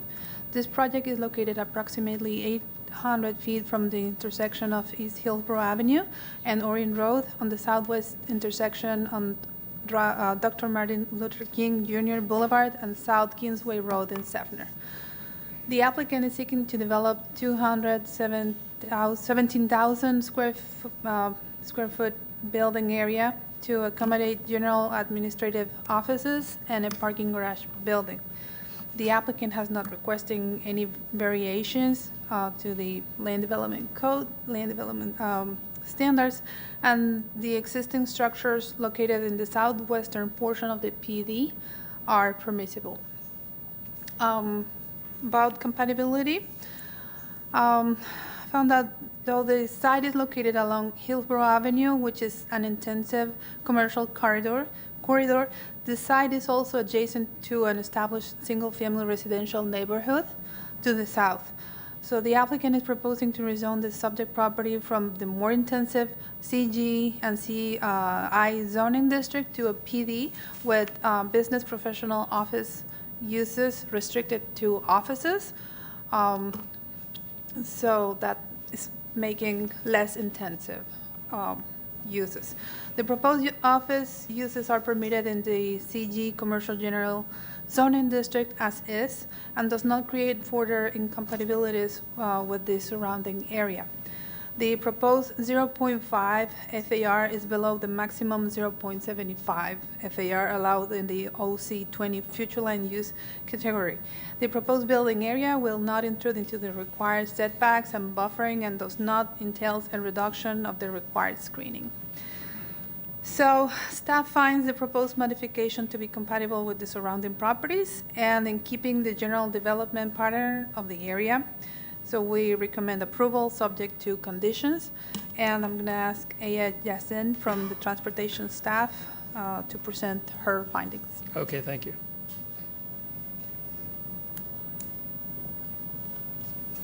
Good Good evening, Aya Yassin, Transportation Development Services. I just want to update you, hearing officer, with the with our new language for condition number 7. Okay, thank you. And this is just to ensure that both property owners on the east and the west of the shared access facility have an agreement within 60 days of the board approval to have access to the shared use facility and connect to it through a sidewalk or drive aisle. And the applicant was good with that? Yes. Okay. I mean, that's what they proposed more. I hear someone is talking, but they proposed more, but this is as much as we were able to accept. And we The were 60 days, is that what you're referring to? the 60 days of the board approval. Yes, to have them get into an agreement regarding access of that shared access facility. Okay. I'll have a chat with him about that in a second, but let me have that. Go ahead, let me have that. Okay. Yeah.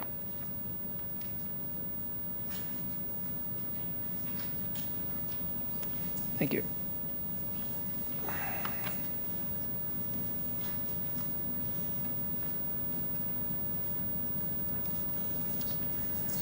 Okay, the Planning Commission. Thank you. Melissa Leinhardt, Planning Commission staff. The subject property is located in the Office Commercial 20 Future Land Use category. It is in the urban service area and within the limits of the East Lake Orient Park Community Plan. Though the site is located along Hillsborough Avenue, which is an intensive commercial corridor, the site is also adjacent to an established single-family residential neighborhood to the south. The applicant is proposing to rezone the subject property from the more intense CI and CG zoning districts to a planned development with BPO uses, business professional office uses, which is more compatible with the residential properties to the south and consistent with policy direction in the future land use element with regard to compatibility and the creation of like uses. The applicant is proposing to limit the building height to 45 feet, 3 stories, and will also be meeting the 2-to-1 building setback on the south, which is the area that's adjacent to the single-family homes. Providing the required setback will help to mitigate adverse impacts from the proposed use, consistent with policy direction in the future land use element. Business professional office uses on the subject property would also be consistent with policy 16.2, which calls for gradual transitions of intensities between different land uses, along with buffering and screening techniques. The site plan also shows cross-access to the properties to the west and east, which is consistent with future land use element policy 16.3 relative to the provision of transportation connections.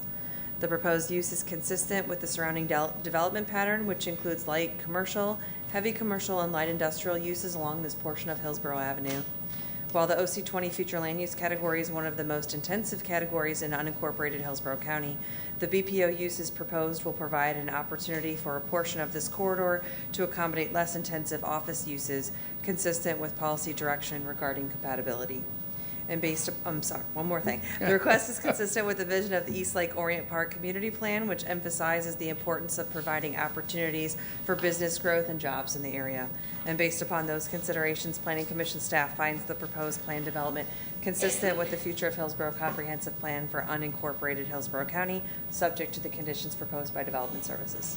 Okay, thank you. Anybody here tonight in support of this request? People tonight.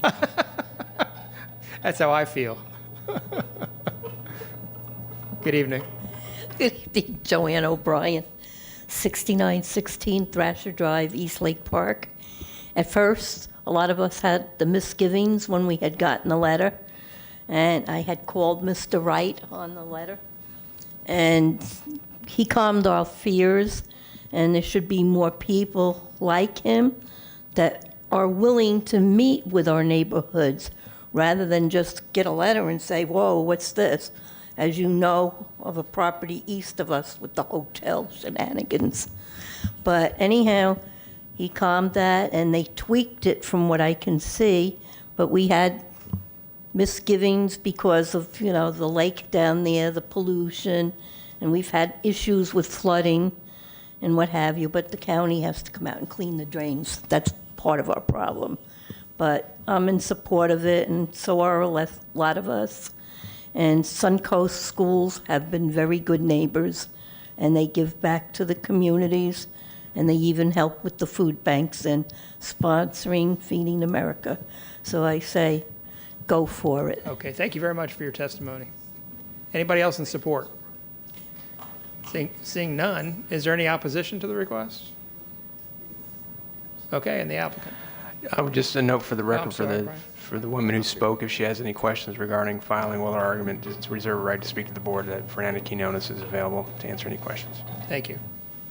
First, I'd like to thank Ms. O'Brien for coming out and staying late tonight.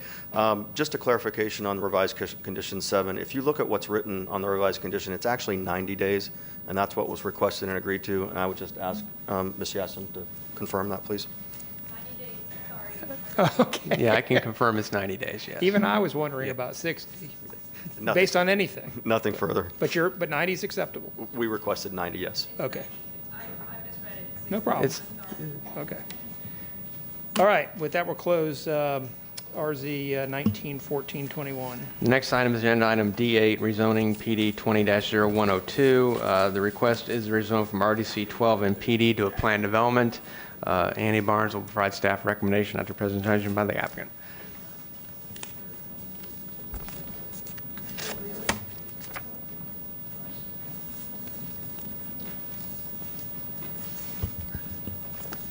Good evening, Mr. Scarola. Michael Mr. Horner, let me just say at the beginning Sure. of this, and this really isn't directed to you, it's directed to everybody coming up. It is 10:30 now.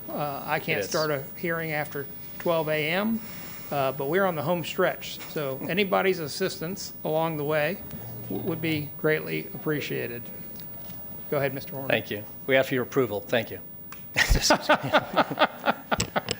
All right, briefly, Mr. Scurll, thank you for that proviso. Again, Michael Horner for the record, 14502 North Del Mar Highway, Tampa, representing GH&G Lemon LLC. With me tonight is Mr. Michael Yates of Palm Traffic Engineering, who will briefly discuss some transportation issues and a design exception recently received. This is 3.45 acres south of MLK Boulevard, just west of Lemon Avenue. We do have unanimous recommendations for approval. This comes to you with all support findings. We are consistent with all goals, policies, and objectives of the future land use element. Melissa, thank you. We have worked hard with staff. I appreciate Annie Barnes' assistance as well on this PD plan filing. This is already zone PD, already has entitlements. It's between, I think the two options approved of record are BPU up to an FAR 0.50 and CG uses up to an FAR of 0.35. That puts that square footage far above our proposed square footage, which is 20,500 square feet for a grocery store. We have worked through design and transportation issues. I'm going to defer cross-access and connectivity to Mr. Yates' presentation. We certainly have enjoyed the cooperation of the neighbors. We don't have any opposition that we're aware of. We also rezoned the property to the east on behalf of Wawa convenience store. A couple years ago, that store is now constructed in place. My client has agreed and has provided as part of the site plan cross-access connectivity to all the parcels, including the church to the south, property to the west, where we have an east-west connector behind the Wawa store, to Lemon Avenue. Right turn and right turn out onto MLK Drive, and then a cross-access extending at the northwest to the west. That property is zoned BPO, Mrs. Scurll. It extends almost all the way down to the south end of our property. However, we do abut a RDC 12 portion to the west, therefore the 20-foot type B buffer. We have filed for a design variation to reduce that from 20 feet to 10 feet. We have a stormwater pond proposed. However, due to the slope perhaps exceeding 4 to 1, we have asked for that relief since the code says you can only have that 20-foot buffer if you are less than 4 to 1. So You've asked for relief from the 4 to 1 requirement? We asked for, in contemplation of that, the reduction of the buffer from 20 feet to 10 feet. Because retention ponds greater than 4 and 1 are not allowed in buffers, so. It achieves the So same they're goal. asking for relief from the buffer in case the retention pond's greater than 4 to 1. We have not formally designed the pond, but in lieu of that possibility, we don't want to trigger a PRS, therefore we asked for that. Obviously, the stormwater pond far exceeds 20 feet, and we're going to have the screening requirements met anyway. We are proposing the 20,500 square feet. There's an FAR substantially below the cap in Res 9. This is a use that is well needed, certainly fills a niche demand for this neighborhood. This client has worked through the Public Works Department review process on some road improvement issues and design exceptions that Mr. Yates will address.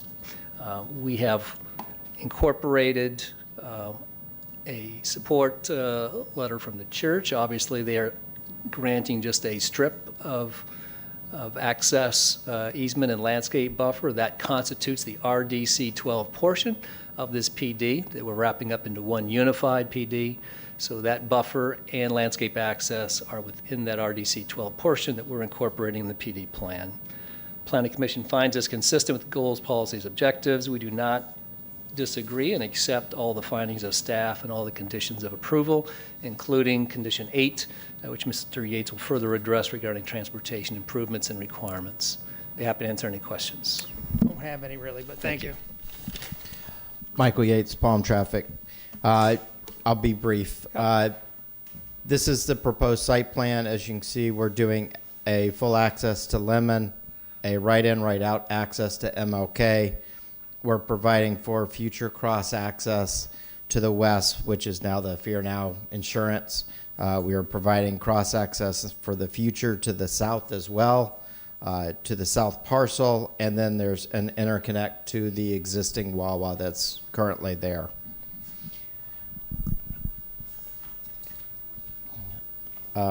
Just briefly, we are showing that we're a reduction in daily trips from the existing approved PD that was done in 18. reduction in AM peak hour trips. We're about a wash on the PM peak hour trips from what was approved.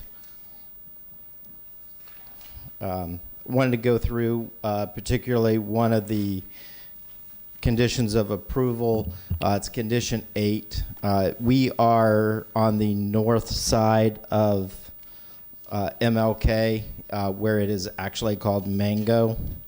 I'll show you on the site plan. We are looking up here, which is what condition 8 is dealing with. Sorry about that. But basically what we've done, we've had discussions with FDOT and transportation, and what we have committed to doing is doing an improvement to Mango, which would extend the existing southbound left turn lane and the existing southbound right turn lane. This is overlaid. This shows the improvement, but this is where the existing southbound left turn lane ends today. So we are, almost essentially doubling that turn lane capacity for the left, through, and right. But just wanted to give you a clear what that improvement was and what that condition was. We've gone through and done a typical section and through the design exception process, adding F-type curb out there. And part of the reason that is that when you look at some of the existing conditions, this is on the east side of Lemon. When the racetrack went in, they actually put the Miami curb in there, which is the TS3 Miami curb, but they've done it with sidewalk right on back of it, which when you're driving it makes it look like a turn lane, not necessarily a sidewalk where pedestrians are. And then there's also utility poles. I'll enter some photos into the record just so you have them, but there's some utility poles with clear recovery issues that the F-type curb will address. Appreciate that. Thank Happy you. to answer any questions. Don't have any now. Development Services. Good evening. Good evening again. Annie Barnes, Development Services. I'll try to be brief. The applicant went into great detail. This is to rezone approximately 3.45 acres, which has an existing PD zoning and RDC 12 zoning. Previously, the PD zoning allowed 2 commercial development options. One was a CG district use of an FAR of 0.35 or a BPO district use with a maximum FAR of 0.5. A variation for this PD has been requested to the Land Development Code per section 606 for buffering. The applicant has requested to reduce the required 20-foot landscaping buffer type B with type B screening adjacent to the RDC 12 zone parcel, folio 65689 and 40s. There will be a 10-foot buffer with type B screening provided. However, the stormwater pond depicted in the buffer area might have a slope greater than 4 to 1. All applicable parties were routed this rezoning request. Staff has not received any objections. There was a design exception for transportation submitted, which was previously discussed. A majority of the surrounding zoning is comprised of commercial and some single-family uses. Specifically, there are several convenience stores with gas pumps directly adjacent and in the immediate area. Based on the existing zoning and development patterns of the area, staff finds the rezoning compatible and approvable subject to the conditions. And I'll be happy to answer any questions you may have. Well, since you brought it up again, I'm going to ask one more time to Brian and to Mr. Horner. So if I understood the explanation, the greater than 4 to 1 slope on the pond is trying to be prevented by reducing the buffer. You won't allow them to go greater than 4 to 1 means steeper than 4 to 1? Yes. Correct. You will not allow them that, right? Well, the code, again, you can do retentions and buffers as long as the slope is less than 4 to 1. It's a more gradual slope. Once you get a steeper slope, at that 4-to-1, then it's not allowed in a buffer. So since they don't know what the slope of the retention pond is going to be, they've asked for a 10-foot reduction so that basically they're not violating that buffer requirement with respect to the slope of the buffer. But there'll be a retention pond there. It's just, again, the slope may not comport. So that's why they're asking for a reduction to 10 feet. Yeah, Mr. Horner, nothing about this is having you wanting to do something steeper than 4-to-1, right? You're buying yourself that ability to not find yourself in a position of going steeper than 4-to-1. We are. Okay. In the chance that we are steeper than 4-to-1, we don't have to file for administrative review or an amendment to the PD. That's why we've asked for that design exception. Because that stormwater pond within the 20-foot buffer cannot exceed 4-to-1. Okay, fair enough. Thank you. Okay, and the Planning Commission. Melissa Leinhardt, Planning Commission staff. The subject property is located in the Residential 9 future land use category. It is in the urban service area and also within the limits of the Seffner Mango Community Plan. The proposed rezoning to a planned development to allow for a commercial retail building development would be compatible with the surrounding development pattern. Excuse me. These uses are permissible within the Residential 9 future land use category and are subject to commercial locational criteria, which the site does meet. Policies 16.3 and 16.1 of the future land use element require new development to be compatible with surrounding uses and promote interconnectivity via pedestrian and vehicle accesses. Cross accesses are provided to the west to the neighboring commercial development. Vehicular access to Martin Luther King Jr. Boulevard and Lemon Avenue is also provided. Access to the site via Lemon Avenue could help relieve traffic on Martin Luther King Boulevard by providing direct access from the residential area south of the subject site, allowing nearby residents to access commercial retail uses directly without having to utilize Martin Luther King Boulevard. Policy 16.5 requires development of higher intensity non-residential land uses that are adjacent to established neighborhoods to be restricted to collectors and arterials and to locations that are external to those neighborhoods. The proposed planned development is located on Dr. Martin Luther King Jr. Boulevard, an arterial satisfying the intent of that policy. The proposed rezoning furthers the goals of the Seffner Mango Community Plan, seeking to enhance community character and ensure quality residential and non-residential development by supporting infill development and redevelopment within the urban service area while providing for compatibility with existing uses.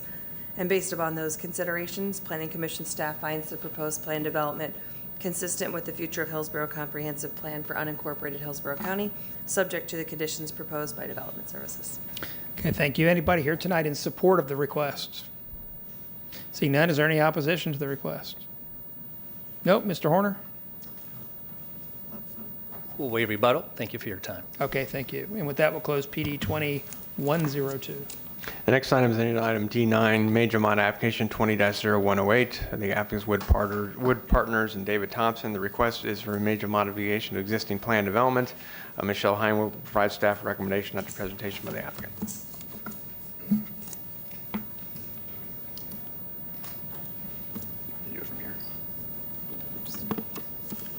Go ahead and start.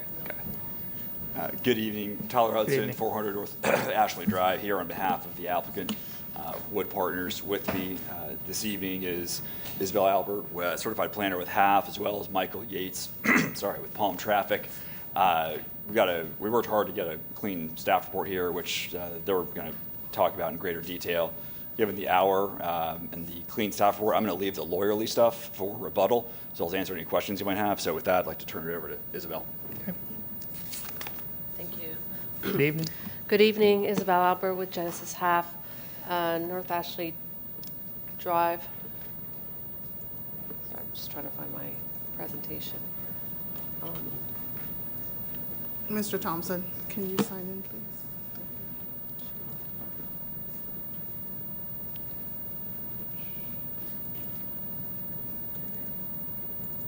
It's coming up. Thank you. I got it. Thank you, Michelle. Okay. I think I'd be used to this by now. All right. Thank you. So I'm here, Isabel Albert with Genesis HAF, assisting in this application. This major mod request is for a multifamily apartment plan development. It's located on Bears Avenue in the urban service area between the CSX Railroadway and 12th Street, and to the north is Sinclair Hills Road. Pull that microphone just a little closer to you. Your microphone. Oh, Yeah. I'm sorry. That's all right. All right, so did you understand everything I said? I think so. All right. I think we I'll got it in the just record. say very yeah. quickly, Okay. just for the timing. So this major modification rezoning is located in the urban service area on Bears Avenue between the railroad to the west, 12th Street to the east, and south of Sinclair Hill Roads. It's approximately 23 acres in site and is surrounded by residential development over here on this side. To the south is industrial, and to the west is commercial development, and near closest to the I-275 interstate. The future land use is of office commercial 20, allows a pretty wide range of uses. It's 20 units to the acre or 0.75 FAR. The surrounding future land use is to the west here is also office commercial. To the south is light industrial, and then to the north and to the northeast and to the east is residential development. So this site is basically located between the commercial and industrial land use designation, offering a perfect opportunity to act as an area of transition between the commercial and industrial to the residential development. The site obtained the latest amendment in 2008, which was for a big box development. It was a large scale, approved for 180,000 square feet of commercial intensive uses, 60,000 square feet of commercial general uses along Bears Avenue. And then to address compatibility with the residential to the northeast and to the east, they provided a 30-foot buffer and put the retention pond here as acting as a transition. And then this proposal today before you is for a major modification. We have a Class 8 multifamily developer who's interested in developing the site with 350 units and reducing the commercial from 60,000 to 25,000 square feet. So it's not only of CN uses. So it's not only a reduction in the square footage, but it's also a reduction in the intensity since we're removing the commercial general and commercial intensive and just keeping the commercial neighborhood. We're also providing buffers, maintaining the buffer and screening that's provided in option 1. It's not for incompatible reason, but it was for try to keeping in line with what was previously provided and from previously what was heard from the neighbors, which brings me to when 2008, the neighborhood came out and with raising their concerns with the intensity that they're providing, that they were proposing with a big box, and but the most concerns, or the main concern, was the traffic and the traffic flow. And so, knowing that, the applicant hosted a neighborhood meeting at the January 7th, beginning of this year, and those concerns were remaining. So the traffic concerns were still remaining. This brings me just quickly to the consistency with the comprehensive plan and compatible with the surrounding neighborhood. It does meet the minimum density requirement of the code at 350 units. It does provide a gradual transition between the commercial and industrial to the residential to the northeast and to the east. And the new development is compatible with the existing development in the area. So Development Services staff, as well as the Planning Commission staff, found it consistent and compatible, and there was no objections from reviewing agencies. With that, I will transfer it to Michael Yates, Palm Traffic, and to address all the traffic concerns that were raised. Thank you. Thank you. Just keep it down here. Michael Yates, Palm Traffic, and I will be as brief as possible, but I need to get through the access issues and what we've done to try to address the neighbors' concerns. Just briefly, the trip generation from the current approvals, it's a reduction in daily trips, a reduction in PM peak hour trips, pretty significant, almost half of PM peak hour trips. And so what we've done is transportation staff has mandated option A is what is shown from an access standpoint for the development, which is a left-in, a right-in, right-out to Barris Avenue, a full access onto 12th Street, aligning with 151st, Avenue, and then a full access to Sinclair Hills aligning with West Lake Burrell Drive. So this is what staff supports. This is what staff has recommended. This is at the direction of the board, you know, the connectivity to all the adjacent roadways. Sinclair Hills is a collector roadway, and I'll go through a slide on that, but 151st is actually a collector roadway, and Barris is a principal arterial. To address some of the neighborhood concerns, we've worked with staff to come up with an option B. This isn't what they're presenting, but we also wanted to have this to address the neighbors' concerns if the board should choose to accept an alternative access plan that helps to address that. What we've done is a full access to Barris Avenue, a exit only onto 12th at 151st, which would be a straight to 151st, and a right out only. So that would limit the amount of traffic going on to 12th. Northbound? It would completely eliminate northbound completely, and then only allow the right out to the south. And then east onto 151st, which is a collector roadway. And then a right in only on Sinclair Hills. This is the functional class map, which shows Sinclair Hills is a collector roadway, 151st is a collector roadway, 12th is a local roadway, and Barris is an arterial roadway. And I've given you the definitions there as well.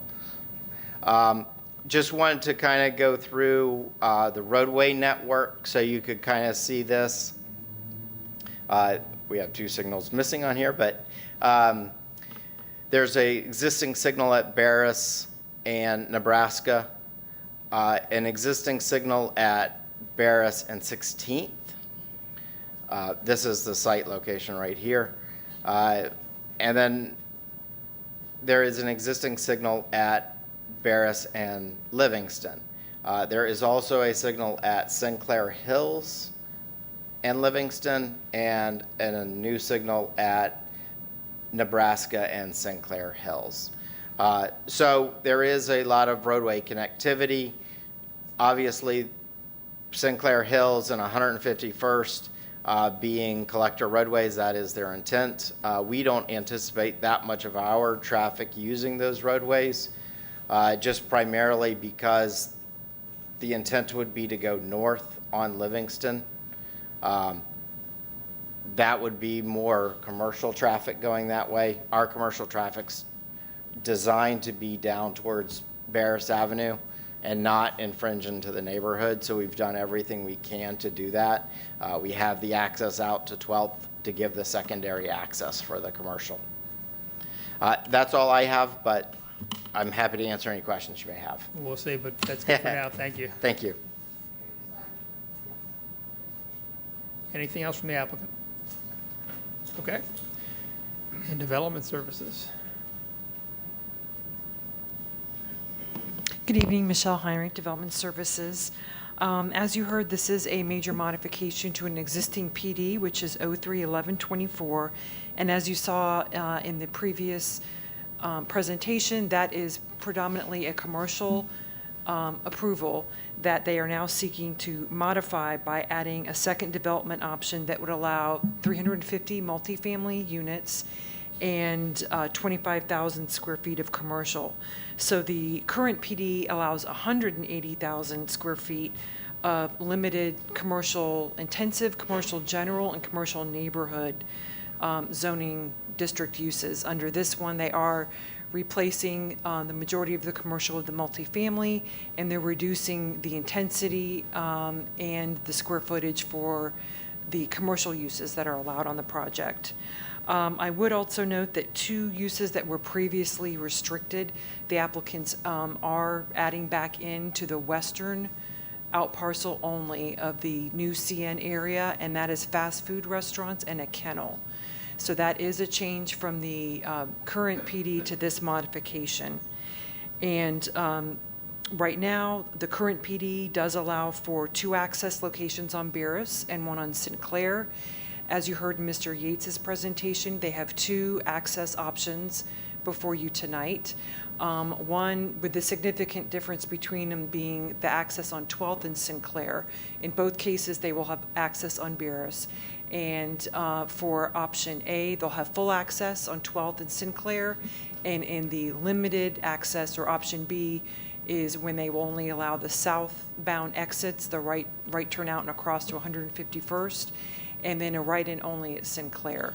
Michelle, just to make sure I followed Mr. Yates, option A is recommended by the transportation section. Yes. B was more of a addressing concerns by area residents. Correct. And in transportation's evaluation of those two options, it is option A that they propose and is reflected in our conditions of approval. Does transportation object to option B? I don't know if it is an objection. I don't think they feel it provides the level of connectivity that is available there. As you heard in other presentations, you do have things like access management and number of access points that come into play. I wouldn't be able to speak to that. I don't know if those were failing in any of those situations, but when they had the two to look at, one certainly was more in line with a lot of the LDC and comp plan policies we have regarding connectivity. Gotcha. And before I wrap up, I do have a revised set of conditions for you, and that the changes in those are some minor wording changes, as well as also we added in a condition to recognize the fact that there is going to be some conveyance of right-of-way along some of the property lines. So we wanted that mentioned in there in Great. terms of how it would change the setbacks. Okay, fantastic. And I'm available if you have any questions. Not yet, but thank you. And transportation staff does have a report to enter. Okay, great.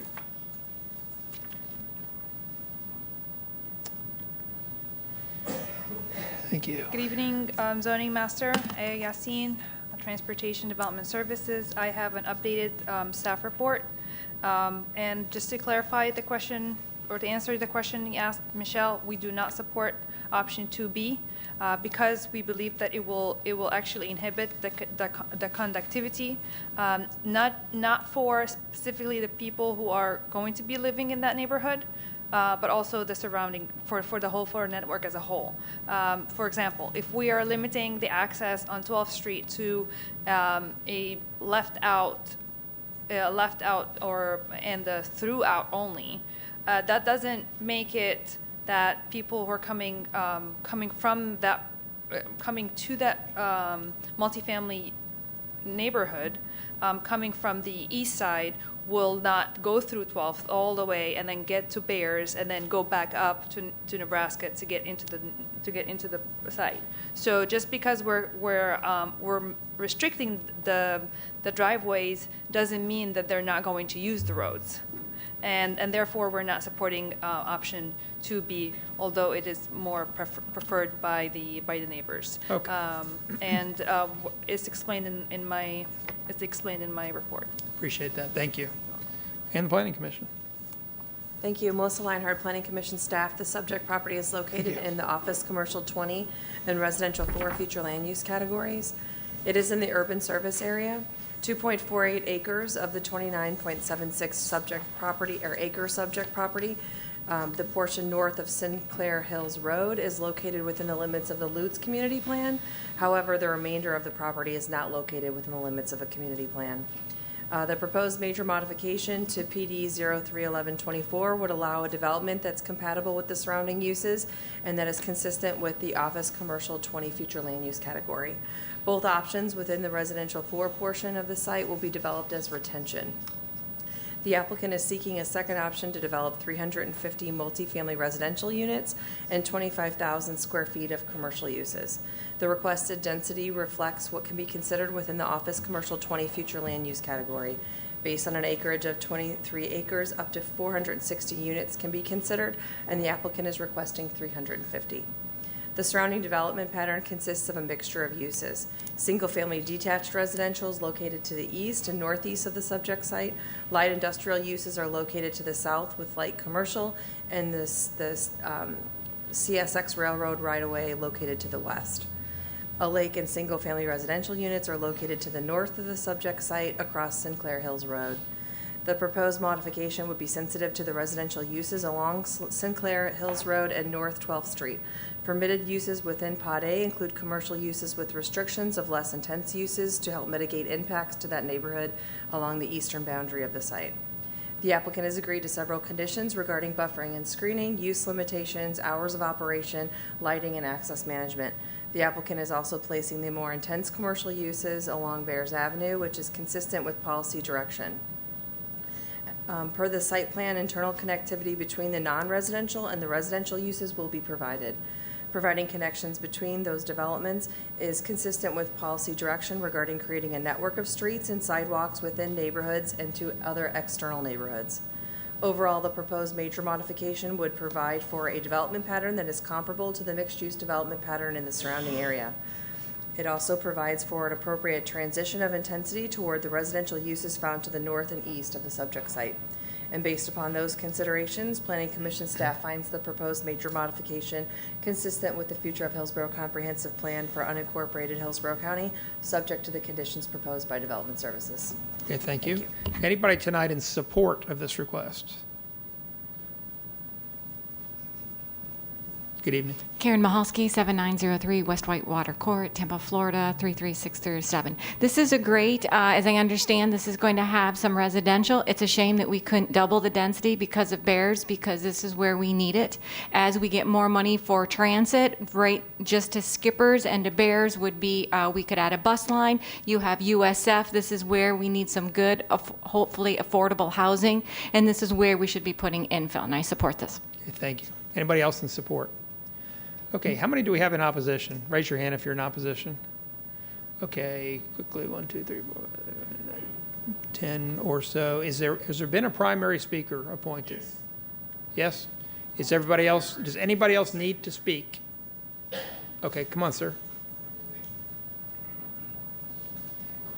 By the way, as he comes up here, I saw no other hands. Who will need to speak? Ma'am, how much time do you need? Ma'am? Not long. How much time? Like 3 minutes. Okay, all right. Yes, sir. Go ahead. Very good. Good evening, Hearing Master Scarola. Sir, could you put the microphone? Surely, sorry. That's okay. Good evening. Hearing Master, staff, ladies and gentlemen of the public. It's indeed a pleasure to be part of this democratic process, albeit at a rather late hour. And we appreciate your patience and interest. My name is Dr. Harry Vanden. I have been selected to speak for our neighborhood, neighborhoods, perhaps I should say, and my colleague, Ms. Feit, will also speak briefly. So I represent then the residents tonight, and we wish to strenuously object to the proposal to build a 350-unit apartment complex on Bears Avenue between Nebraska and 12th Street. We are particularly disturbed that it will be a 3-story structure with a large number of people.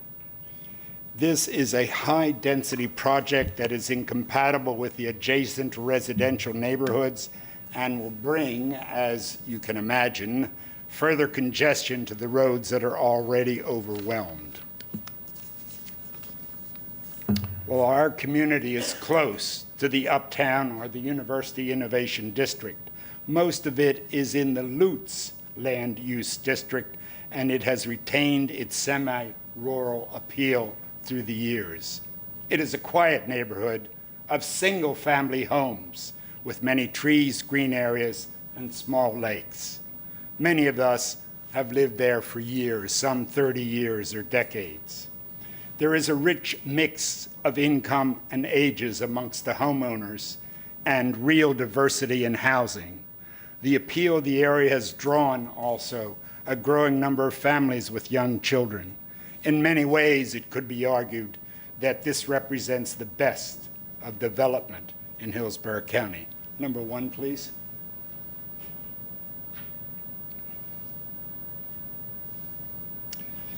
This shows then that the Lutz development area comes down and is adjacent to this. It also shows that there is a major nature reserve, the 144-acre County Violent Curry Natural Preserve. Could you point out where that is? Yeah, so as you can see, quite frankly, if you objectively look at this, this is an area that is green, that is single family. If you look at the yellow, which is represented here, that is an indication of the single family homes in the area, which are predominant. Yes, there is commercial on the outskirts, but not in this neighborhood. This is a well-established, stable neighborhood with a strong sense of community and indeed a community organization. The Lutz Community Plan regulates the commercial uses and stipulates that they be developed in character and/or scale with the look of the community and the environment. We do not believe this would be the case with this large commercial unit, particularly because the number and particularly because of the use of not two-story but three-story buildings, whereas, of course, these are relatively small single-family homes that are adjacent to it. This venture, immediately next to our land use boundary, excuse me, would represent a dramatic change from the residential properties nearby. Rather than any sort of gradual transition in land use, Sinclair Hills would become an abrupt wall to the heavy commercial use. We do not believe that this represents good planning. Currently, at high use times, traffic is very congested. It can back up on Bears from Nebraska all the way to Mord Elementary School, and since the opening of Walmart on Nebraska, traffic also backs up on Sinclair Hills. This is what you get in the morning, this is what you get in the evening, and it's almost impossible to cross it. The only way you can get across Bears Avenue is if someone is kind enough to let you in. Indeed, to make a left turn there, you may well be taking your life in your hands because you also have to contend with traffic in the other direction. These are not staged. This is how it is every day, in the morning and in the evening. And that is 12th Street to the right where that car is turning.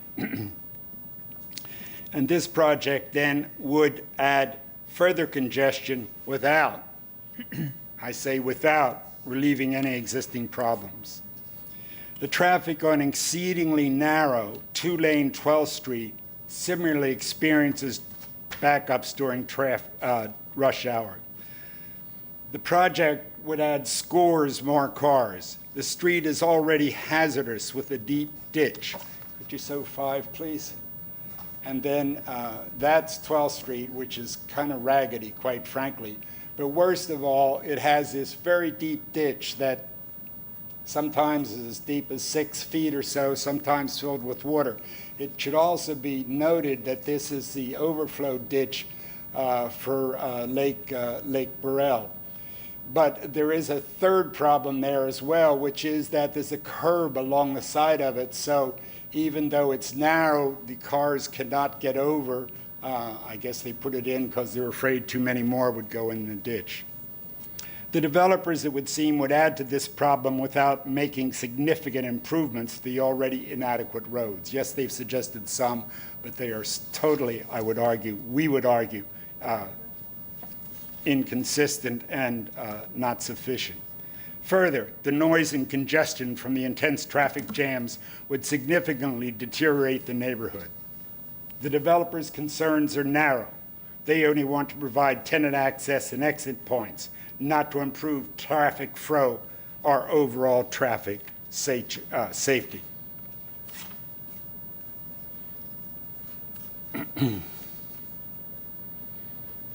This project does virtually nothing to safeguard our quality of life. There would be inadequate roads flooded with additional traffic, dangerous 12 streets, please show 10 and 11, which is in disrepair, narrow, and has a very large ditch.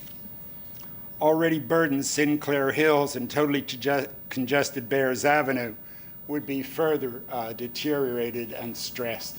That is the end of Sinclair Hills, about where I think they want to put their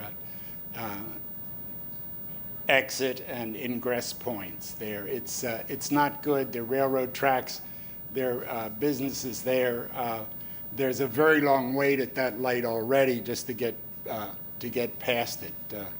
Problem. Also, there is actually an S, so there are two dangerous curves on Sinclair Hills. It badly restricts vision from 12th Street or Sinclair Hills,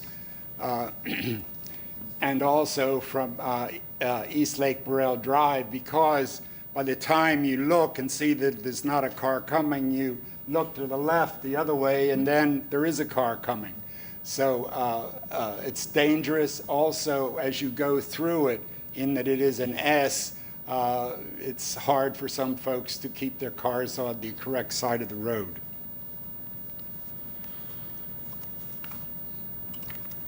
Because of these problems, there certainly will be backups, accidents, and increased pollution.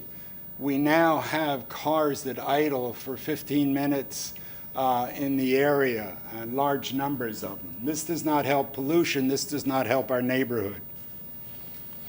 And another byproduct of this, of course, would be that residents try to go down the auxiliary roads, et cetera, and infiltrate the neighborhood more. Indeed, some of the roads there do not, I say not, have speed bumps on them, including the one I live on, East Lake Burrell Drive. We've known, to be fair, we've known that this property would be developed, but we had hoped then for high-end single-family residential homes or high-end commercial offices or something similar. That is, something that would be more compatible with single-family homes that could comprise these affected neighborhoods. But this high-density, high-rise residential zoning is going to be devastated, or is going to devastate our neighborhood. Lastly, if perchance this project is not denied, and we hope it would be, we would hope that at least certain conditions be imposed that would provide residents some protections. And quite frankly, those proposed so far are just not sufficient. And I think if any kind of decent traffic study is done, that will become patently obvious. What needs then, minimally, would be to improve both 12th Street and Sinclair Hills, to widen and revise dangerously narrow 12th Street, and put in some sort of drainage pipes and cover this hazardous ditch, in which many cars have already gone, and evidently one or two people have died some years ago. Further then, there do need to be buffer zones along 12th Street and Sinclair Hills, and this should be mandatory.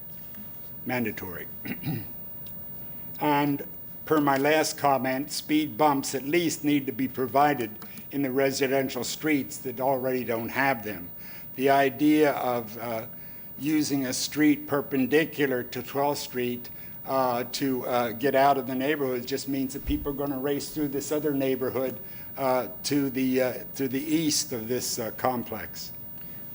Okay, about 50 seconds left before 3 minutes. Yes, sir. We are finishing now. Thank you for the time reminder. So what I have is another lady that wants to put Okay, 3 minutes. very good. Then, simply put, we very much hope that this will be rejected. We are very concerned also about a large well that was used by the Orange Grove because the water table is being drained and many people already have dry wells, and we would hope that that traffic study is forthcoming immediately. Thank you very much. Thank you, sir. Okay. Yes, ma'am.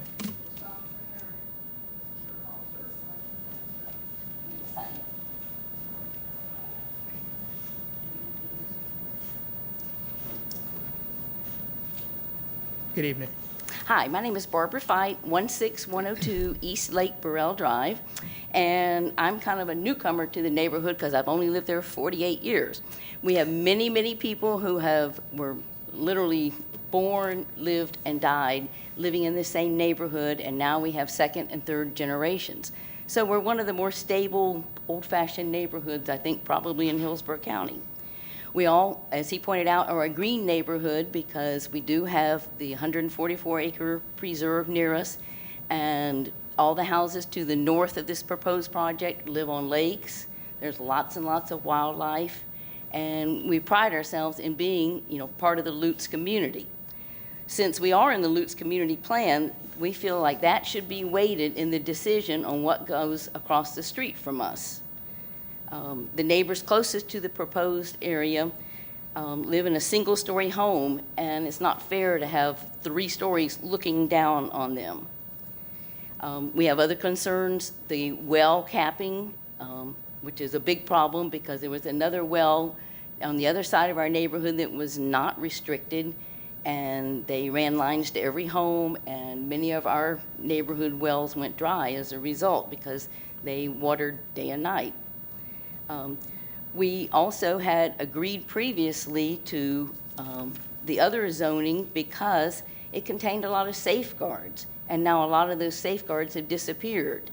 They had agreed to berms with solid walls, larger retention ponds, lighting and noise protections, and a lot of that is no longer there. We also are concerned about runoff. There's some wetlands area in this proposed project, and when it rains hard, a lot of that washes over Sinclair Hills Road into our lake, and we are concerned about pollutants. This was a former dislocation of the property where they had their sheds for fertilizers and insecticides for orange groves for the last 50, 60 years. They say they're going to build Class A apartments, and that apparently is just an invented term because they're going to build them and leave. But we're going to be there generation after generation. And, we want something that is compatible, and we want something It's a that... 30-second reminder. Okay, well, I guess I'll just sum up saying that we feel like it's putting 10 pounds of potatoes in a 5-pound sack. It just doesn't fit. Thank you, ma'am. And Okay. Brian? before we have a rebuttal, I just remind that those who spoke, if they have questions regarding file oral argument, that Fernando Quinones is available to answer any questions they have. Okay, thank you. Anything else from the Planning Commission? Okay, and the applicant?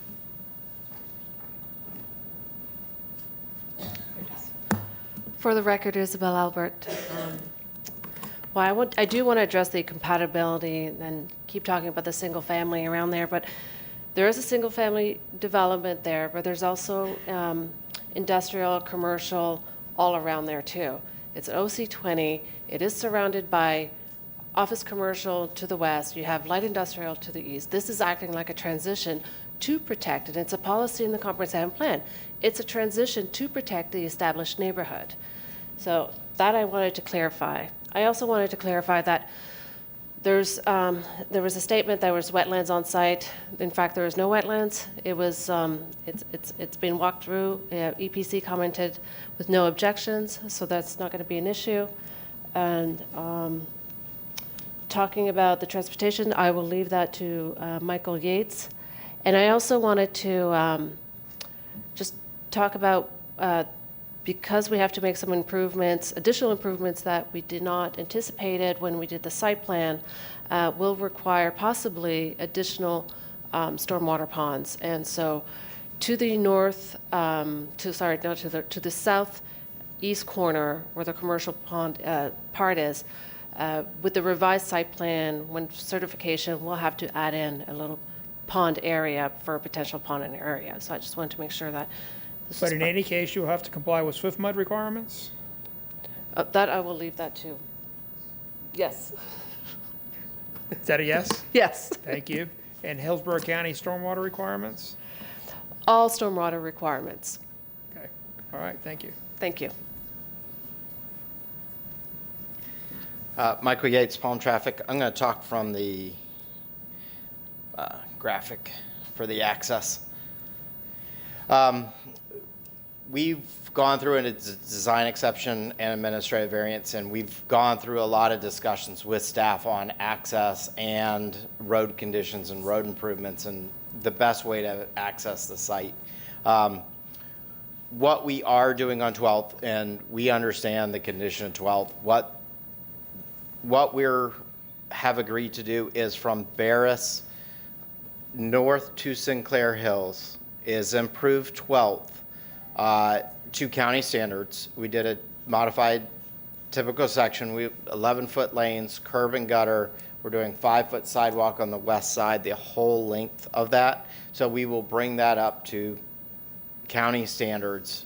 It will be a standard roadway regardless of the access configuration that the board chooses. We did give a lot of talk to site distance along Sinclair Hills because we knew that was an issue. We had a lot of discussions between Mike Williams and myself where to locate the access to Sinclair Hills. Westlake Burrell became the best spot because you could actually get site distance from that curve from that location. So regardless of the access configuration, we can meet site distance, and that is the reason for the location of that driveway. The other improvement that we're doing, and that came out of the neighborhood comments that they didn't bring it up tonight, but it was part of the comments they've had, is that they wanted the 12th Street where it intersects East Lake Burrell, which is right here. There's a slight offset to that. The request was that we realign those so that they actually align, and we have agreed to do that. So there are a significant amount of improvements that we are doing with this, regardless of the access configuration. All those stay true. And the option B access plan, we did vet this with the county. The reason we wanted to show this is that we wanted staff to review it. We knew that wasn't what they would support, but they wanted that they've at least reviewed it and agreed that it would be Understood. Okay, less than a minute. Yep. We'll be quick. Okay. Just to conclude, we convey that we have put into the record the competent substantial evidence, both from the expert testimony you heard today on the developer team, as well as the staff report and the oral testimony you've heard from county staff.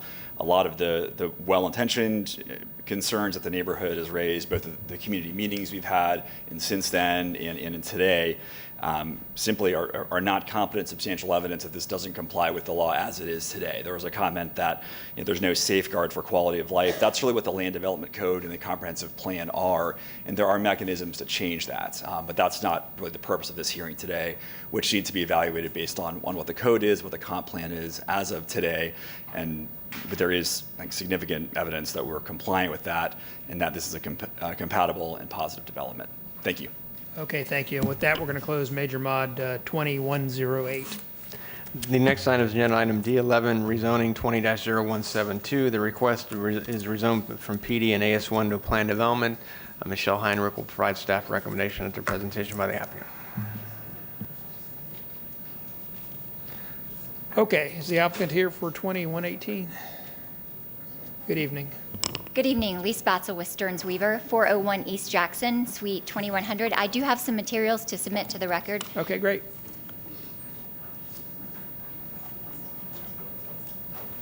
Thank you. Mr. Scroll, I think you had mentioned this is 21-118 is 21-172. Whoops, how did I do that? Because we had continued detail. Absolutely. I even had it X'd out. Okay. If you don't mind, I'll start my presentation That's at the fine. Elmo.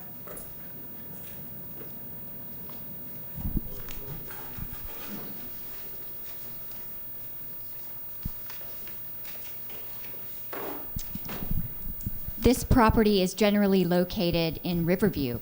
It's 16.78 acres, located east of I-75, just south of Sims Road. The current zoning is PD, this is the larger portion, and AS1, which is the smaller portion to the east. The surrounding zoning designations to the north are a PD. It is approved for a charter school. To the east, AS1 and PD. To the south, AS1 and AR. And to the west is the portion of the existing PD that is joined with this application, and ASC1. I'll explain that a little bit shortly. The future land use is SMU6, and surrounding it is all SMU6 with the exception of R6 directly to the east. The existing entitlements are the first graphic here. There's a combination of 40,000 square foot square feet of office and retail approved, and a conservative estimate of 52 single-family detached units. That is based on the developable acreage calculation. What we are proposing is 100 single-family detached dwelling units and a 3.3 acre public park. I stole this graphic from Michelle, but you can see that the area in green and yellow were part of an original PD. We will process a companion PRS to bifurcate those, but it's important as we go through these entitlements. The portion here, AS1 in blue, is added into the yellow for what is before you today in the application. Just to clarify, in 2007, there was a shared stormwater system in the original PD. The stormwater system now on the eastern parcel, which is the subject of the application, will have its own independent stormwater system. There are no changes to the entitlements of that western parcel, which is the green parcel, which is not included in our application. Access will continue to be provided through the eastern parcel in exactly the same location that it was in the original PD. So there is no net effect on that western parcel. The project overview, quickly, as we said, 100 single-family detached residential units. The maximum density would be 5.9 dwelling units per acre. As is always important to the board, there are 5 points of connectivity. 4 of those you can see are consistent on both option A and option B. We are not asking for any variations as part of this application. The 2 connectivity options, excuse me, this connection here in option A is where the existing PD has the northern access point. The connection in option B is the preferred location, but we would have to work through the proper alignment with Fernhill Drive. So we did work with transportation, and they did recommend option A and option B in this situation. You'll hear from your Planning Commission staff as well as Development Services that this site is compatible within the emerging suburban developing area of the Riverview community. The proposed rezoning would allow development comparable to all of this development that you see approved throughout the larger neighborhood, including the many planned developments and Euclidean zonings for single-family development.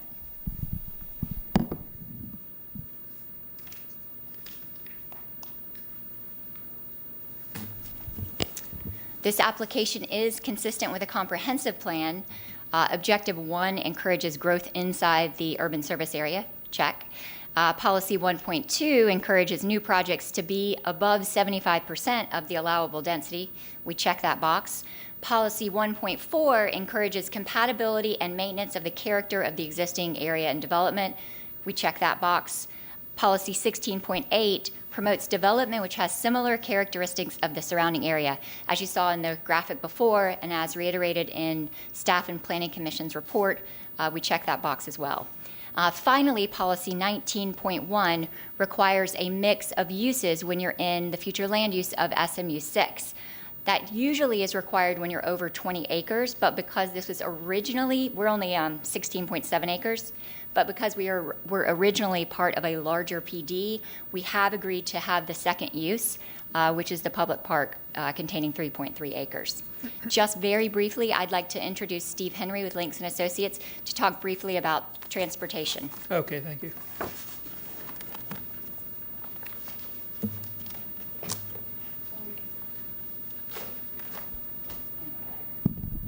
Good evening. Good evening. Steve Henry, Links & Associates, 5023 West Laurel, Tampa 33607. What I want to give you just real quick is a brief overview of the trip generation comparison between what is existing zoning versus what we're proposing. It's indicated that the current zoning has about 40,000 square feet of non-residential, 52 single family. So what I've done here is the AM peak hour, which is on the left, PM peak hour on the right. The green represents the existing zoning, the blue represents the proposed. So as you can see in the AM peak hour, we're actually a reduction in the traffic, and then in the PM peak hour, we're actually a reduction in the traffic for the overall project. And I'm here to answer any questions if you have access or any other transportation questions you may have. I'm good for now, but thank you. Thank Yep. you. Okay, anything else from the applicant? Anything else from the applicant? Yep. I'm sorry, no. We'll reserve any remaining time for rebuttal. Okay, thank you. With your approval. All right. And Development Services. Good evening, Michelle Heinrich, Development Services. As you heard, this is a rezoning request for property that's currently zoned PD and AS1 to a new PD. And the project will request a total of 100 single-family units, which will bring them to a density of 5.9 units per acre. It is in the SMU 6 future land use category, and it's also in the urban service area. The majority of the site, which is a little over 15 acres, is located within PD 07-1325. And as you saw in the graphic, that will be leaving a western portion of the existing PD as the only remaining area under that original PD, and a companion PRS will reconfigure the PD to just address that site. The overall area is developed in a suburban pattern with various lot sizes ranging from 1 acre to 4,400 square foot lots. However, again, the immediate and overall area is in the the SMU 6 future land use category. The project does propose access on Sims and 2 different access locations, as you heard, and also road stub-outs along the west, east, and south to establish the overall roadway network. Transportation is going to provide you with their report and conditions, which were not available at the time of filing our staff report. So transportation staff is going to enter that, and we do recommend approval subject to conditions. Thank you, Michelle. And Transportation.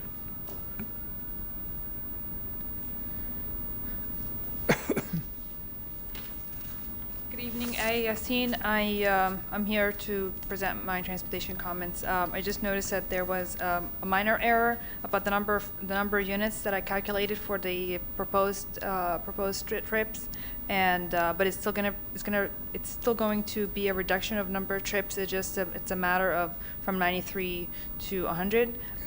It's about 7 trips maximum of difference, but it's still a reduction, and I can fix. I have the number. File a revised one in optics.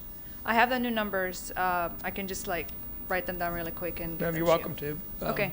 Are you going to file a final one in optics? I can absolutely do that. Yes. Yeah, okay. Okay. Thanks. All right. Let's see. Planning Commission. Melissa Leinhardt, Planning Commission staff. The subject property is located in the suburban mixed-use 6 future land use category. It is in the urban service area and within the limits of the Riverview Community Plan. The proposed planned development for single-family residential uses is allowable within the suburban mixed-use 6 future land use category. The proposed rezoning would allow development comparable to the approved and existing residential uses in the surrounding area. The proposed minimum lot size of 4,400 square feet is similar to the other approved and existing residential development in the vicinity, including an existing subdivision to the east with similar lot sizes. The subject property is in a unique location consisting of a mixture of lot sizes.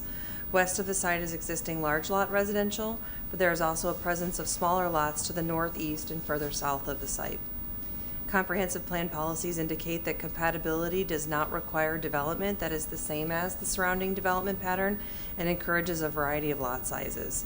To ensure compatibility along the western edge, a stormwater pond is proposed along the portion of the western boundary, which will provide a natural buffer between the proposed smaller lots and the large tract of land to the west. The subject property is also located in the urban service area where growth and development should be directed according to the future land use element. The proposed plan development meets the intent of future land use element policy 1.2 pertaining to minimum density. The proposed unit count is 100 units at the maximum, which is allowed under the SMU 6 future land use category. Excuse me. The site is within the Riverview Community Plan and the residential district located on the Community Plan concept map. The proposed residential supports the vision of the Brandon Community Plan. Riverview Community Plan, excuse me. Based upon the above, it's getting late. Based on those considerations, Planning Commission staff finds the proposed plan development consistent with the future of Hillsborough Comprehensive Plan for unincorporated Hillsborough County, and that will be subject to the conditions proposed by Development Services. Okay, thank you for that. Anybody in support tonight? Seeing none, is there any opposition to this request? How many need to speak? Hold on a second. Three need to speak. Is there a primary speaker? Okay. How much time do you think you really need? I can be quick and go first and who needs to speak. What's quick? I actually own, well, 5 minutes. I own, That's not. I own the property. Yeah, you're gonna have to come up. Okay, so right for the moment, it'd be a maximum of 5 minutes each, but we're running out of time tonight. But go ahead. Okay, my name is John Mead. I am at 10207 Old Cone Grove Road. I am a farmer and a certified arborist and the owner of Parcel 1 in this development. I object to all this. I believe it does. I was told that they weren't allowed, I wasn't allowed to change any modifications without meeting with the owner. We bought the property before they did. I find this report to misrepresent details of this. I do not approve of the stub outs going into our property. I've met with the owners beforehand, not in a while. First time I found out about this was through the notice. They've known before they bought the property that we had the intention of rezoning it back to agriculture and separating from the property. We've given them several times to talk to us about separating the property before this issue. I also have issue with how they got cows on their property, and we were denied for having cows because they said it could only be orange grove, existing orange grove. I have a problem with the retention pond placement in the back that they're putting because of the tributary. It says something about the EPC looking at it, but I don't think they looked at it. I believe it, too close to pollute and run off into the Bullfrog Creek. I do have concerns with traffic. I do wonder why we were denied our rezoning without meeting with them. And also, I don't want the roads stubbing out into our property. It would affect us because we would lose our access through the neighbor's property as per what it says. So that would affect us. So I don't see how this is legal, them even putting this through. And I really want mediation between us in order to come up with something.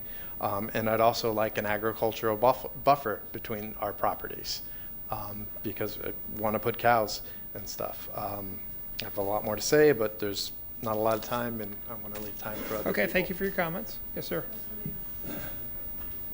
Your Honor, my name is Kevin Hennessy. I'm with the law firm of Lewis, Longman, Walker, and St. Petersburg. I'm here representing Thomas O'Donnell. Mr. O'Donnell will speak factual specifics, provide testimony, but I want to bring in some context. If we could have this, thank you. Mr. O'Donnell's property is directly south. Sir, can you speak into the microphone? Oh, I'm sorry. I didn't realize you weren't. I was trying to project. Mr. O'Donnell's property is directly to the south. It's this boot-shaped property. Johns Robbins Road leads to it. But he accesses the northern part of his property, which is his property segregated completely by a wetland that he cannot ford or cross. So he accesses the northern part of his property by this dirt road that goes across the subject property. There is no mention in the staff report or any of the documents of this existing dirt road, which is used for access from my client's property, and also properties here. What's the legal form of access? Is it easement access? There is not, that I have been able to find at this point, anything recorded. But my clients owned the property for over 20 years. The prior owner, who owned it for several years before that, indicated to him that this was their legal access. The road is maintained by a neighbor who's present here today as well. She grades it on a frequent and regular basis. It is the only access, again, to the northern part of his property. So a prescriptive easement at the very least exists for the access. Has that claim been made yet? Excuse me? Has that claim been made anywhere yet? That claim has not been made. It was only within the last couple of months that Mr. O'Donnell found out about this problem because the the developer put a fence around the property because, as indicated, he put cows on the property. So when he put cows, he put the fence and he blocked the road. So that's what had been trying to contact the developer for ever since that occurred. He has had no success in either speaking to the county or the developer, and so he hired me. I'm here today in fact, I reached out to counsel for the applicant, indicating that he had this access need. She indicated that providing access shouldn't be a problem, but when she got back to me, she said, well, she couldn't find a record evidence of an easement. And How long ago did this conversation happen? Within my first contact with her was a couple of weeks ago. We've had contact over the last couple of days. But the couple of weeks ago was the conversation where access shouldn't be a problem. Today was, maybe access will be a problem. And my concern is that they are providing access as indicated by their site plan. Their site plan options, both of which indicate this access point, but that access point is slightly off the existing road and to the east of my client's property. The conditions in the proposed development approval indicates that these roads should be basically as indicated on the site plan, but there's no statement about providing access to the south, and as currently drawn, it doesn't provide access to my client's property. As I said, only property condition number 3 makes any mention of the road, which it says will generally be as depicted on the plan. The last point I'd bring out, and you've heard already, is that there were no transportation review comments or proposed conditions as of the staff report that I was able to obtain online today. I understand something has been presented today.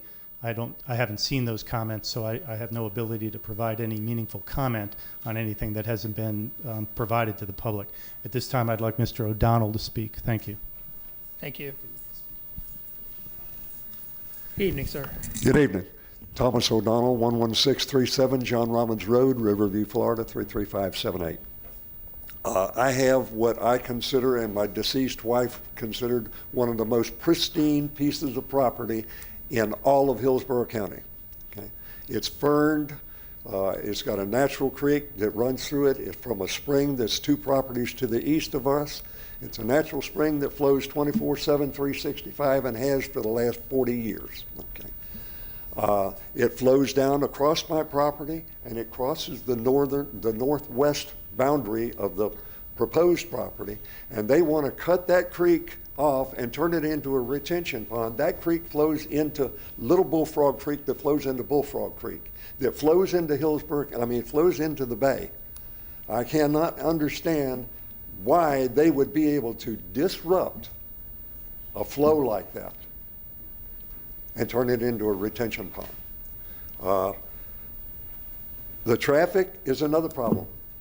You know, and they didn't really say anything about traffic, but traffic in Riverview, Florida. Riverview, Florida last year was the #1 fastest growing city in the United States. Okay, we're not going to do the Riverview traffic thing tonight. Okay. This is going to be about this property. Right, okay. Focus on yours. Okay. But I need to be able to access the rear of my property. I have actually more property on the other side of this creek than I presently live on. And I need to access it, and I have accessed it for the last 25 years. We bought the property in 1994. I've accessed it off the Sims Road through this dirt road that ran alongside of the orange grove. And I've gone over there, and it's been used as a dumping ground for the last 50 years, because I've gone over there and pulled tires and wash machines and lawnmowers and barbed wire, and right now, presently over there's a frame for a mobile home, but it's been done. I've gone over there and pulled out 3 16-foot trailer loads of stuff and taken it to the dump over the last 25 years. And I just don't want to see it. I want to be able to access the backside of the property. I just got married 1 year and 6 months ago. My wife wants to do something on the other side of the creek. She's a Florida girl. She wants to do something on the other side of the creek. So Thank you, sir. Appreciate Thank the you. testimony. Okay, I'm going to close opposition testimony.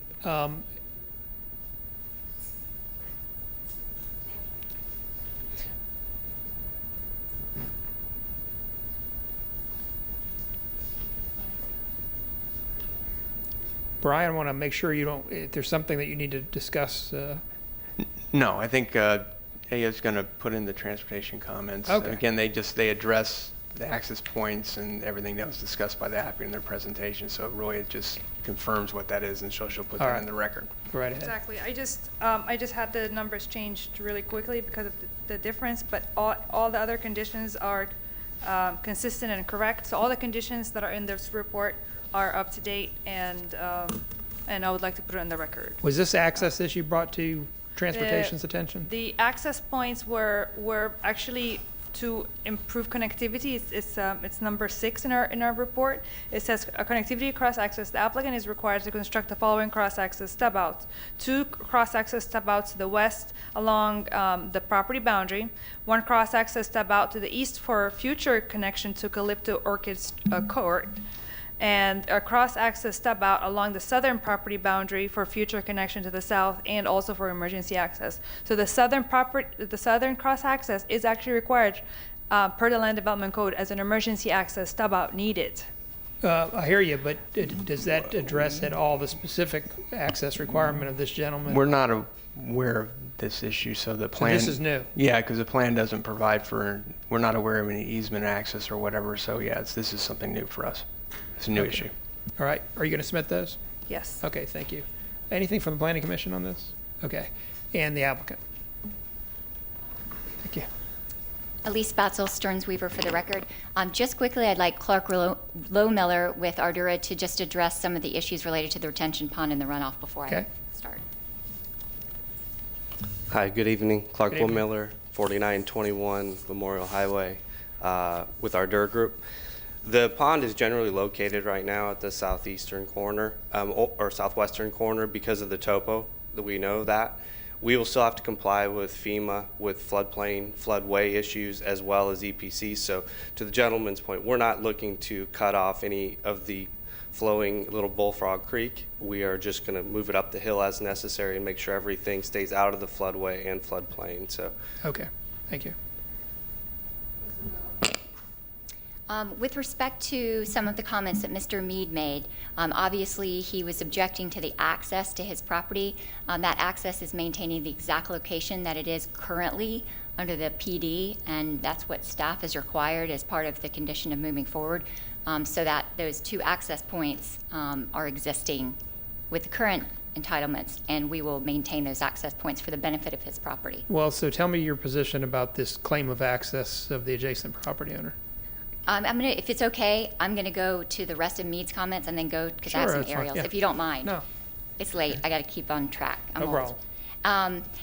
One of the things that Mr. Mead mentioned was he wanted to go in and rezone it to agricultural. I think it's important as we look at this application. Right now, it's commercial and retail, office and retail, as well as single family. We are asking to go to single family. The compatibility issue between the prior zoning and what could be approved today, it would be much more compatible to have agricultural next to single family than it would retail or some kind of commercial uses. And your planning commission can obviously opine from a professional perspective on that.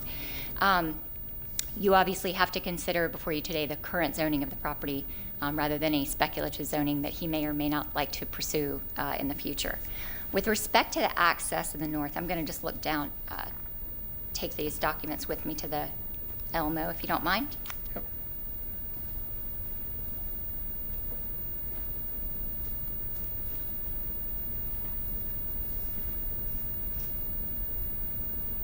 So just so we refresh, this is Mr. O'Donnell's property. This up here is the subject property.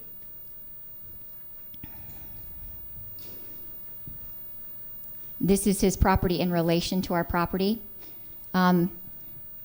The primary access for his property is obviously this John Robbins Road here to the south. There is access to the property on through John Robbins Road. Now, here's where it becomes interesting. Is that a fact? Does it abut the property? There's clear Yes. access? Yes, it does. Yeah, if you have a copy of this in your materials. If you look very closely, you'll see this access goes directly up to his property, and there's a driveway that goes from the house to this roadway to the south.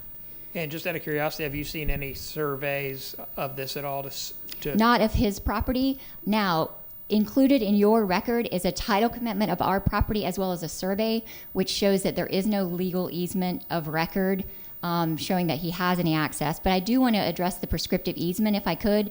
While that isn't something that you obviously should consider as part of your hearing, I do want to make sure that you understand what my conversations were and why I initially said, oh, that shouldn't be a problem. And then when we looked at this a little bit closer, we realized that at least the facts weren't as clear as what I'd understood from Mr. Hennessy on the phone.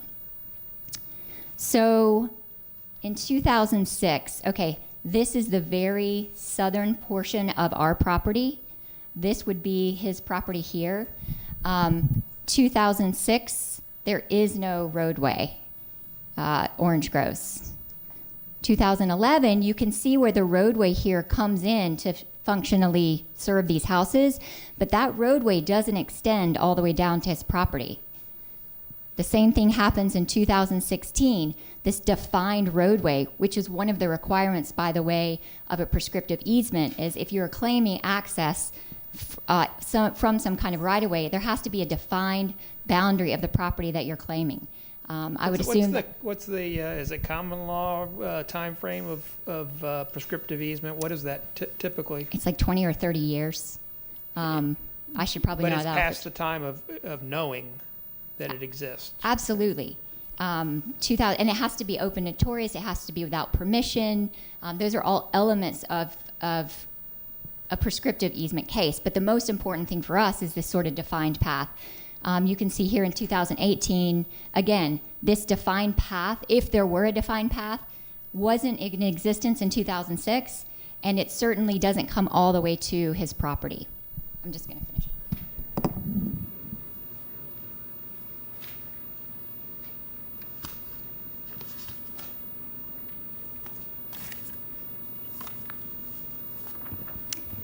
I have included, just for your information, a second DCA case, Dana versus Elders, that outlines those requirements. It is binding on us here in Hillsborough County. So I would ask that, I hope that addresses your concern with the easement to the south. If you have any put more- facts in the record, that's what I'll agree to at the moment. Yes, all of those facts have been put into the record, as well as our title policy, as well as our survey, and those cases. Okay. All right. Just want to make sure I covered everything. I believe so. Do you have any more questions for the applicant? I don't. Thank you. Thank you. Thanks for your time. And with that, we're going to close PD 20118. Next item is agenda D12, rezoning 20-0182. The request is And rezoned I from- apologize, from Brian. AS I closed 172. Yes. And then the next item is 2182, rezoning from ASC 1 to Plan Development. Tanya Chappella will provide staff recommendation after presentation by the applicant. Good We evening. made it, we made it. I know there's one left to go. There is so one left to in go. the interest of time. what But you you made can it to do. me, which was great. Clayton Bricklemeyer Law Group, 601 North Ashley Drive, representing the applicant. Similar to my other one, there is going to be a revised staff report. I will let staff do it. I don't have anything to add to that. We're happy with it. The only thing I have to say to you is that I'm going to put some support letters in the record that we've received from neighbors to the west and the north. And we are available for questions. Okay, I don't have any development services. And to the extent that you can give an abbreviated report, please do it. Tanya Chappella, staff has determined that the use is compatible with the area. Staff finds this request is approvable, subject to conditions.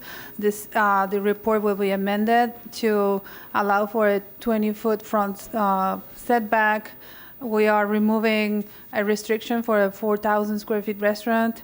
Then we need to address some transportation comments on the items 1 and 2 for the site plan certification. We need to address the dumpster's location to allow a 20-foot front setback. And I'd like to ask Jacinth if something else is necessary. I think that will be it from. So you're going to be filing a revised report? Yes, I will. Okay, thank you. And transportation? Good evening, AASC and Development Services Transportation. I just want to add 2 additional zoning conditions that I just found in the report that were not in the staff report. I just wanted to make sure that they're on the record in case of the inconsistency. One of them is if the zoning is approved, a variance will be approved allowing that in lieu of the developer improving the roadways adjacent to the proposed development, Lackland Road, the developer shall construct approximately 1,100 linear feet of sidewalk on Lackland Road from Cowley Road to the project's southern property boundary. And the second one is if the zoning is approved, a variance will be approved allowing the project driveways on Stelling Road to be located 150 feet from the US Highway 301, which is a driveway width.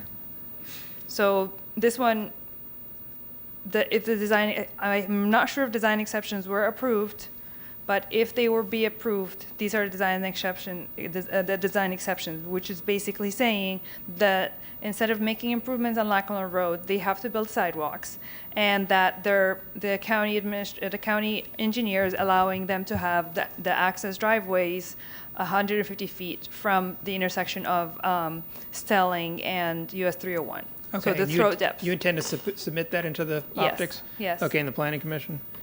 Melissa, to the extent that you it can is on abbreviate, optics. please abbreviate. This is on optics, so. Melissa Leinhardt, Planning Commission staff. The subject sites in Residential 6, Future Land Use Category, Urban Service Area, and the Riverview Community Plan, South Shore Area-wide Systems Plan. The site does not meet locational criteria, however, a waiver has been submitted. Planning Commission staff does recommend approval of the waiver based on all the arguments outlined in my staff report. The applicant is committed to architectural requirements for building design, breaking up the buildings, all kinds of great design things. They've also limited the uses that they have proposed.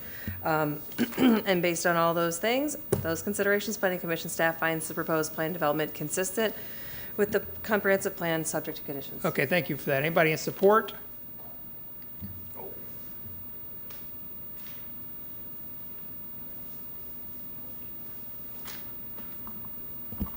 My name is John Dowdy. I live at 12914 Laredo Road, Riverview, Florida. I propose agreeing with it because change is coming no matter what we think about. And the developer has done a good job of trying to work with me to try and take care of all my concerns and issues. But I wanted to come up tonight to have 2 concerns just to get them on the record. Is when they built 301 up. Sir, so let me ask you something. Is it possible that you could say them very quickly? Because Yes, there's another. yeah, I'm going to. All right. Just the flow off the water, off of Stelling Drive, they're going to have to widen it. And when the water flows, it's going to flow down Cowley Road, and it floods the ditches now, and it's going to get twice as bad. That's just one concern about the water runoff. And the other one is the traffic on Lackland Road in the back, because when they leave this development, they're going to come west instead of going out on 301 to go down the back road. So the only recommendation may be putting speed bumps to minimize the speeding down that back road behind our house. I've already talked to the sheriff. He's going to help me enforce it Thank you, the sir. best he can. I appreciate the comments. Anybody in support? Anybody else in support? No? Any opposition to the request? No? The applicant? Unless you have questions. Ask for your approval. I don't know. All right. Okay. So with that, we'll close 2182. The next item is agenda item D13, Major Mod 20-0189. The applicant is Ash Bagby. The request is for a major modification of existing plan development. Israel Monsanto will provide staff recommendation after presentation by the applicant.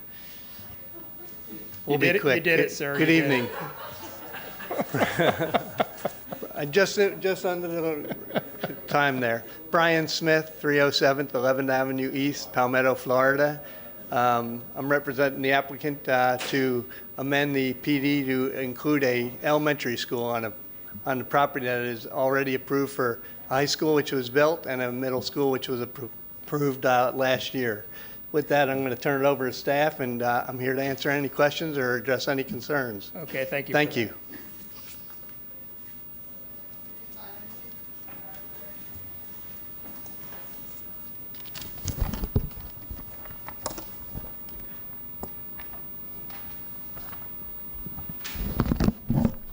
Mr. Monsanto Development Services. As the applicant stated, this is a site located on the east side of Robertson Ranch Road, half-mile north of US Highway 301.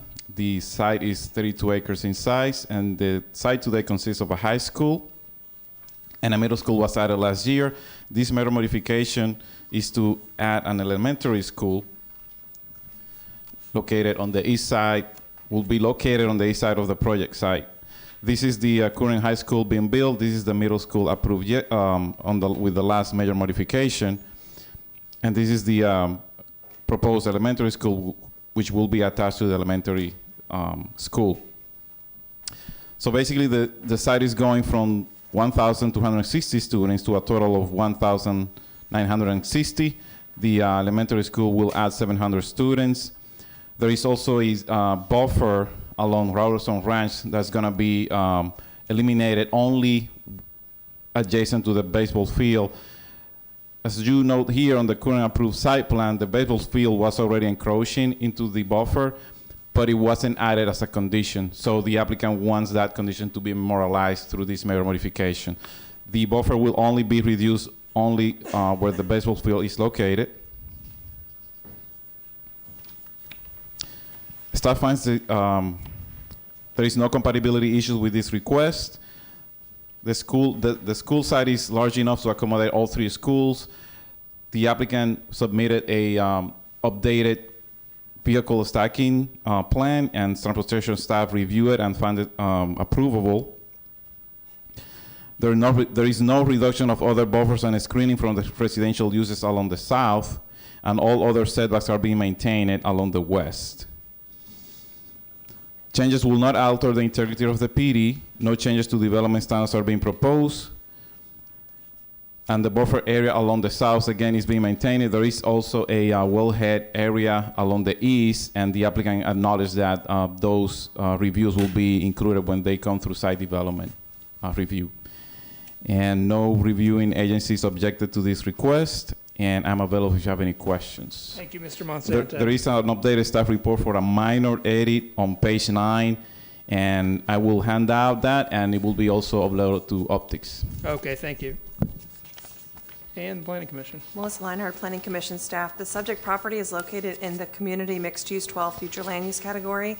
It is in the urban service area and within the limits of the East Lake Orient Park Community Plan. The site will preserve the previously approved 1-acre office parcel within the development, which is consistent with the mixed-use policies that are located in the future land use element. The schools are considered residential support uses and are allowable in most plan categories subject to compatibility.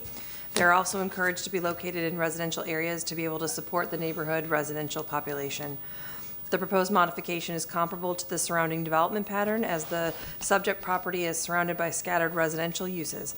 Additionally, a mix of uses and employment opportunities are encouraged within the I-75 corridor.